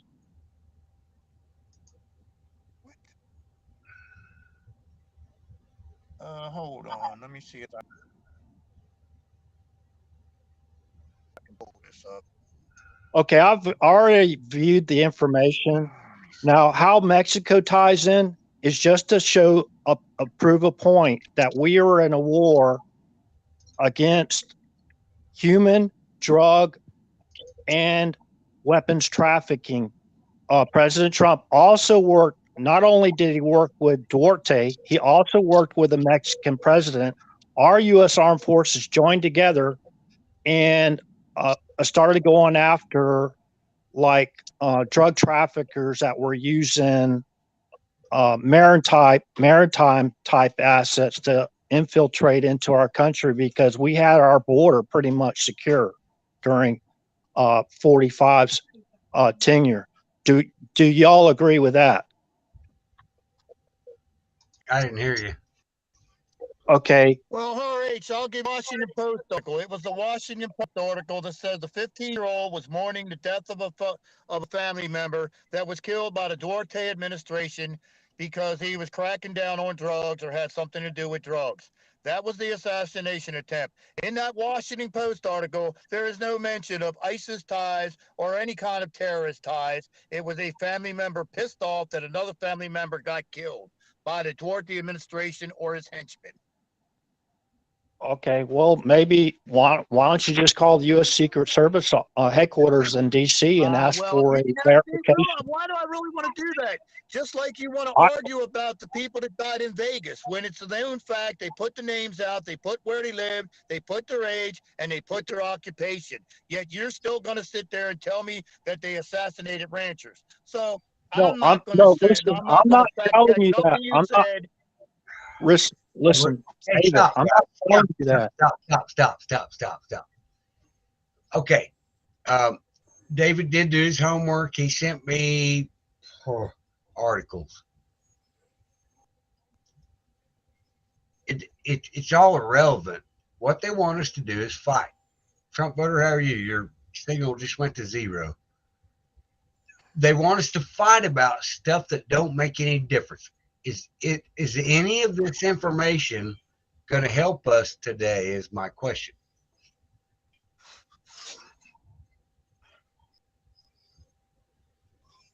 Anybody? Yeah. Anybody? Bueller. Hold on. I hear you. I had to turn the mic back on. Okay. See, I didn't turn mine. I didn't mute you. No, I turned mine off myself. Just because I didn't say something I wasn't supposed to. Trump voter, your signal's terrible. I'm not sure why. I know. I'm bouncing up and down like an elevator right this minute. I'm yellow, red, pink, every color in the spectrum here. Now I'm talking to Trump voter. Oh, I'm doing the same thing. I've got every color in the spectrum going here every 2 minutes lately. Well, yeah, I appreciate your research into the actual individuals that were killed in Vegas, but you can't deny the fact that ISIS put out a terrorist they were warning people in Vegas that they were going to attack them about How five many months before the Las Vegas shooting was that? about 5 or RH? 6 months prior to the Vegas shooting. Oh, so if I tell Travis I'm going to go rob a bank in Vegas, and I'm nowhere near Vegas 6 months later, and a bank gets robbed, so they automatically ought to come pick me up, and I'm the one that did it, right? That's pretty much what you're saying. I'm just saying, review the video that I Wait a minute. shared from. Regardless of who made the I'm, threat, it's the same if I made a threat to Travis 6 months before that I'm going to rob his local bank. His local bank gets robbed 6 months later down the road, and I'm nowhere near that. I'm in California, but they come arrest me robbing the bank because I made a threat 6 months ago to rob that bank. That's what you're telling me. okay. Irregardless of how long it took them to carry out the attack, whether they did or not, they put the statement out there, correct? They put this statement out there. What do you mean? I just did the same thing. I just did the same thing, RH. I make a statement to Travis or whoever that I'm going to rob a bank in Travis's town 6 months ago, and I'm not even in the town 6 months when the bank gets robbed. So tell me, I'm in California. They're going to come pick me up because I told Travis 6 months ago that I'm going to rob his bank. I didn't say what date or anything else, but the bank gets robbed. So they immediately come pick me up because I said I'm going to rob the bank 6 months ago. That's what you're telling me. I'm not telling you anything. I'm just telling you what happened. No, you can put it together however you like to. You're speculating. You're RHing is what you're doing. You're not telling me nothing. I just gave you the same scenario, and you're telling me the same scenario. Because ISIS made a threat 6 months ago, they are automatically the ones that did this crap 6 months down the road without any factual proof of any of it being true. And you do it all the time. That's why I get annoyed with you. I could care less, David. Travis, I would like to say what I was here to say to help people. You know, you can pull it apart. Every word I say, if you like to, I could care less at this point. Now, I shared you that Bandot video of a compilation of all the actual live video on the ground to include the officer's live video cam for you to view. We believe there was a cover-up of what happened on October 1st, 2017. Now, you have a right to believe there wasn't a cover-up, and you have a right to believe whatever you want. Now, we also believe there was a cover-up of what occurred when, which resulted in the homicide of Lavoy Finnegan. Now, I've done a lot of research on that. Now, I would like people to actually view that video in its entirety yourself, and you come to the conclusion whether you believe there was a cover-up of the event that happened on October 1st, 2017 or not. So whether you believe it was an ISIS cell or not, you have a right to your opinion, but you don't have a right to your own facts. ISIS did put out that threat. Whoa. You made it last night. They were murdering and sniping ranchers. Okay, that all right. Is a factual inaccuracy. Right, okay, right. Provable. You're right. I'm not arguing with you. I said it. I admit I said it. Also, what else did I say? If I'm wrong about anything and I find out I'm wrong when I'm given the evidence, I'll come back and make a correction. Did I not say that too? Yes. Okay, so have y'all reviewed the actually live video footage that I shared you in that video? That's 2 hours and 18 minutes long. Those are eyewitnesses on the ground testimony of what happened that night and what happened after that night. There was more people that witnessed that event that were killed very mysteriously after the event. Do y'all know that? Yeah. Do you know that the federal agent that was sent down in the federal task force by Obama lied about he committed perjury that resulted in the homicide of Lavoy Finnegan? Do y'all know that? Why are we back on what does Lavoy Finnegan have to do with anything we're expecting or going through now? Because what we're saying, it was a cover up, and that's how they're tied together to cover up their actions, what they've done to the rancher families. Now, I'd just like y'all to listen to gubernatorial candidate Carrie Lake's speech she made during the rally. Please listen to that, and please listen to what she mentioned too about the ranchers, what the ranchers have gone through. All right, so wait a second. Let's stop the whole conversation. What ranchers are going through doesn't have anything to do with Las Vegas. Let's clear that up, because I have done a lot of research about that. My family are ranchers in Oklahoma, and I get what you're talking about, but it's not a target on them. They're not targeted.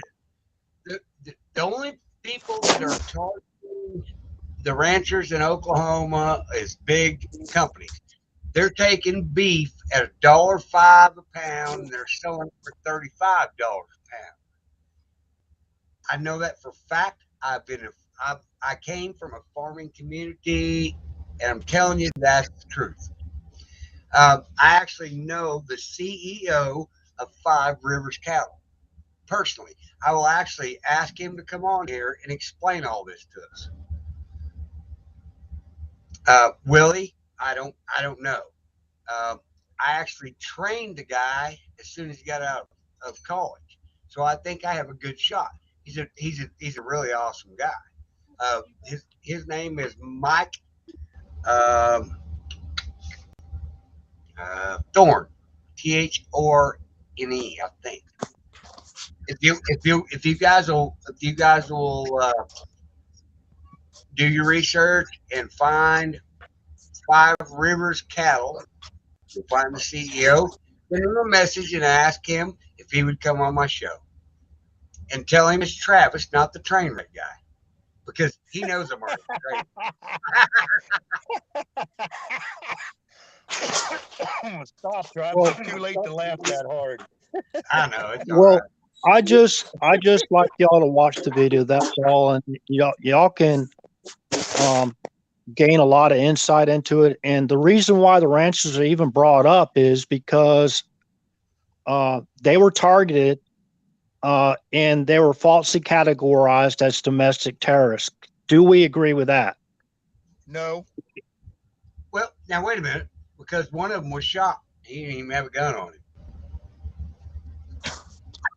Okay, Senator Harry Reid put out in the public and in the mainstream media, he called the ranchers domestic terrorists. That's approved. I can find you that interview with Senator Harry Reid where he identified. And how many years ago was that? 10, 15 years ago? What's that have to do with the current state of affairs? Please tell me what this has to do with the current state of affairs. What does domestic terrorists have to do with today?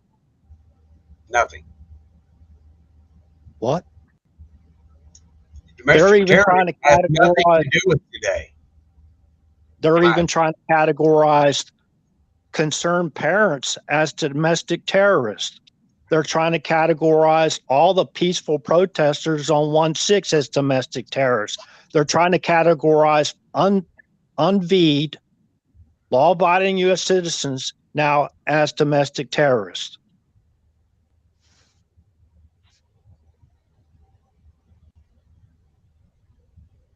Okay, so yes, they're trying to get us all categorized into domestic terrorists. I agree with you. The problem is what happened on January 6th should have never passed. When was it the last time the Democrats infiltrated the House? She said Nazi Pelosi said, well, that's democracy. It's not democracy. We live in a what's the word? Constitutional republic. Good job. Trump voter, how are you? Can we hear you? No, we can't hear you, sir. Your microphone's there.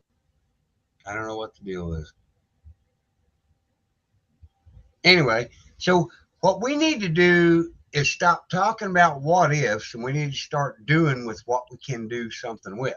That's going to be my opinion forever, because we sit here and talk about all these things. RH, love your information, David.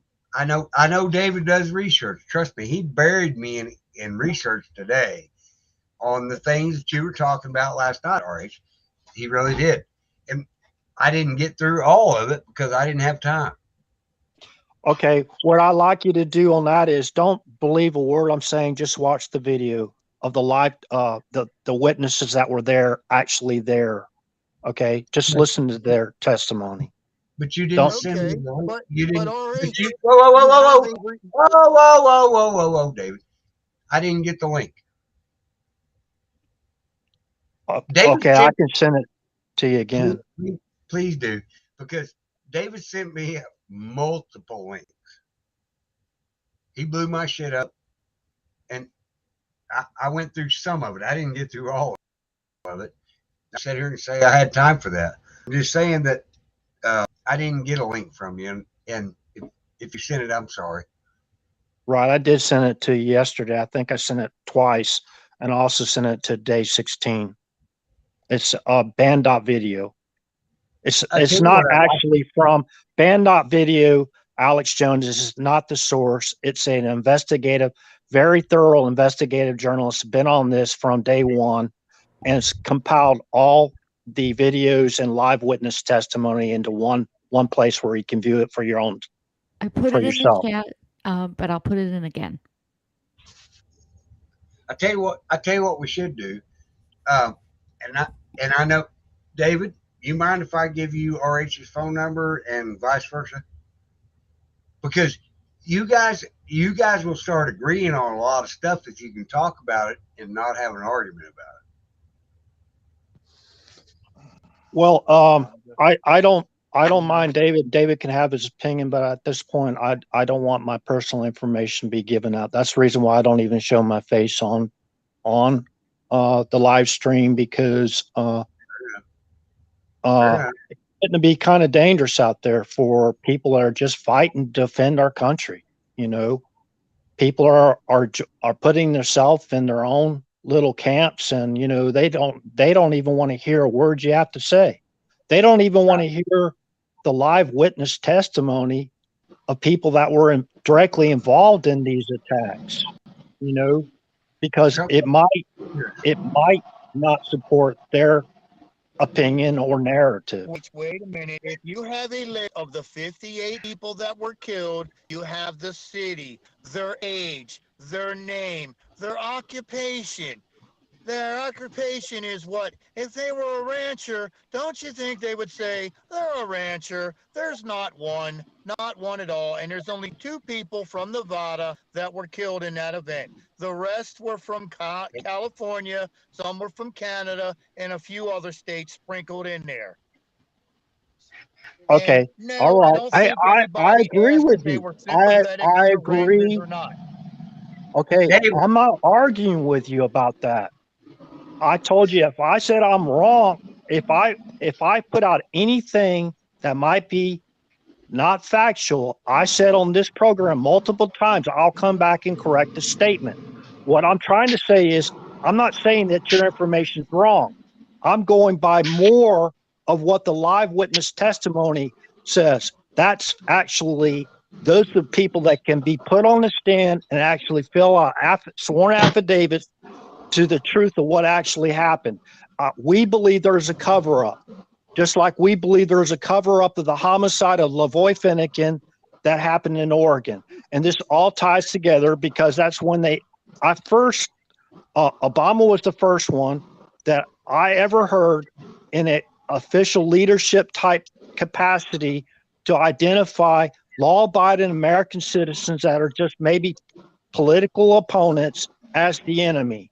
The second person I heard them refer to us as the enemy was Senator Harry Reid when he's referencing the law-abiding, constitutional supporting ranchers as domestic terrorists. And this is how it all ties in today.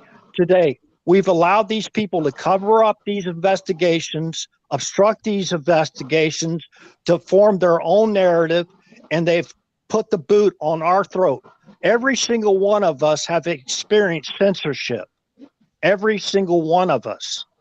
Yes. So just keep an open mind when you're looking at the material, and then form. If you haven't looked at all the material, now I haven't seen what you provided, Travis. I would like to see the names of that too. But that still doesn't alleviate the fact that they put out false information. They cover up investigations, just like Extortion 17.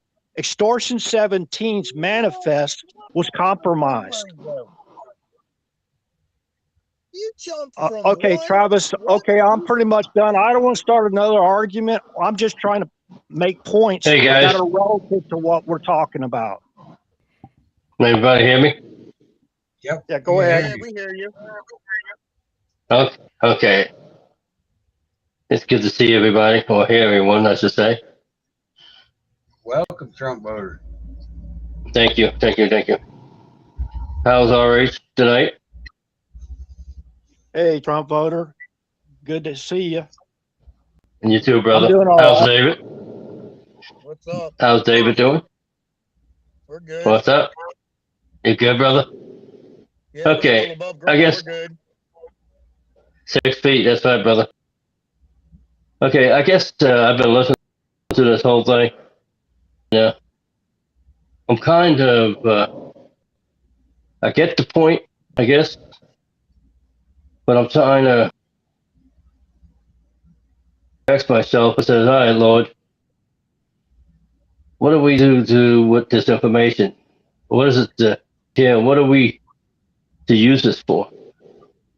There's a lot out there that both of you are telling us, and it's like a fire hose here, and I'm not, privy to all what you guys get into, but on the other hand, I'm not like just fell off the apple tree there either,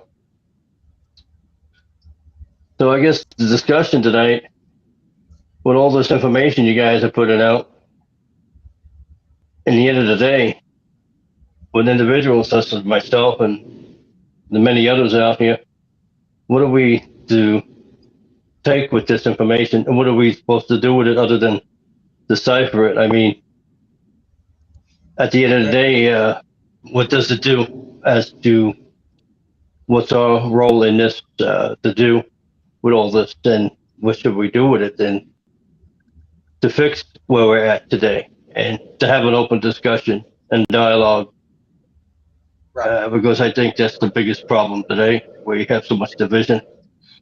Sure. Personally speaking, we all don't get along. We all have different personalities, We can, what have you. But and Ray, I think Go ahead. you're exactly right. And that's one of the things that I've wanted to do with this channel from day one. Just because we don't agree on everything doesn't mean we can't come to a common ground. so, anyway, not to put my 2 cents worth in there, but being a Christian, I say this personally for myself, whether you're not or whoever you are in this country, you can practice what religion and faith you may want to practice, but yet we should have an open dialogue and to express to each other's faith however we wish, politically, religiously, theologically speaking. But at the end of the day, we are in this mess, not because it happened overnight, but because a lot of us have taken our responsibilities off our eyes off the ball, and we trusted who we put in place. Nonetheless, we're hearing this information now that both RH is putting out and David.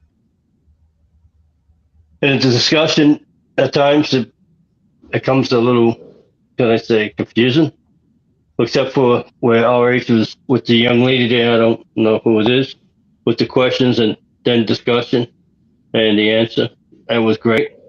But I wish David and RH would have such a means to be able to do that, but that's okay. But we have different personalities and we're different. But at the end of the day, fellas, I want to know, after you give me all this information and you're telling me all this, you know, how am I as a... It amounts to nothing of where we're at today and gets us nowhere. Okay, so then what's the... Okay, then what's the other solution what we should be looking at then, I guess? Why we have these discussions in the first place? If we are just going to have what's they call a echo chamber. If we can't come in here with solutions, then why have these discussions? You know what I'm saying, brother? Well, we're not an echo chamber because we argue too much.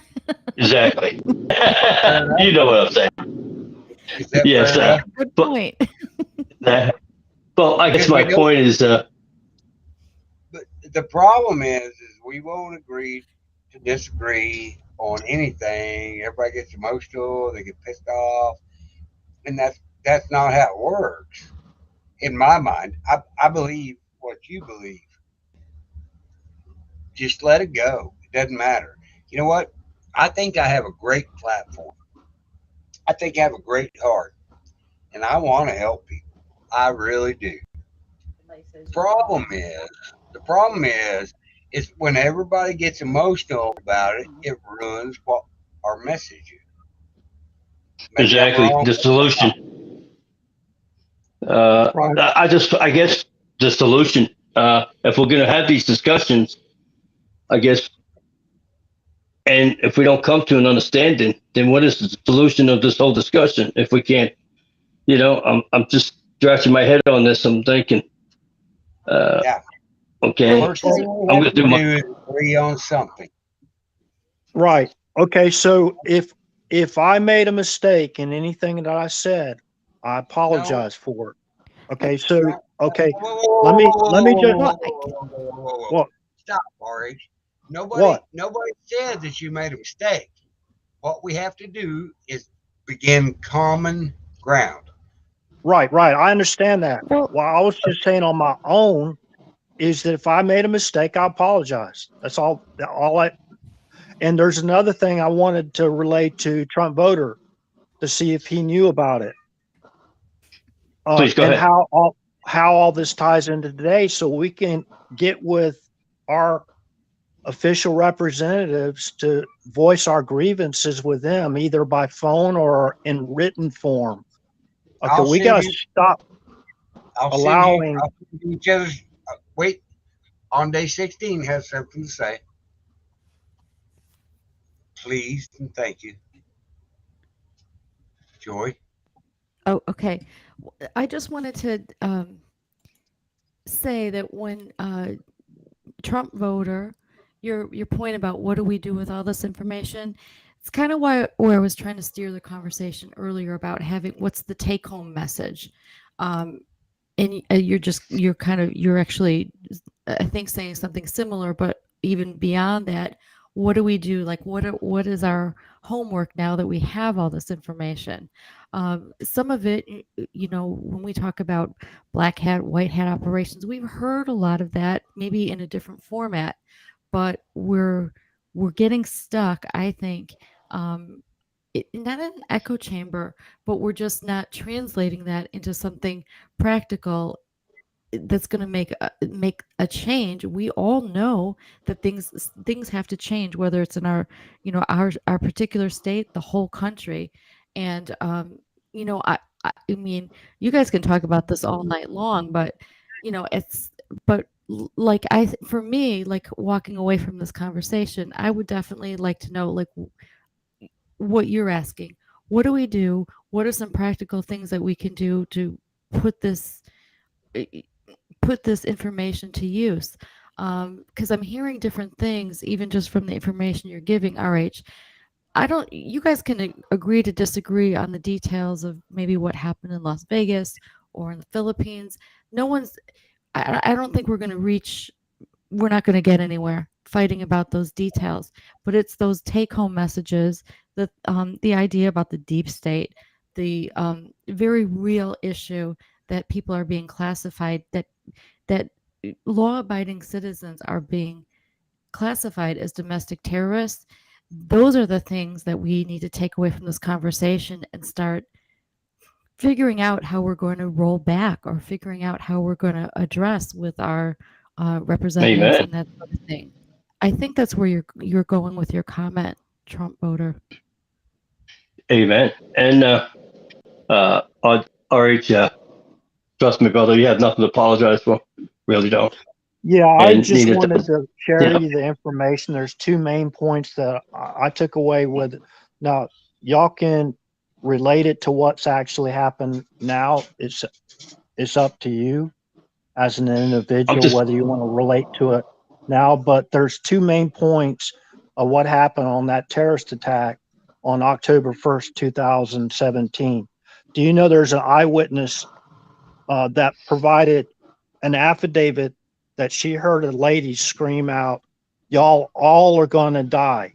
Now that statement that was shouted out at the Route 91 Country Music Festival in Clark County, Las Vegas, Nevada, occurred about an hour prior to all the Christians coming together and singing "God Bless America." Did y'all know that? What? Okay. On that point, I guess you give me information that I may not be privy to, you know what I'm saying, brother? Right. 'Cause- And that's in the video that we shared. I've been trying to share from the eyewitness testimony on the ground for what happened that day. I'm sorry. It's a very big deal for me to allow anything like that with involves the murderers of 58 or 57 or whatever American citizens to just go to the wayside, and there's nothing that is being done about it to this day. We So still can I ask claim. you this? I'm sorry. Go ahead, sir. I don't want you to lose your door. I hope you understand what I was trying to say. No, that's what I'm trying to understand is I get the logistics of it, you know what I mean? But in your deeper meaning and your what you're trying to relate to us from your meeting, other than the facts of what happened, in a perspective, how is this you're trying to get your message out to us about this? I mean, is it something personal, or is it just something knowledgeable, or if you know what I mean? Right. It's an attack on the Christian community as a whole, and that's how it reflects to this day, and the silencing of our voices, the cover-ups of these investigations that should have never ended the way they did. And I'm just bringing up examples. Now, we do know there's even movies coming out when it talks about human trafficking as far as children are concerned, and that's also another big deal for me. And So I see what you. I see, Dan. I see what you're coming from now.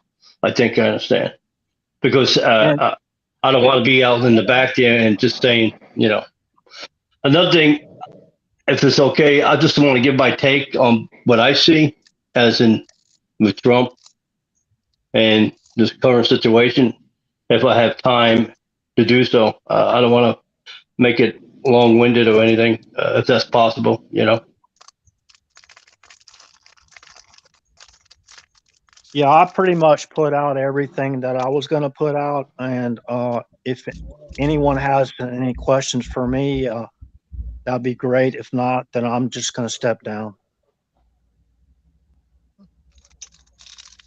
Fair enough. Okay, can Thank you, I, Ari. I'm sorry. Can I throw my 2 cents out before you leave there, Ari? Absolutely. Yeah, for sure. Okay, yeah, I don't want you to leave yet because we're all in this conversation. We're all in this together. I All right, think go ahead, you brother. touched on it a Go ahead, little. brother. Right. Go You ahead. touched on it a little bit tonight with Trump, with working with the different politicians and etc. I think I don't think Trump at this point may have lost whatever leverage he did have, but at this point, I think the end game here is to take back this nation. Hopefully, is to try to help people to understand as a movement to tell people what's going on, and also to develop the base to get people out there to vote. With all that said, that at the end of the day, we together as patriots or Christians or non-Christians, what have you, as Americans, at the end of the day, it's not, well, is the military in control? Is it this executive order? Or is it he trying to say, okay, we need to work on winning the midterms in 2022? And I hear, yes, the voting machines.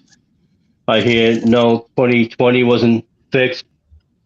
I think the end game, though, is 2022, to where hopefully they can take back the House and Senate, etc., and do something. I think that's the possibility because I don't see state legislators, maybe in different states, such as Arizona, possibly Arizona, Georgia, maybe to have that chance in Supreme Court or because of what happened. But I think that's what the real objective is here with what's going on for the midterm, is trying to get us all focused on that and pull together. But in the end, at the end of the day, we see what's going on than what we had, I could say, 4 years ago. So anyway, that's my take. Right. And we agree with that 100%. What I'm trying to convey mostly is that we should all be standing together to help create this red, white, and blue wave. And you can call the red part of that as Republicans. You could call the blue part of it as Democrats. You can say, okay, the white part of it is independents or libertarians, constitutional loving libertarians, Republicans, and Democrats. We're all together in this fight. And what I'm trying to get people to do is to come together. I put out information. I'm a human being. I make mistakes too. And if I do make a mistake, I will apologize for that. That's just something I have in my character, right? So anyways, we are the storm. And President Trump. That's exactly right. We are the storm. You hit it right there. We are the storm.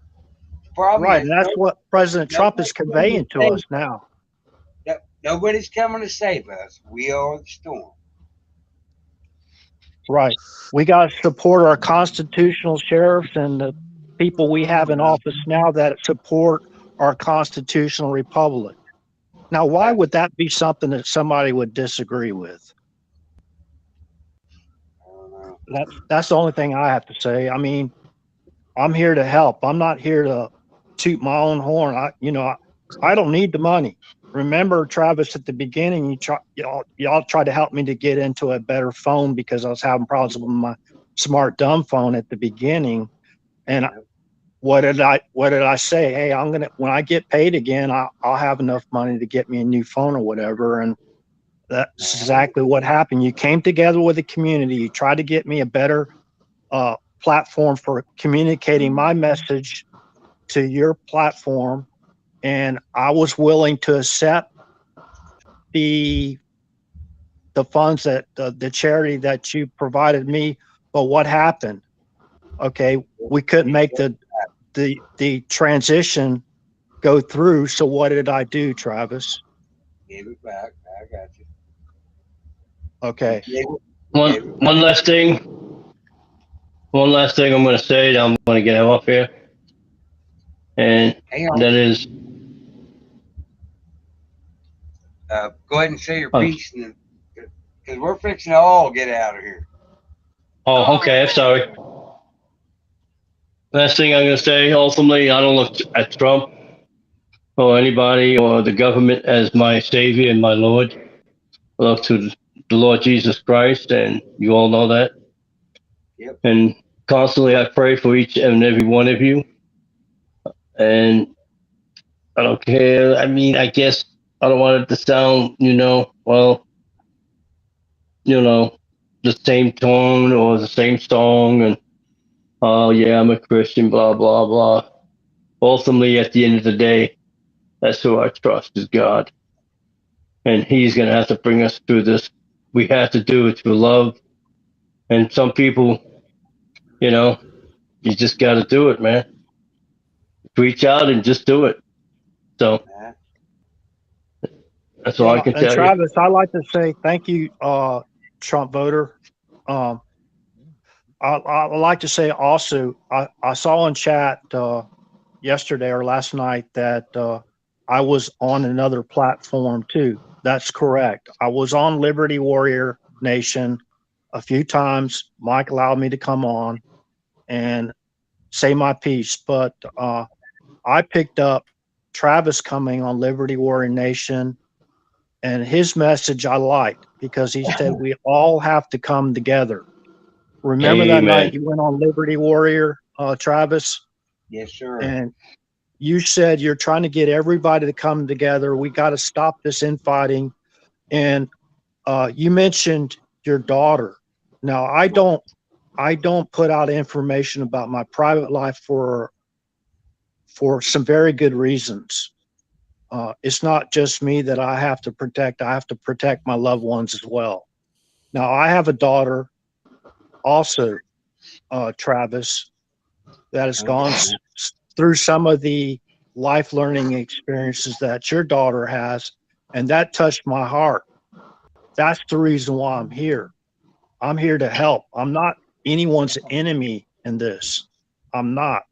But I'm coming from a Word of God foundation.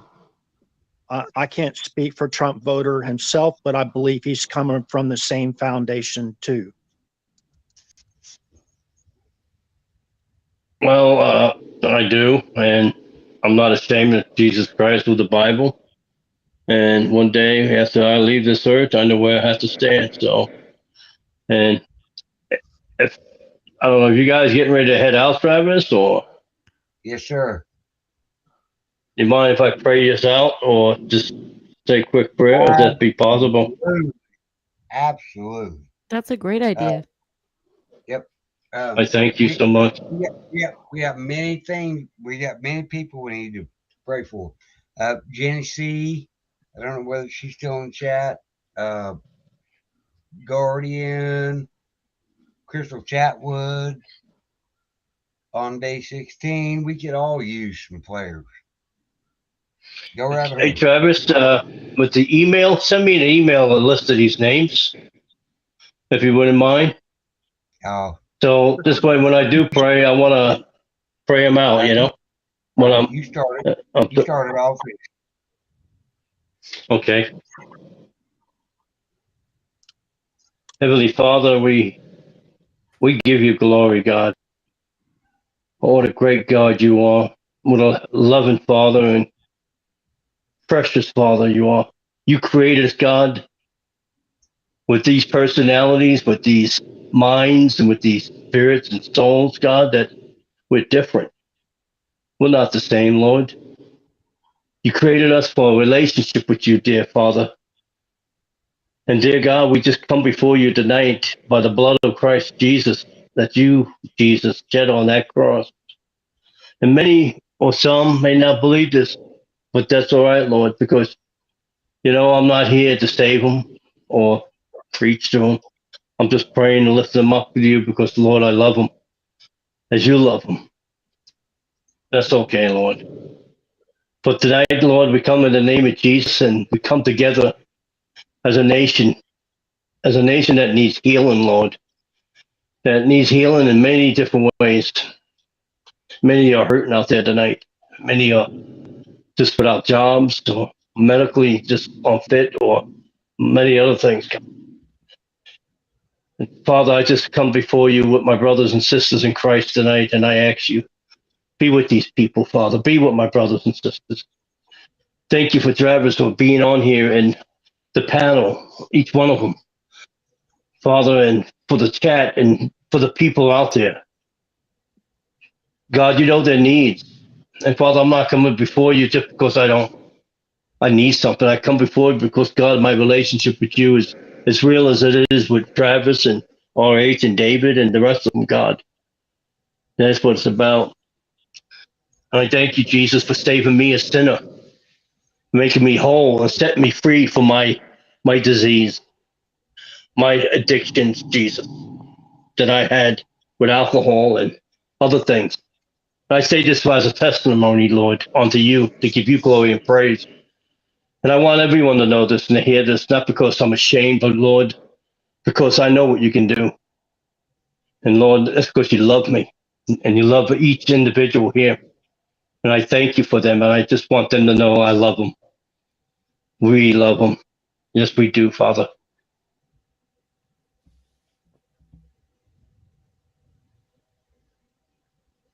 Amen. You go ahead, Travis.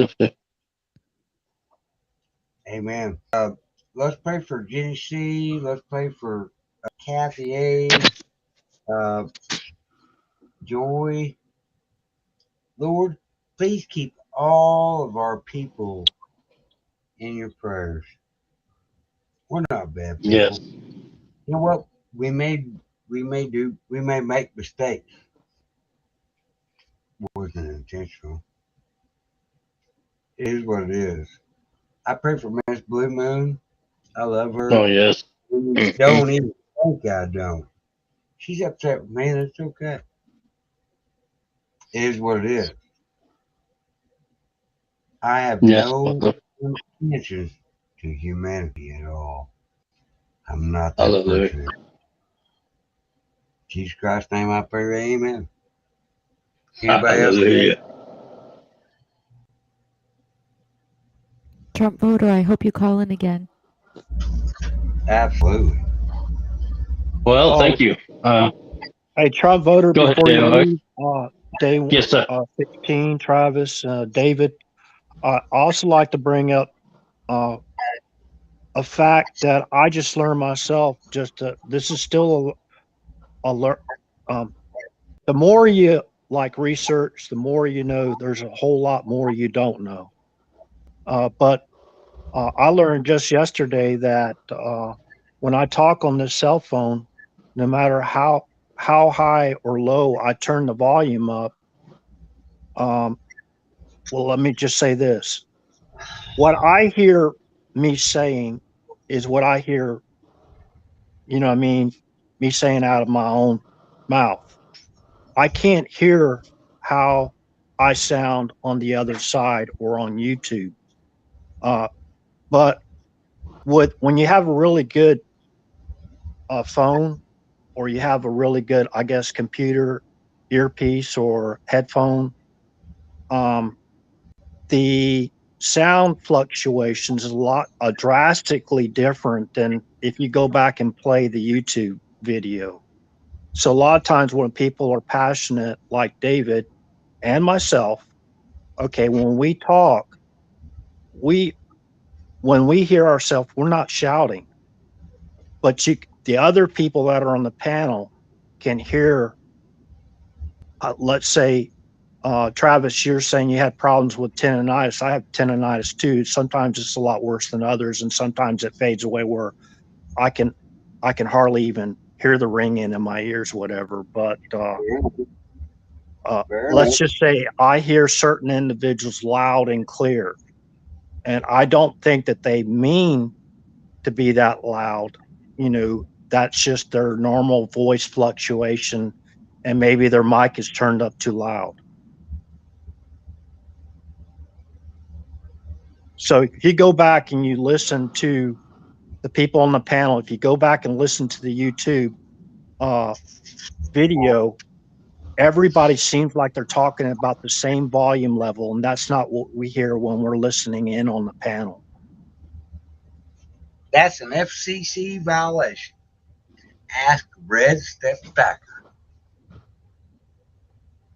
Because I leave everybody's volume the same.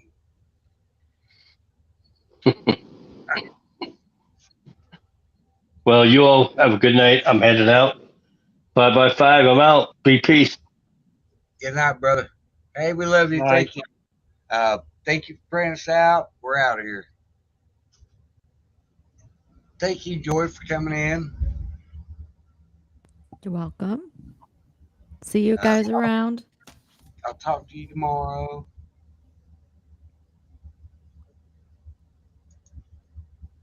Thanks, everybody. Good night, y'all.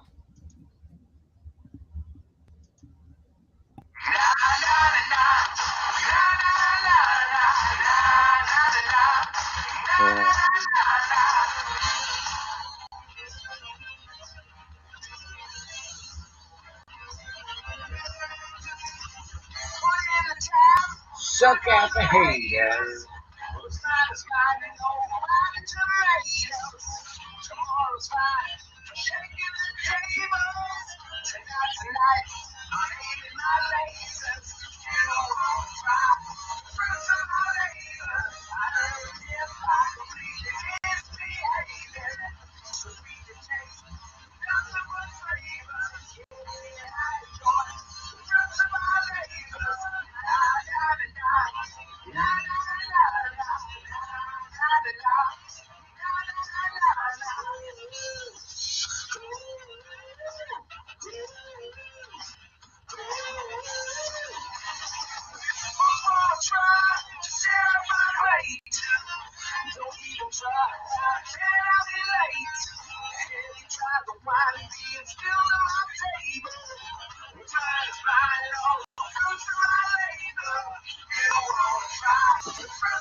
Know your neighbor, love your neighbor, help your neighbor.